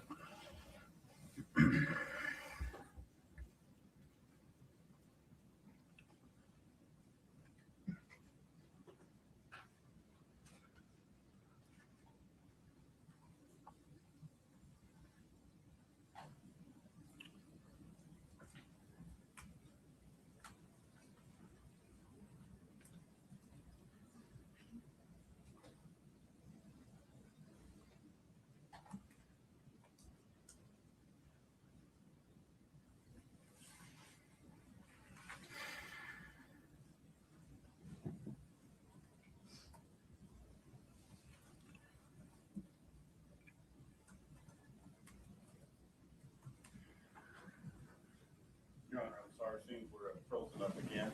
No problem. Let's fix it. 1 second, Mr. Grossman.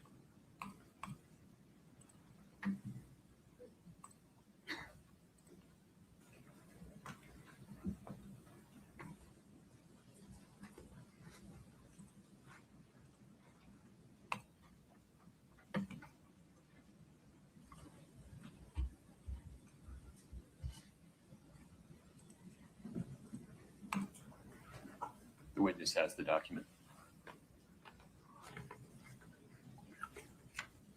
Sir, did you recognize that as a February the 15th accurate depiction of a text exchange between you and Kouri Richins? Yes.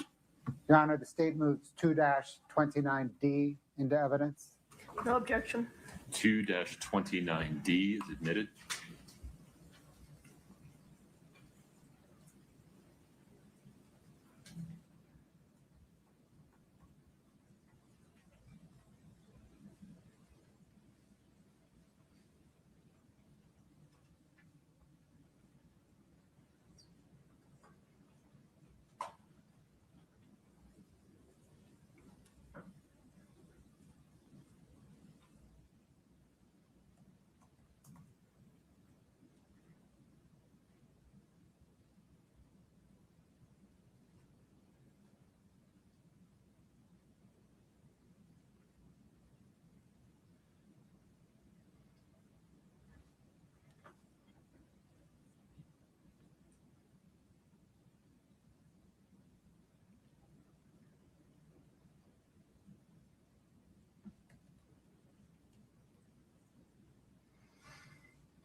Man.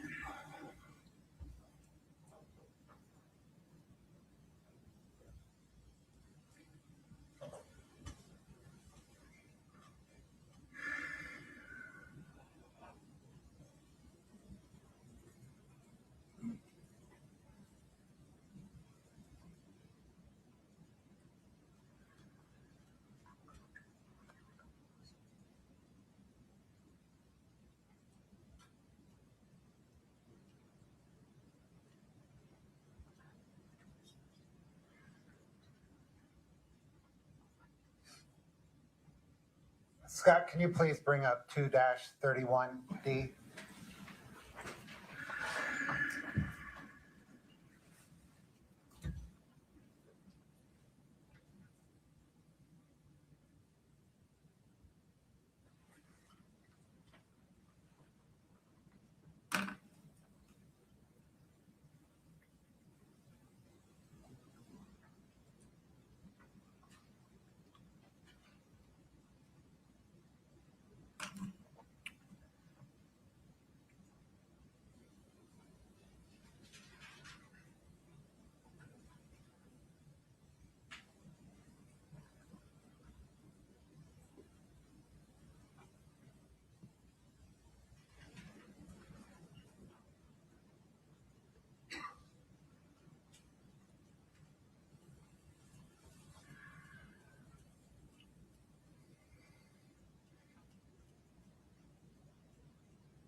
Sir, is that an accurate Yes. depiction? Yes. February 19th text message? Yes, sir. Your Honor, the state moves 2-31D into evidence. No objection. 2-31D is admitted.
Sir, would you like to take a break? Mr. Grossman, level with me. Do you need a minute or two? I don't know what I need. Let's just start with that. Why don't we take pause for a moment, sir, if you don't mind. Let's take a 5-minute break, please. Please rise for the jury.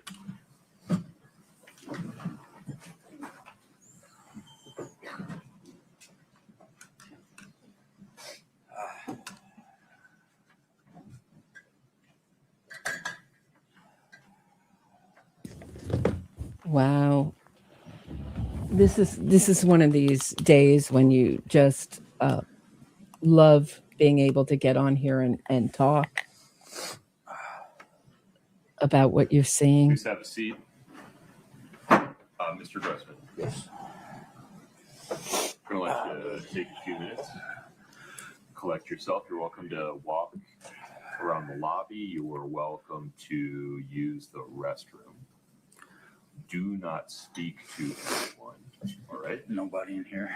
Nobody in here. In fact, I'm going to ask everybody that's in here to just sit tight for 5 minutes so we don't have any ambiguity about whether anybody is interacting with Mr. Grossman while he just takes a short break. Feel free to stretch your legs. There are going to be more questions. I just need you to be present, able to listen. Right. It's fine. Take 5 minutes. Don't talk to anybody. Okay? Okay. You go stretch your legs for a second. I feel like I got something I want to say. Yeah, but you're going to have to wait and just answer questions that are asked, okay? Okay, I'm ready though. You sure? As You I- sure you don't want to stretch your legs? It ain't the legs that All right. need to stretch. I'm Well, I'm going to sit here for a minute and I'm just cool answer with an that. email and take a deep breath, I'm okay? cool with that. All right.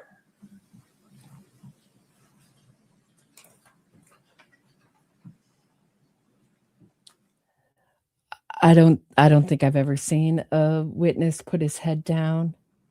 After you take 5 breaths, will you line the jury back up? Thank you. Okay, I guess I'm not going to be able. I just feel so sad for him. He wants to communicate, but he's, all his, what he can say will be controlled by the lawyers. It's important that you just wait for the question asked, okay? I appreciate that, sir. He got fooled and fell in love with a psychopath. Whenever they're lined That's up, the. Thank you, sir. This is. Try not to talk over the judge. Sorry, guys. But this is the same kind of face that you see by someone who's been bamboozled by Madoff or some kind of victim of some kind of fraud. He loved this woman. She's not capable of it. She's not capable of those emotions. She preyed on him. And the feelings of being duped and sadness and shame are all very easily recognizable. So I think the question here isn't, we talk about, do we like someone? Is there a good guy? Are they a bad guy? He hasn't shown any signs of being a psychopath. We haven't gotten to that. I don't like the way they're presenting the text by having the jury read them. Sure, it's fair. Sure, they're not being, but it's certainly hard to follow as somebody who's watching from home. I hope these will all be hammered home in the closing arguments. Okay, back to trial.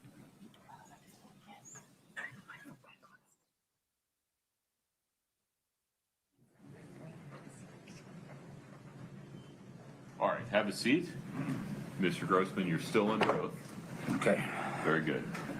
Mr. Bloodworth, your next question, please. Thank you, Your Honor.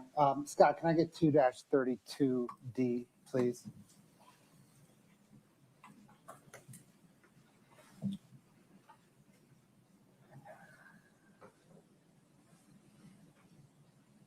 Just glance as these days go by. Mr. Bloodworth will have a question for you.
Sir, is this an accurate depiction of a February 23rd, 2022 text exchange between you and Ms. Richins? Yes. Your Honor, the state moves to admit and publish 2-32D. Objection. 2-32D is admitted.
Scott, can we get 2-36D, please?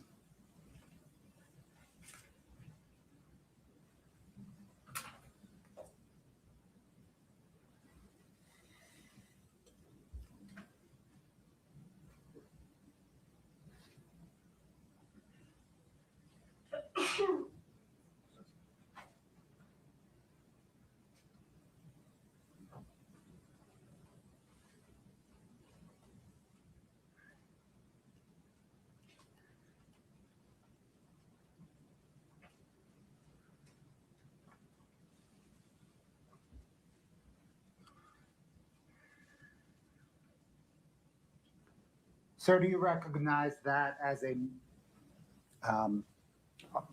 accurate depiction of a March 2nd, 2022 text exchange between you and Ms. Richins? Yes. Your Honor, the state moves to admit and publish 2-36D. No objection. 2-36D is admitted.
Scott, 2-38D, please.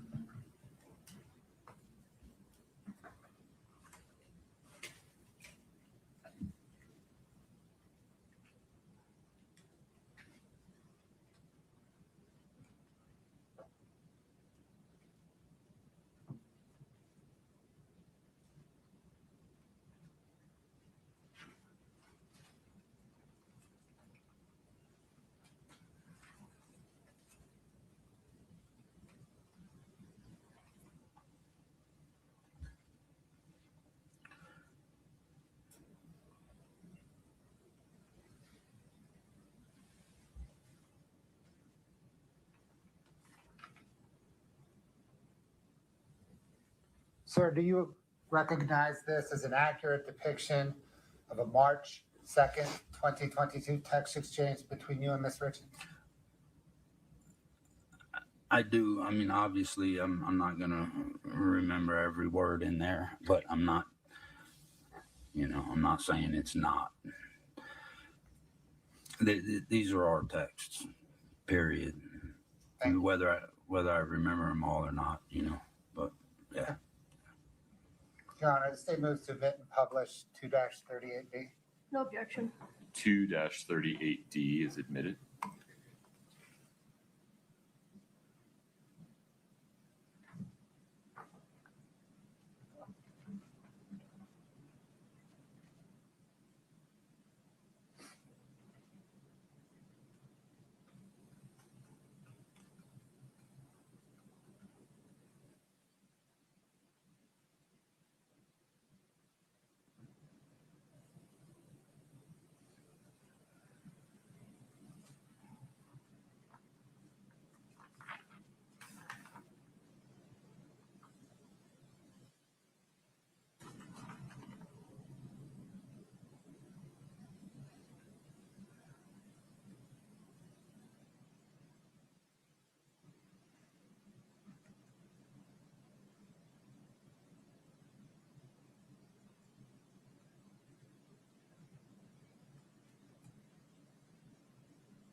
Scott, can you please split screen 2-39D1 and 2-39D2?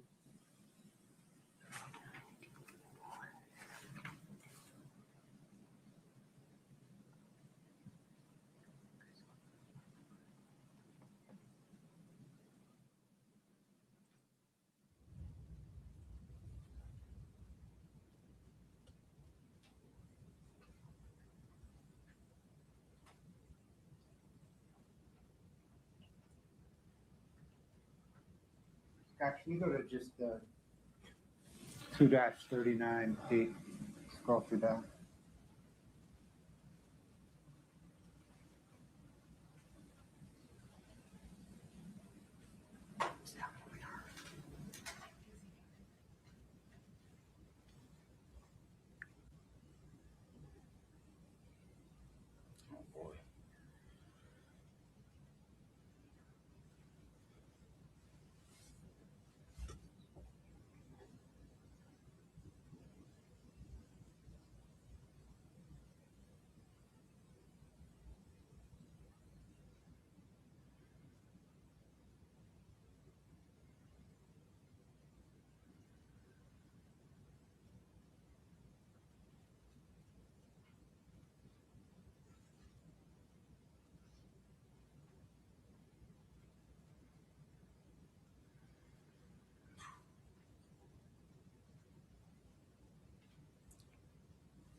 Sir, is that an accurate depiction of a March 3rd and a March 4th, 2022 text exchange between you and Ms. Richins? Yes.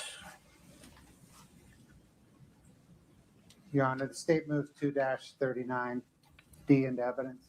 No objection. 2-39D is admitted.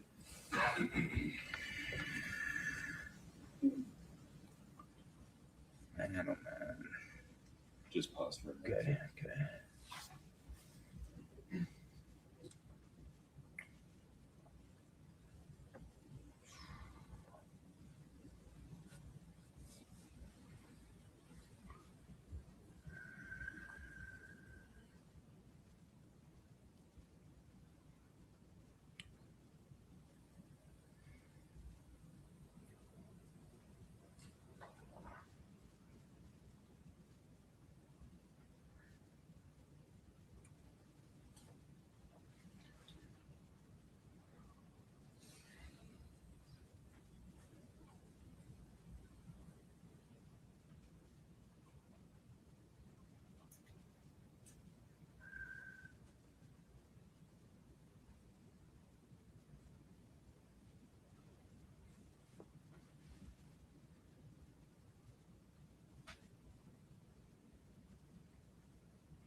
Scott, can you bring up the gift attached to that?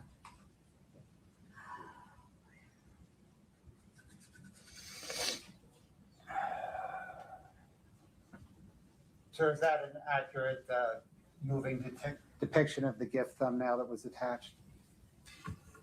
Was attached to what? The email we just looked at. That seems like pretty. I mean, I don't know. Who sent that? Me? We can go back to that. Scott, can you take us back to 2-39? Sir, can you see that? I see that. Maybe I'm just mixed up on the times or dates or something. Sure.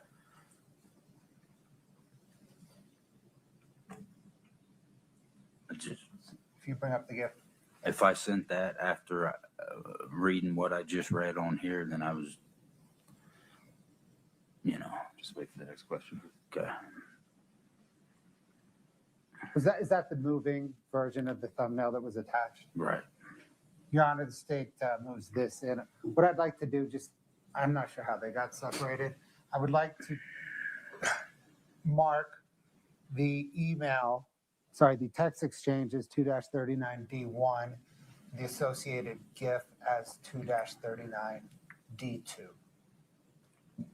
No objection, but could we clarify the gift was sent on March 3rd? Those texts cover both March 3rd and March 4th. The GIF was sent, it's in the text. It was sent at 7:22 p.m., March the 3rd, 2022. Okay. 2-39D1 and D2 are admitted. What order would you like to publish things in? Your Honor, let's please publish D1 and then we'll publish D2 at the end. Okay. Scott, let me know when you're ready.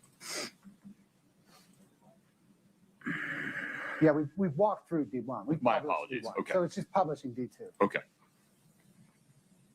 Do you want to show do you want to show the message at the end to provide context for the thumbnail, or do you want to go directly to D2? Tell you what, Scott, give me D1 on the left, D2 on the right, thumbnail portion of D1 on the left. One moment. Okay.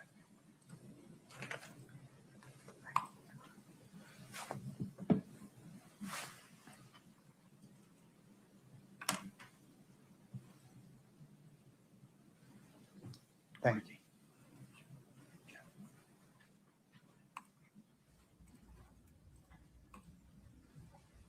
Scott, can I get 2-49D?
Sir, is that an accurate depiction of a March 20th, 2022 text exchange between you and Ms. Richins? I believe so. Your Honor, state moves to admit and publish 2-49D. No objection. 2-49D is admitted, and we'll publish now.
We can stop it there, Scott. Thanks.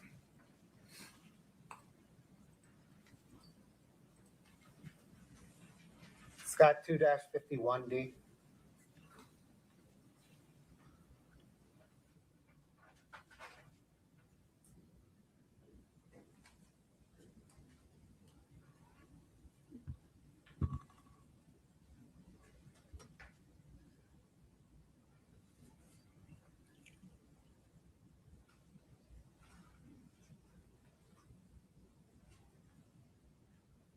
Sir, do you recognize that as an April 8th, 2022 text exchange between you and Ms. Richins? Yes. Your Honor, the state moves to admit and publish 2-51 Delta.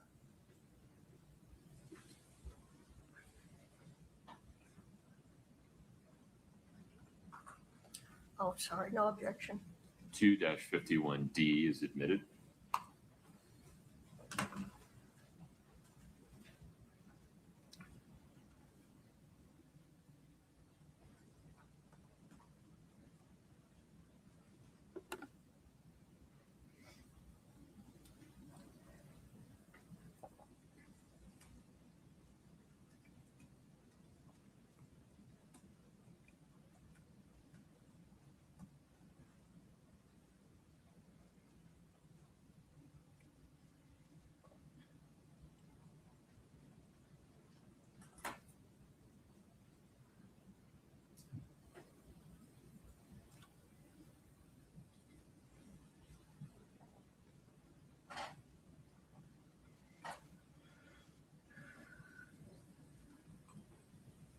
Sir, last one.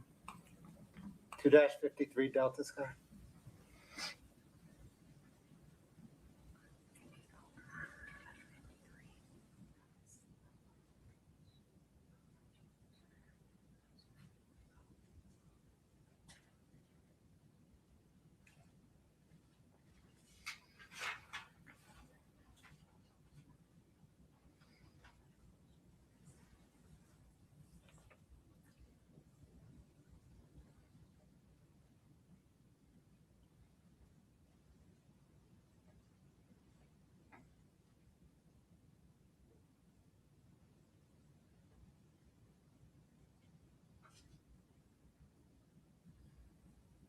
Sir, do you recognize that as an April the 15th, 2022 text exchange between you and Ms. Richins? Yeah, I recognize it.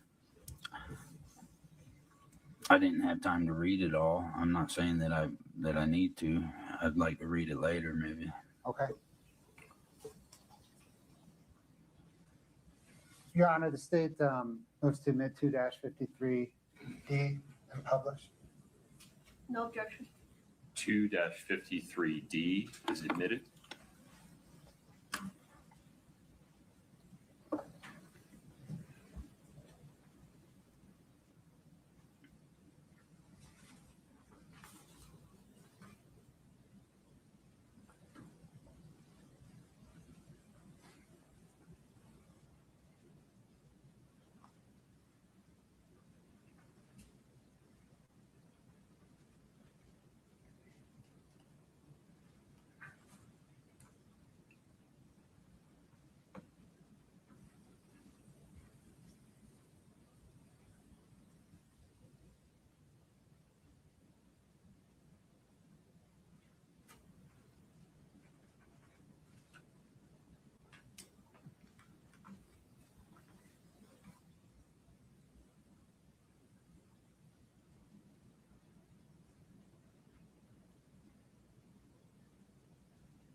Sir, did there come a time after Eric Richins' death when you met up with Kouri? Yes. Do you recall the first time? Yes. About when was that? I'd guess 2 weeks, 10 days, 2 weeks, something like that. What happened when you met up with him? I forget where we met, but we rode up in.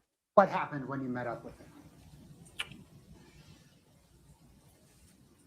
I forget where we met, but we rode up into the Uinta Mountains together.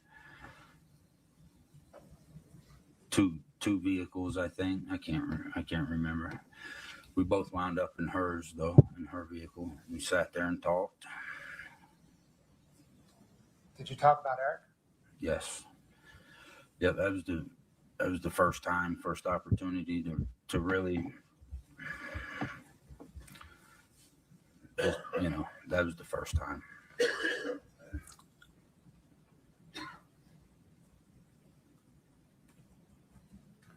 Did there come a time during that discussion that Kouri Richins asked you about killing?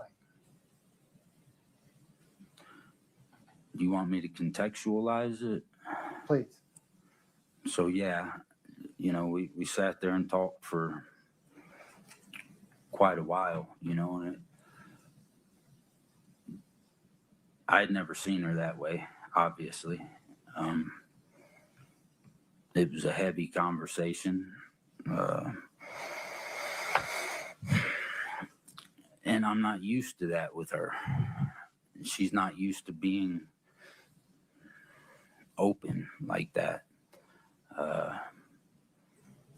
So at one point, my opinion then, probably still now, looking back, was that, she was looking for any reason. I think she was exhausted emotionally. And I think she was looking for a reason to divert the conversation away from herself, because she does that. She does that about lots of things in every normal life, And I think that's what she did.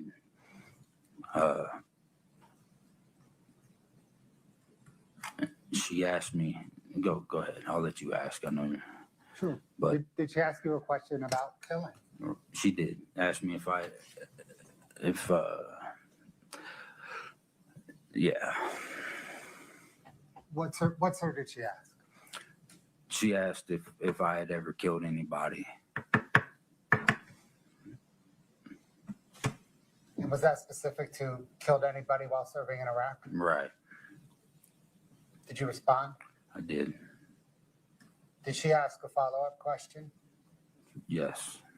Sir, what was that follow-up question? She asked me how it made me feel or something along those lines. And then I answered her.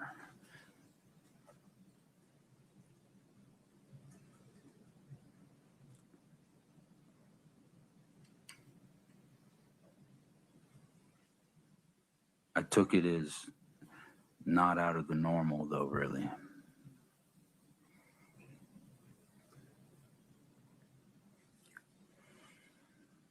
Did you and Kouri Richins stay romantically involved after Eric Richins' death? Yes. For how long? You'd have to look at my phones to tell me that. I'm going to guess, bless you, 6 months, maybe 8, 10. Best guess. And then what happened? I don't know. Just had a falling out, disagreements. I think, things changed after Eric passed. I mean,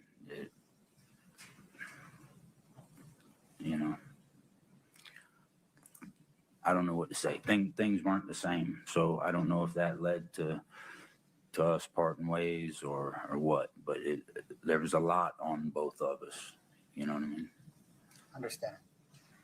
Thank you, sir. I don't have any further questions.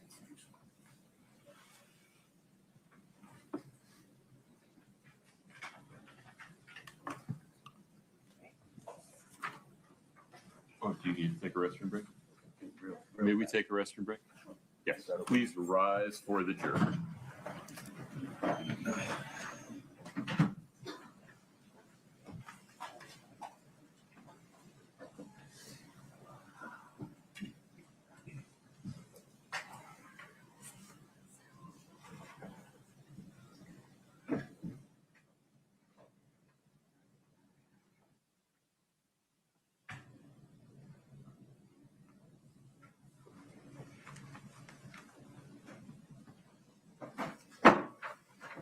I'm going to play it safe here. If you need to use the restroom, you can leave the courtroom. I need everybody else to just stay put until Mr. Grossman comes back into the courtroom. Thank you. You can have a seat.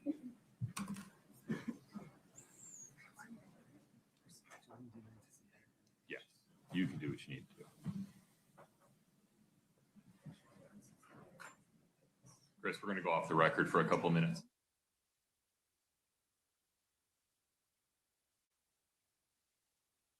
All right, they're going off the record. I don't know if I've ever seen a witness like this. Putting his head down, dying to talk. They said, "Oh, you can stretch your legs." The judge said to him, "Well," he's like, "There's so much I want to say." So he wants to defend himself. He wants to explain. There's shame. Looks like he's just coming to terms with this on this stand. Sometimes he's in tears, so much so that they had to stop testimony. What a day. And it's going to take a long time to just even get through all these text messages where they're professing their love to each other. He realizes he's been had, but then he says, Kouri, he's talking about Kouri Richins. She's not used to being open like that. Well, she's a psychopath. This is after Eric died. He says she was really going through it.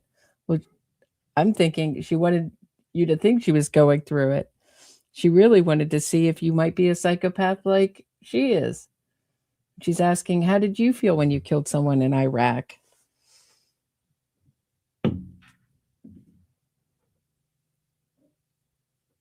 Yeah, to me, he's another victim, right? I don't know if he'll ever figure out what happened there, but he's thinking, I mean, there's just so many emotions, right? Anger, contempt for being there.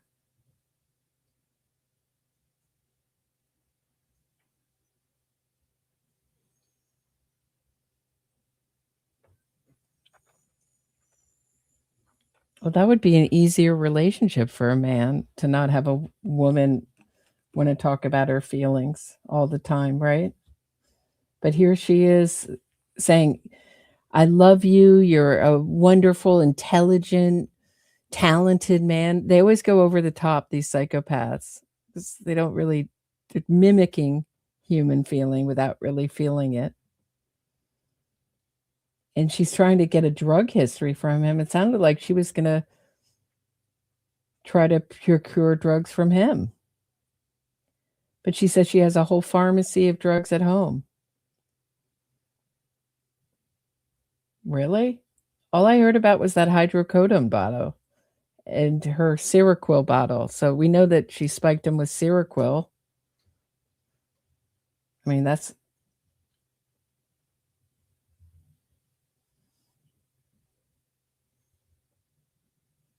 was her prescription given in 2018.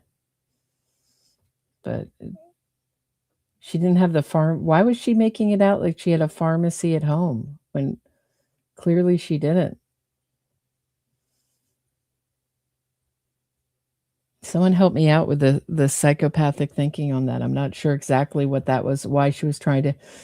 Oh, was she expecting him to say, me too? I have a pharmacy and it's open for you to use to kill your husband. That's what she was thinking. We'll go over this tonight. So as soon as trial's over today, I'll do a little bit of a wrap. I think this is the real important testimony. I don't think anybody wants me to go through the fraud testimony. That's pretty obvious.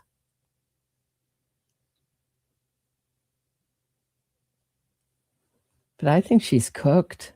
But here we're about to go into the cross-examination with Kouri Richins' lawyers that I always say come from the firm of hostile and unpleasant. They're going to try to destroy him, but I guess the best thing that, I don't know, what would be helpful in a cross-examination like this? They're going to make him look at like a killer or accomplice, or I don't know. Certainly not an accomplice, right? Because she's innocent. How do you... Her defense, right, was Eric was a drug addict with this hydrocodone bottle that he had for years and years and years. No drug addict would have a hydrocodone bottle for that long.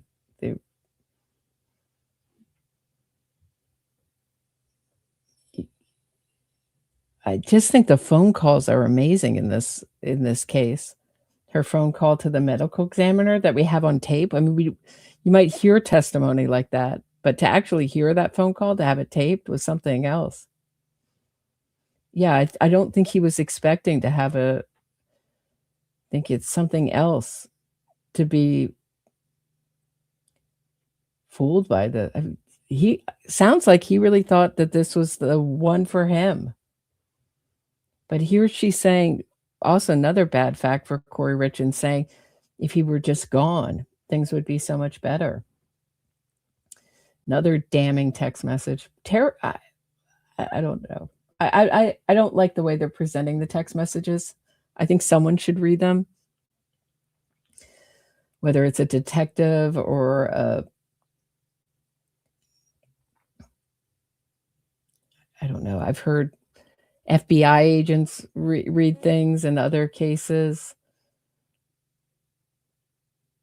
In the Karen Reed case, they were talking about hiring actors, or not even actors, but having neutral people with no relation to the case come in and read them.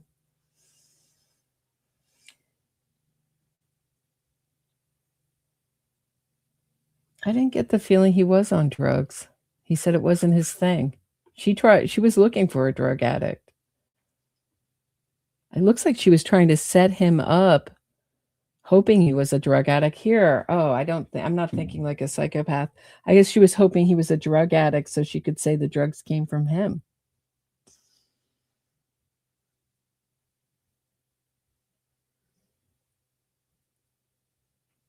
Yeah, the defense is on thin ice. I've never seen a judge dismiss so quickly a defense's claim that the prosecution were making faces during their cross-examination. I haven't seen any of that. Has anyone in my audience seen the prosecution making faces during their cross-examination? And they say it was filmed on TV. It was shown on TV. I didn't see it. Neither did the judge. So here we go. We're back.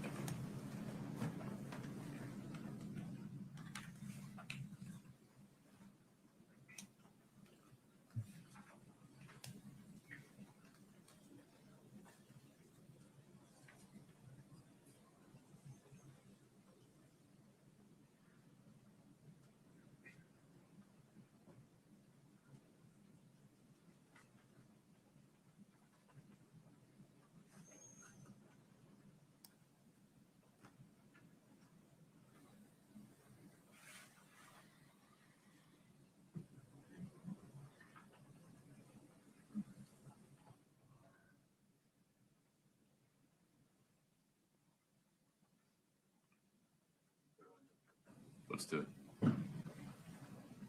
Please rise for the jury.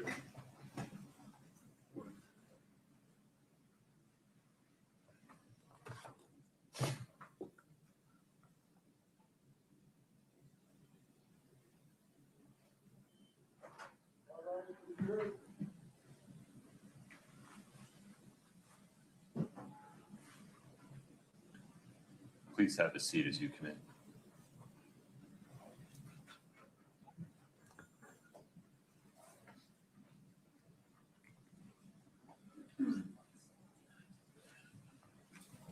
All right, please have a seat. Ladies and gentlemen, thank you for your patience. We'll now proceed with cross-examination of Mr. Grossman. Mr. Grossman, you're still under oath. Ms. Lewis, please proceed. Good afternoon, Mr. Grossman. Good afternoon.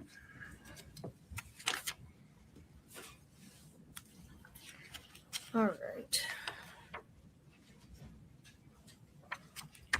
So, Mr. Grossman, you said that you and Ms. Richins met in South Carolina, correct? Yes. And she was flipping a house or more than one house there, One at that time. and she hired you to do some work on it, correct? Was that in response to an ad? Mm-hmm. She hired you? Yeah, IKEA furniture is what it originated as. But, Okay. And you knew each other for quite a few years before your relationship turned romantic, fair? Yes. And you weren't in contact that entire period of time from, was it about 2017 you met or earlier? No, it was earlier than that. I'm no good with dates. That's okay, but earlier than 2017. Mm-hmm. And then you weren't in constant contact between 2017 and 2000 when you became romantically involved. No.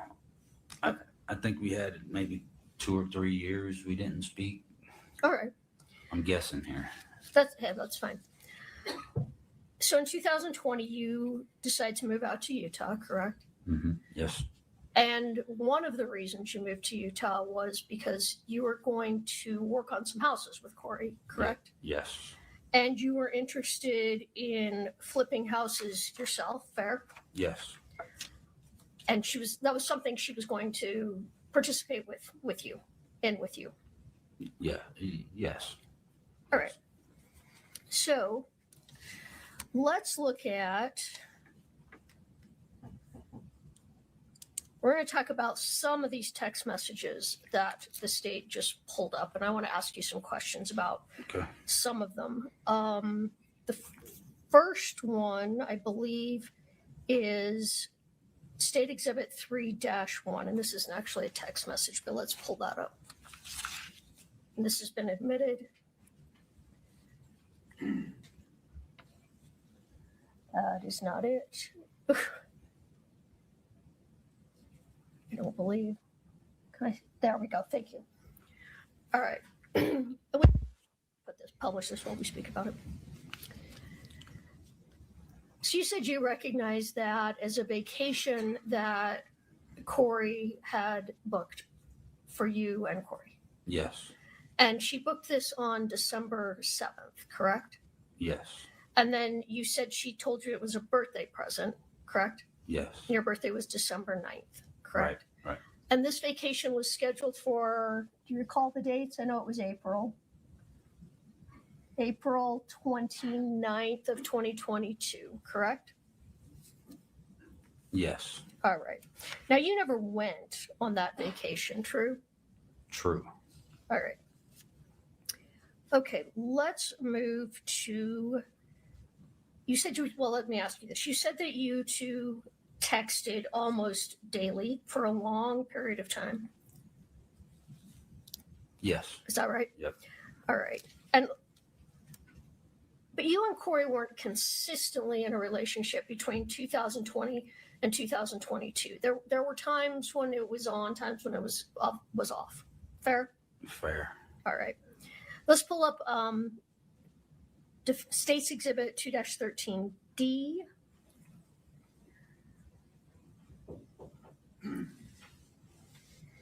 And if we could pull up page 10 of that text, Katie, and blow up the blue bubble, I think. I can't read it at all in here. Okay.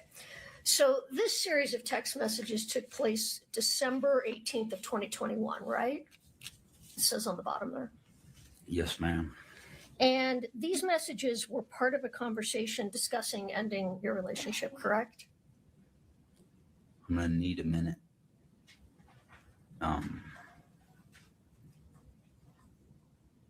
Do you need to look at more than that one text to determine that? Maybe not. I don't know. Can you maybe show him a couple of texts before that?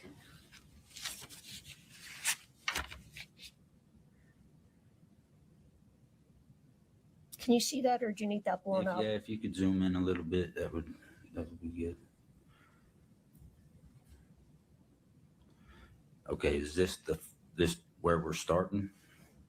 Sure. Okay. If you can just go ahead and scroll. Thank you, Katie. Let me stop there. It says you need to come see me in person if you're going to say goodbye forever, right? Right. So this series of text was talking about that you may be ending things, correct? I guess so. All right. I mean, I don't Well, let's just look at it. necessarily remember it, but that's what it sounds like. Unless we were just being tongue in cheek. I All don't right. know. Well, let's look at a couple. Oh, I'm sorry. Did not mean to interrupt you, Josh. No, that's okay. Let's look at a couple more. Maybe pull up Kouri's again. They're the blue bubble.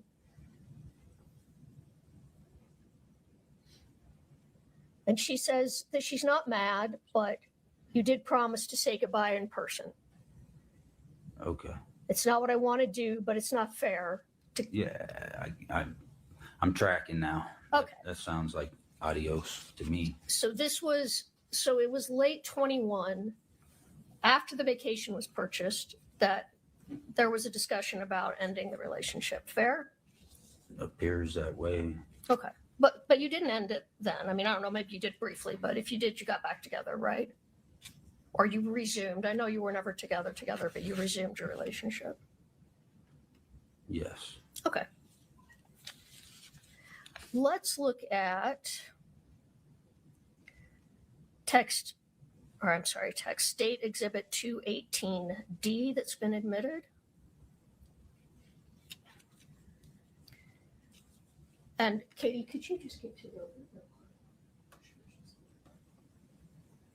All right. So, Mr. Grossman, this was about, well, first it was about a television show called Dope Sick, right? We talked about that on your direct. Well, you and Mr. Bloodworth talked about that. Mr. Grossman, my apologies. We need words, yes or no. Okay. I can't see it. Can you zoom in a little bit for me? Go ahead. Please. And while Katie's doing that, and you take a look, Okay. yes, she's starting a new TV show, Dope Sick, correct?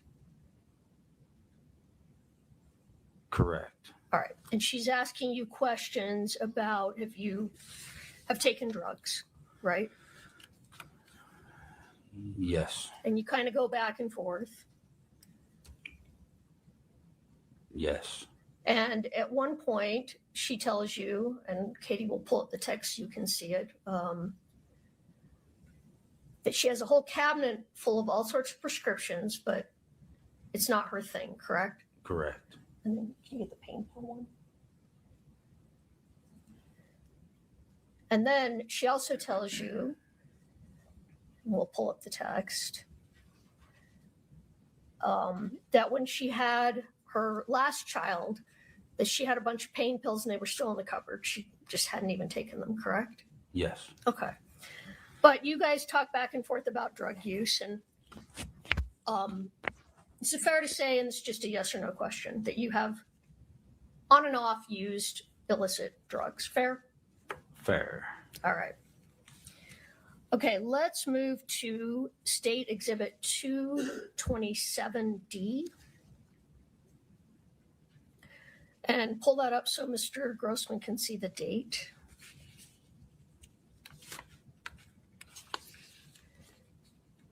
So do you see that these texts were on Valentine's Day 2022? Yes, ma'am. And you said you recognized them as texts between you and Kouri. But do you recall specifically anything about that day, that Valentine's Day 2022? I've tried to remember. I don't even know where we were, what we did that day. I don't think it was able to be extracted, or because I figured my GPS would have been able to clue me in, but I don't know. So you don't even though the texts say you met up, you don't even remember if you met up? I mean, if the text let me rephrase say that. that we met up, I assume we met up, unless the text say that hey, change of plans. I would agree with you. The texts do say that. I'm just asking you if you have a memory of it, of the actual meetup. Not necessarily, no. Okay.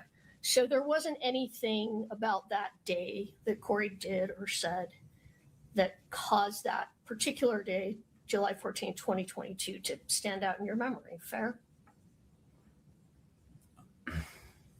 Well,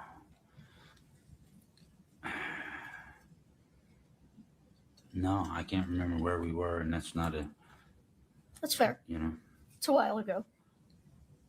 Okay. And it's not that nothing memorable occurred that day. I just don't remember, man. Okay, that's fair. Let's look at State's Exhibit 229.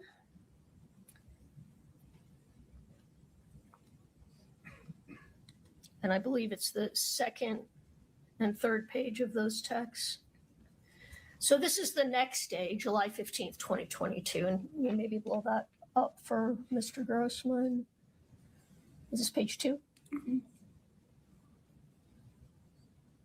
All right, let's go to page 3.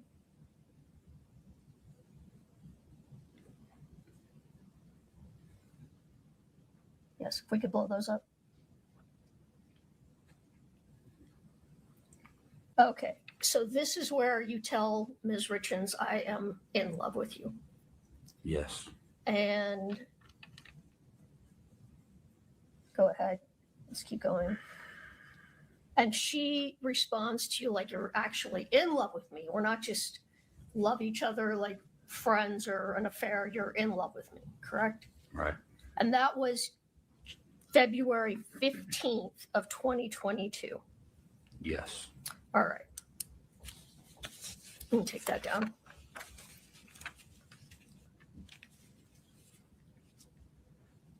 Okay, I want to move to March of 2022. If we could pull up State's Exhibit 2-32D. I think it's page 3. And Kouri's text there. I can't see unless you blow it up.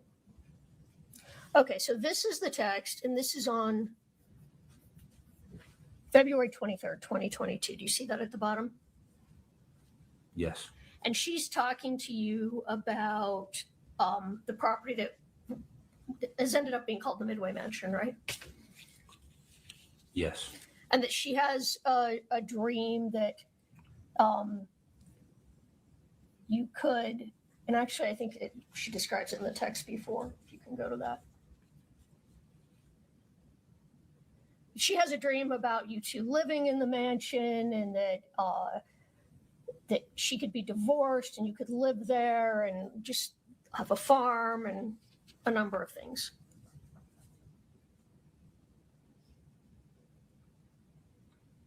Yes. Okay. And then if we can go back to the other one. But then she tells you this isn't possible. It's just fun to dream about, right? What you just highlighted, yes, ma'am. Yeah. So, Mr. Grossman, would it be fair to say that the talk about a future together between you and Kouri was really more a fantasy than a realistic expectation? My opinion? You want my opinion on it? Sure. I'd say, yeah. More of something that maybe I thought I wanted, but didn't necessarily, like I couldn't picture it in the future, you know? I don't know if that answers your question. It does answer my question.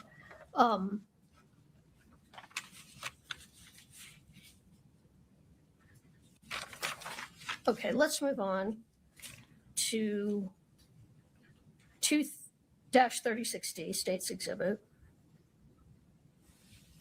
And maybe we could blow this up and go through it a little bit.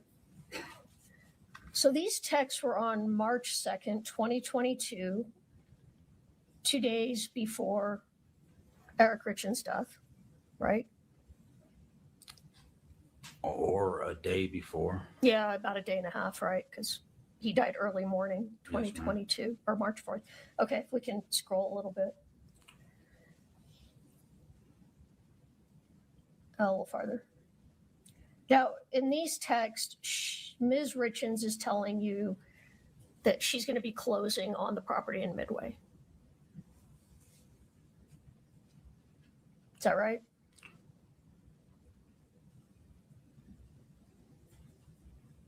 I don't know. I'm gonna have to see that bottom one. Yes. Okay. And this is the biggest deal that she's closed on, correct? Correct. Is it fair to say she was very excited about this property? Yes. And she says that she wants to get together with you on Friday to celebrate this closing, right? Right.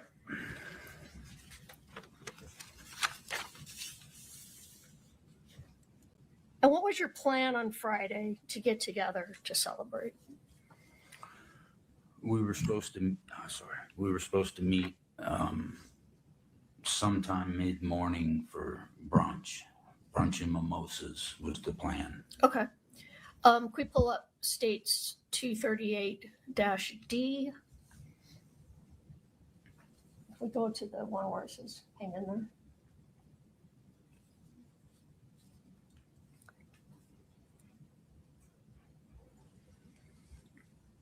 Just a minute, she'll pull up the text and.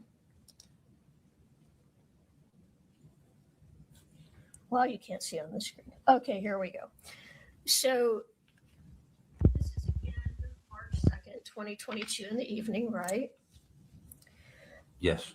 And Kouri implies that you're sad or having a difficult day, correct?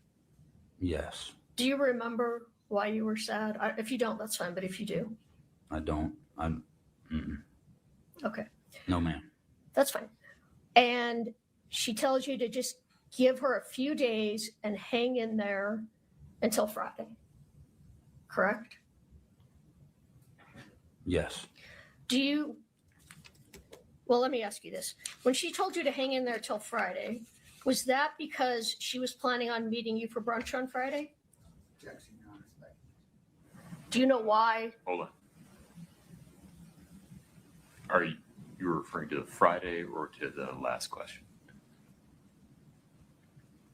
Your Honor, the question that essentially asked what Kouri Richins was thinking by Friday. I can rephrase it. Please do. Sustain. Thank you. Okay. Why was she telling you to hang in there till Friday? What was going to happen on Friday? Same thing. Sustained us a speculation as to why Ms. Richins was waiting. The question regarding what he recalls was going to happen on Friday is permissible. If you'd answer that, sir. The only thing I knew about Friday was brunch and mimosas. So, okay. And the closing on the house. She was getting the keys that day. So that was a big day. Right.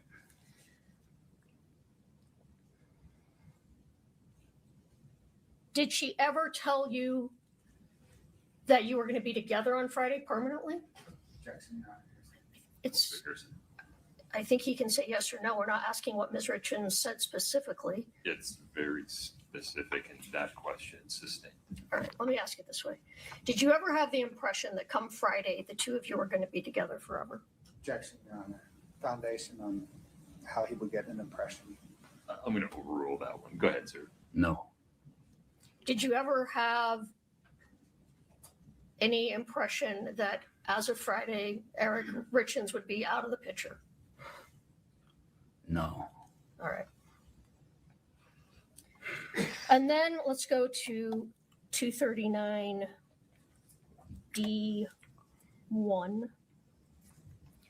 So this is Friday, March 4th, the day you were supposed to meet for brunch, right? The beginning might be March 3rd, if I can see that. Yeah, I'm just seeing 3-3. Okay, let's scroll down. Okay, we can start right there. When you say it's official now, are you talking about the property or are you talking about something else? The Midway Mansion? Or do you remember? What was the text previous, please? It was from you. It just says, I hope I get to see it. Do you know if you were referring to the mansion? That's what it sounds like. Okay. You'd have to go up another text. Yeah. But Well, let's keep going. That's fine. I mean, if you don't remember for sure, I get that. Let's keep going. We can see that. Okay, maybe this helps put it in context because her response is the possibilities are so endless with that place. And I would run to love it as a business. I skipped a little, but that's the gist. right. Does that help you recall? Were you talking about the Midway Mansion on March 3rd of 2022? If that text is directly following the ones in front of it, then yeah. Okay. But then March 4th comes about, and this, we can skip down to this, skip this. And you two are supposed to meet for brunch, correct? Yes.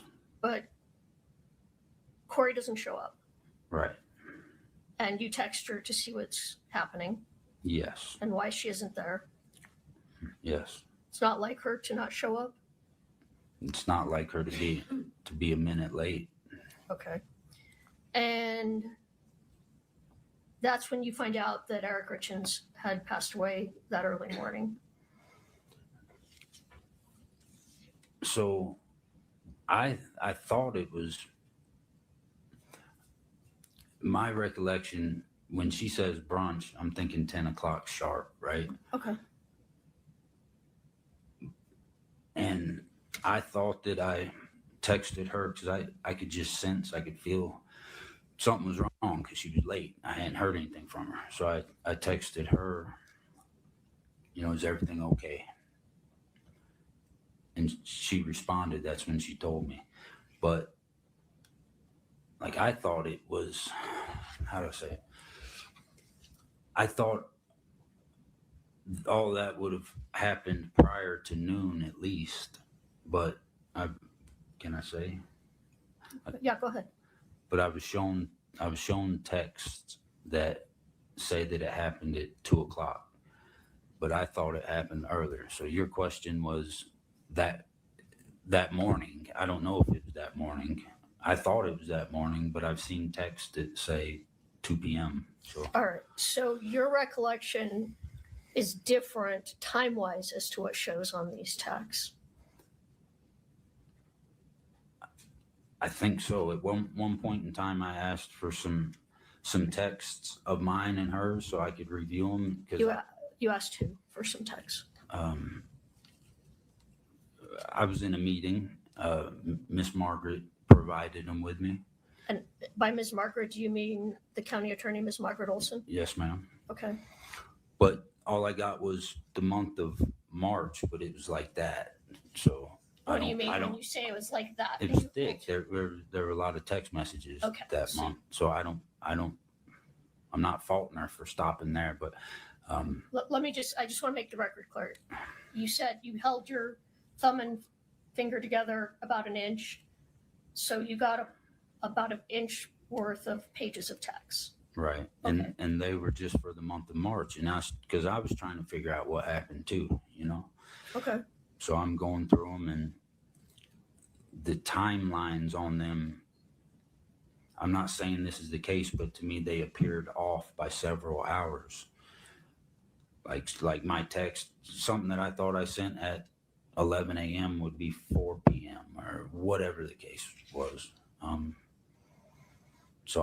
then I don't know if that was corrected, if I was doing bad math because of the time zones so I don't know. Time wise, I don't know. Some of it doesn't necessarily coincide with my memory, but I don't. But it might be corrected. I don't know. When you say it might be corrected, what are you talking about? Just that, like that one text, for instance, because I remember very clearly where I was at, which direction I was facing when I was told that he had passed. And I just remember it not being as late as what it says on the screen. I don't know. Maybe I'm completely off, but that's my memory of it. So you had wondered if what the time is on these texts is incorrect. Right. All right. By several hours. And you noticed this in a lot of texts? Or just these ones this day? No, I think it was consistent amongst everything I looked at. What was consistent? That the time was off? That everything was just pushed forward. You know better than I do. I don't know what they call the time difference. You got a +8 and all this Yes, nonsense. I don't know. meridian So time. I turned to Alex because he's our phone guy. But yes, I do know what you're referring to. That sometimes on the phone is 7 or 8 hours ahead of when it actually happened, right? Right. Is that what you were referring to? Yes. So you were just wondering why the times didn't seem to comport. Right. Okay. All right, that's fair. But let me ask you this. Was it March 4th that you found out that Mr. Richins had passed? March 4th of 2022? Yes. All right. Were you surprised by that information? Yes. Yep. So you didn't meet up with Kouri as planned on March 4th, correct? Correct. And you didn't see Kouri for a couple of weeks, approximately, give or take. Yeah, I would guess 10 days to 2 weeks, something like that. Okay. I'm going to come back to that in just a moment, but can we quickly look at State's Exhibit 253D? Where, do you know which one I'm looking for? Since you read my mind, Katie.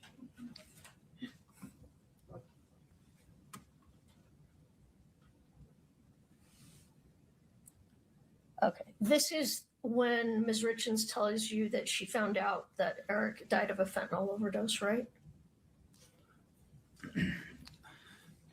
You're gonna have to let me read it, but in my mind, Well, go ahead and look at, right there where it's highlighted.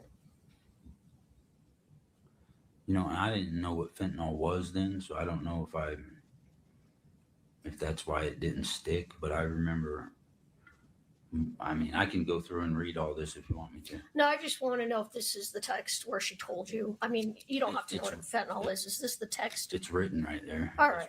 I just wanted you to confirm for the jury what the date of that text was. 4/15. April 15th of 2022. Yes. All right. Now let's go on to when you met with Ms. Richins a couple of weeks later and you drove up into the Uentas. You with me? Yes. All right. And you just testified about a conversation that you had with her at that time. Yes. Right. And you told, well, let me back up.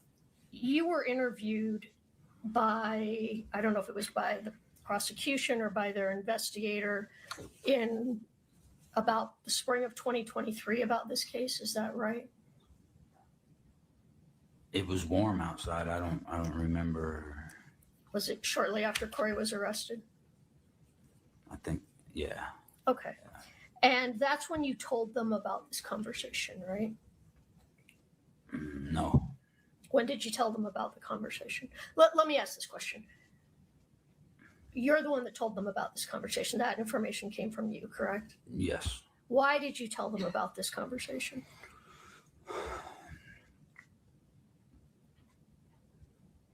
Because I was trying to figure out what happened. And,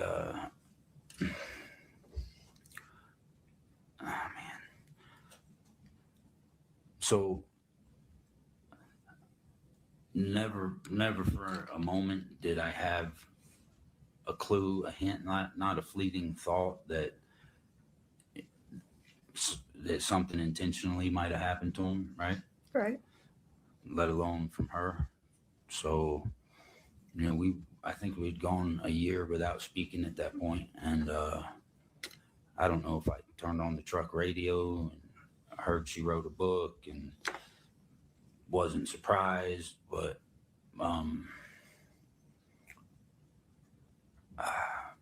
then I started. I listened to the interview she gave about her book, and then maybe I did some research on my phone and saw that she had just been arrested, or either she just got arrested. I don't know, days later, a week later. Okay. And then do you recall who you met with when you talked about this conversation? After I found that out, I was overwhelmed with, guilt, sorrow, over my wrongdoings, infidelity. And, Okay. and that's when I called. I was trying to get a hold of Eric's sister to tell her, I don't think she was home. I spoke with her husband instead. Told him what I told him, and he told me, I forget the guy's name, but he said, I think there's somebody that would like to talk to you. And it was the Richins family private investigator. I think I called him immediately after I hung up, spoke with him. I don't recall the ins and outs of the conversation, but he told me that Kouri had done it, that she was guilty. He couldn't tell me why, but she and that changed everything for me. I was blown away, and then I'm like looking at everything in our past with a different set of goggles on, through different lenses, and I was trying to figure out if she did it and I could help. That's what I was going to do, and that's Okay, sometime after that. It wasn't the first time I met with the investigator. I think it was the second time or something. It dawned on me, oh man, what about that one time she asked me this? What about the time she said that? Okay. And So let me just stop you just for a minute so I can ask a couple of questions. So Investigator Gabler, the family's detective, just told you she's definitely guilty. I don't know if he used the word definitely, but said that She did it. right. All right. So then you started thinking back with 20/20 hindsight about conversations, Right. which led you to think of the conversation in the Uentas. Fair? Yes. All right. Today, sitting here, when you think back on that conversation, does that conversation seem like it was a strange conversation to you? Man, I can't tell one way from the other anymore. I've been confused for years, This conversation was about more than just what you did in Iraq, right? Yeah. This conversation, was it about just life and death in general? Yeah. It's about that. It was about lots of things. It was about the boys. It was about shooting the bow. It was about God. It was about supernatural stuff. And at the time you were having the conversation, did it seem like a strange conversation back at the time it happened? At the time it happened, her and I just experienced supernatural things. So no, there was nothing that was surprising at that. The talk was not surprising. So it was in context with things that were going on and that you were talking about at that time. Yeah. Okay. Do you know why you were talking about bow hunting? Why was that part of this? It seems a little different than the rest of the conversation. She was talking about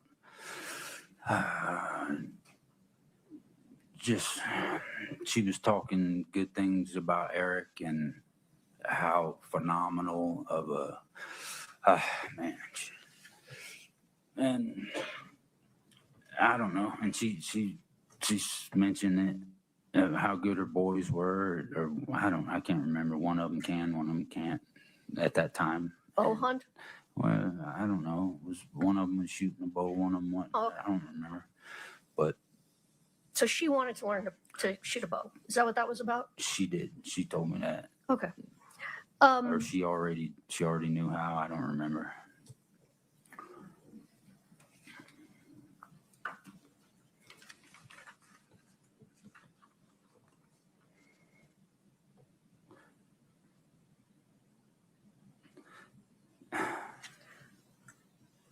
When you and Kouri were together, were you aware that Eric had an affair also? I was told that. All right.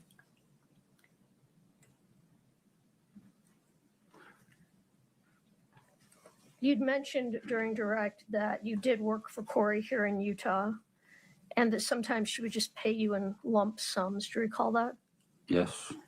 Do you recall a lump sum she paid you in the amount of $25,000 after Eric died?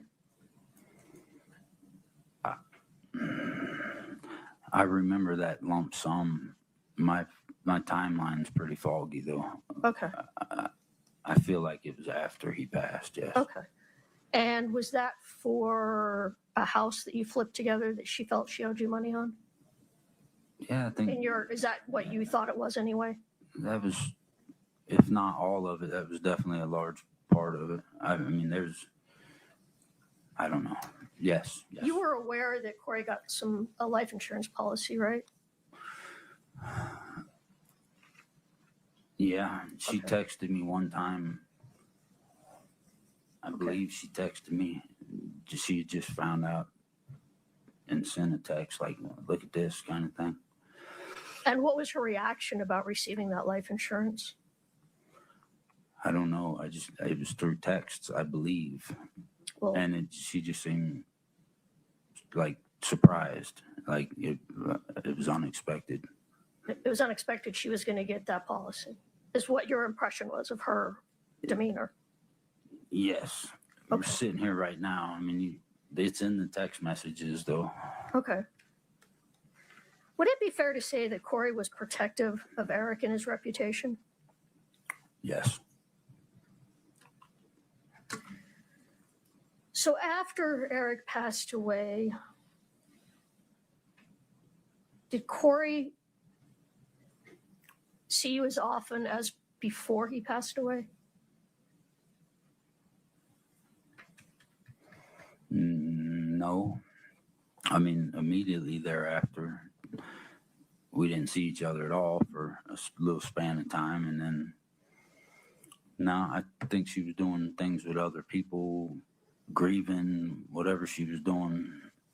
So, Did she appear to change after he died? yes. How so? Like, yeah, I mean, Well, I was hoping you could tell me how you thought she was different after his death.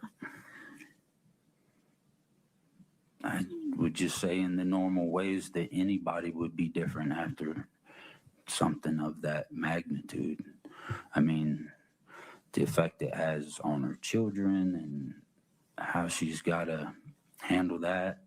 You know, you can't go from that to talking to me on the phone and be the same, I don't assume. Did she come across as happy that Eric was gone? No. Did she come across as grieving or sad? Yeah. But I didn't see her in that window directly thereafter. But when I saw her, I think it was more sporadic than usual. But yeah, there were times where, you know, she was bent out of shape in front of me. All right. And you said you couldn't remember how long you continued to see each other after Eric passed away, but does 3 or 4 months sound close? I don't know because it was so sporadic. It was like a chunk here, a chunk there. But I thought it was longer. I thought it was 6 to 10. All right. I don't know. Okay, that's fair. But then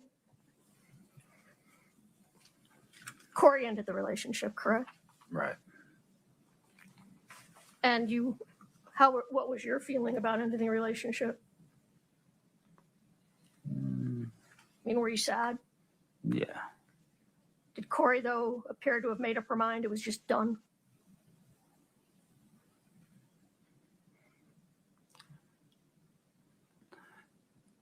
I don't know. I think she liked me. So it appeared as though it's done, but who knows? It was done, right? Yeah, it was ultimately. I mean, after that, you stopped seeing each other, correct? And did you? This is the first time I've seen her since that day. So Which was either late 2022 or early 23. You don't remember for sure. I don't know. It was. Well, it sounds like probably in 2022. It was cold outside, so it was late. The same year that Eric passed. Okay. It was the end of that year. That's when it was. Or the very beginning of the next. Did you exchange more text messages after that, or was that it? Not that I can recall. I don't know. I just have one moment.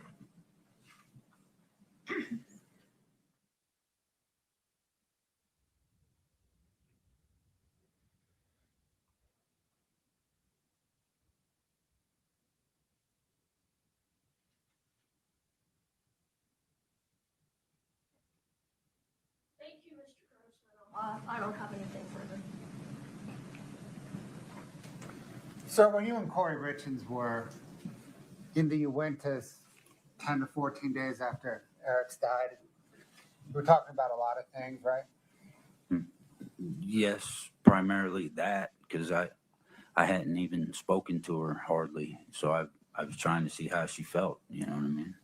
And when you were talking about Eric and bow hunting and the boys, part of what you were talking about was what a phenomenal father he was, right? Yes. Thank you. Anything further, Ms. Lewis?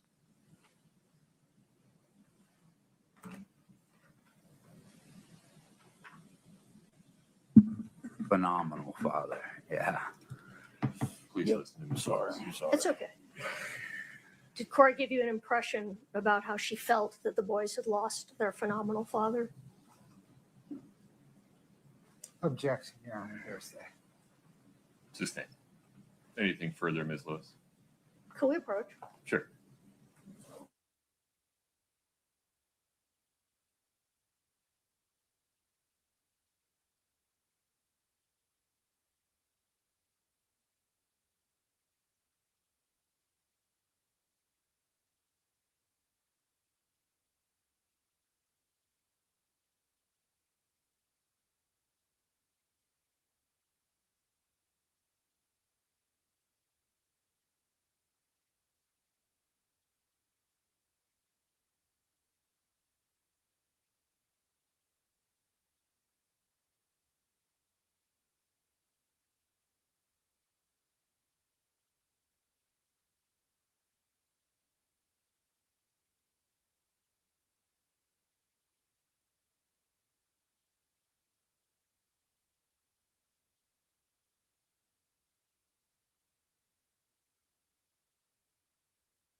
Was anything else for Mr. Grossman?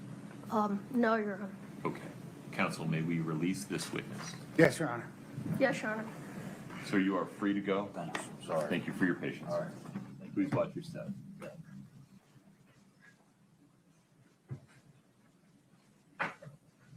Mr. Bloodworth, appropriate time to recess for the day. Yes, Your Honor. Ms. Lewis, Actually, would one lawyer from each side please approach regarding scheduling?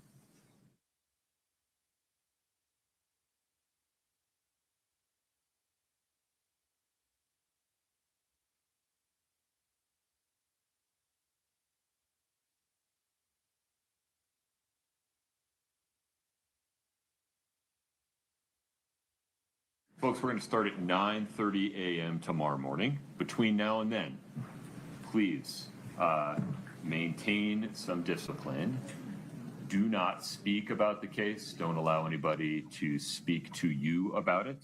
Affirmatively avoid reading, watching, or listening to anything about the case. And please do not do any online research about the case at all. Please travel safely. We'll see you tomorrow morning. Please rise for the jury.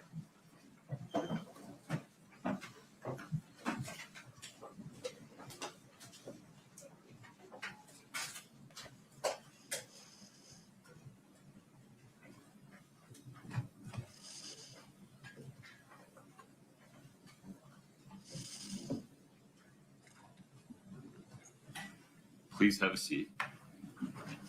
Mr. Bloodworth, Ms. Sherbanak, anything on the record before we recess for the day? No, Your Honor. Ms. Lewis, Ms. Nestor, Mr. Ramos?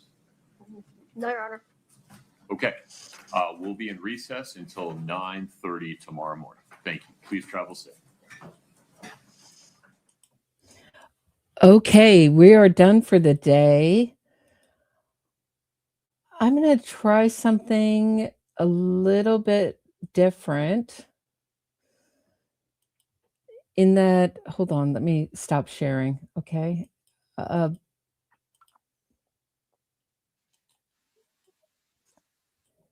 In that I'm going to come back right away instead of waiting.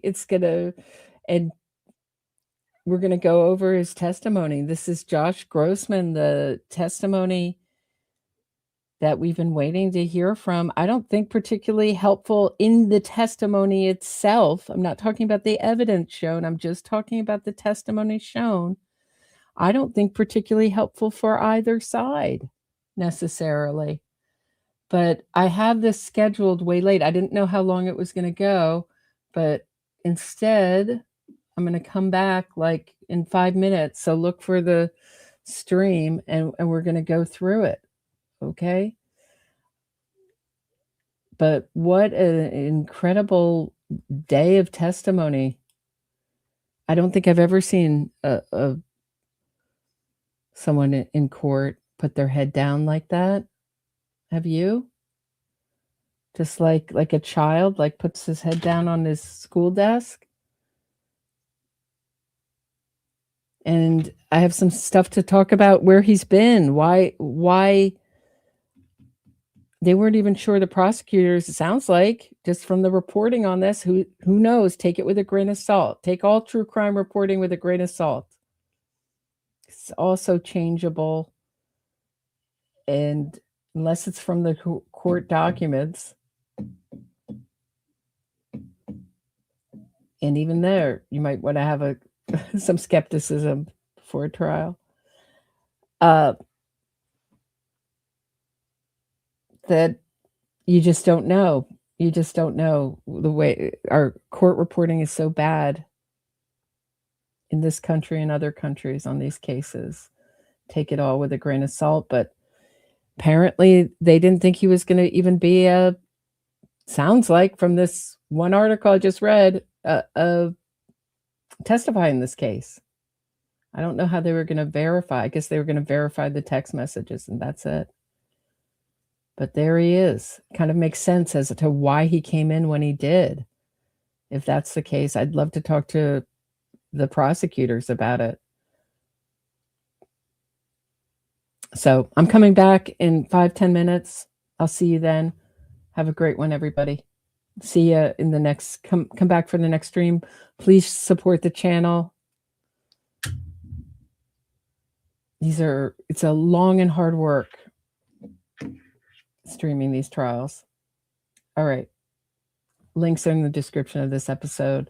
Thanks to those who bought me a coffee. Appreciate it.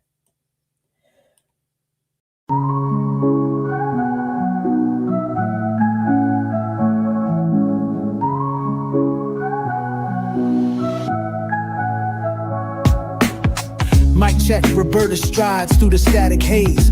True crime Gotham where the shadows play their plays. Fraudsters fold when a spotlight beams. Fact-focused queen busting propaganda schemes. Glass shatter lies echoes through the streets. Standing for victims, giving voice their beats. NYC Post, truth sharp as night. Roberta exposing she's the anti-fraud light.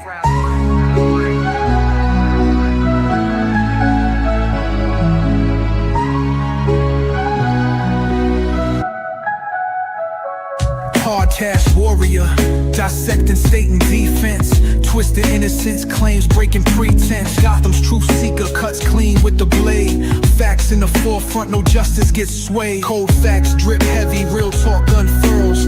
Cracking cases open like oysters with pearls. Innocence gimmicks crumble to dust in the wind. For victims, her creed, justice till the end.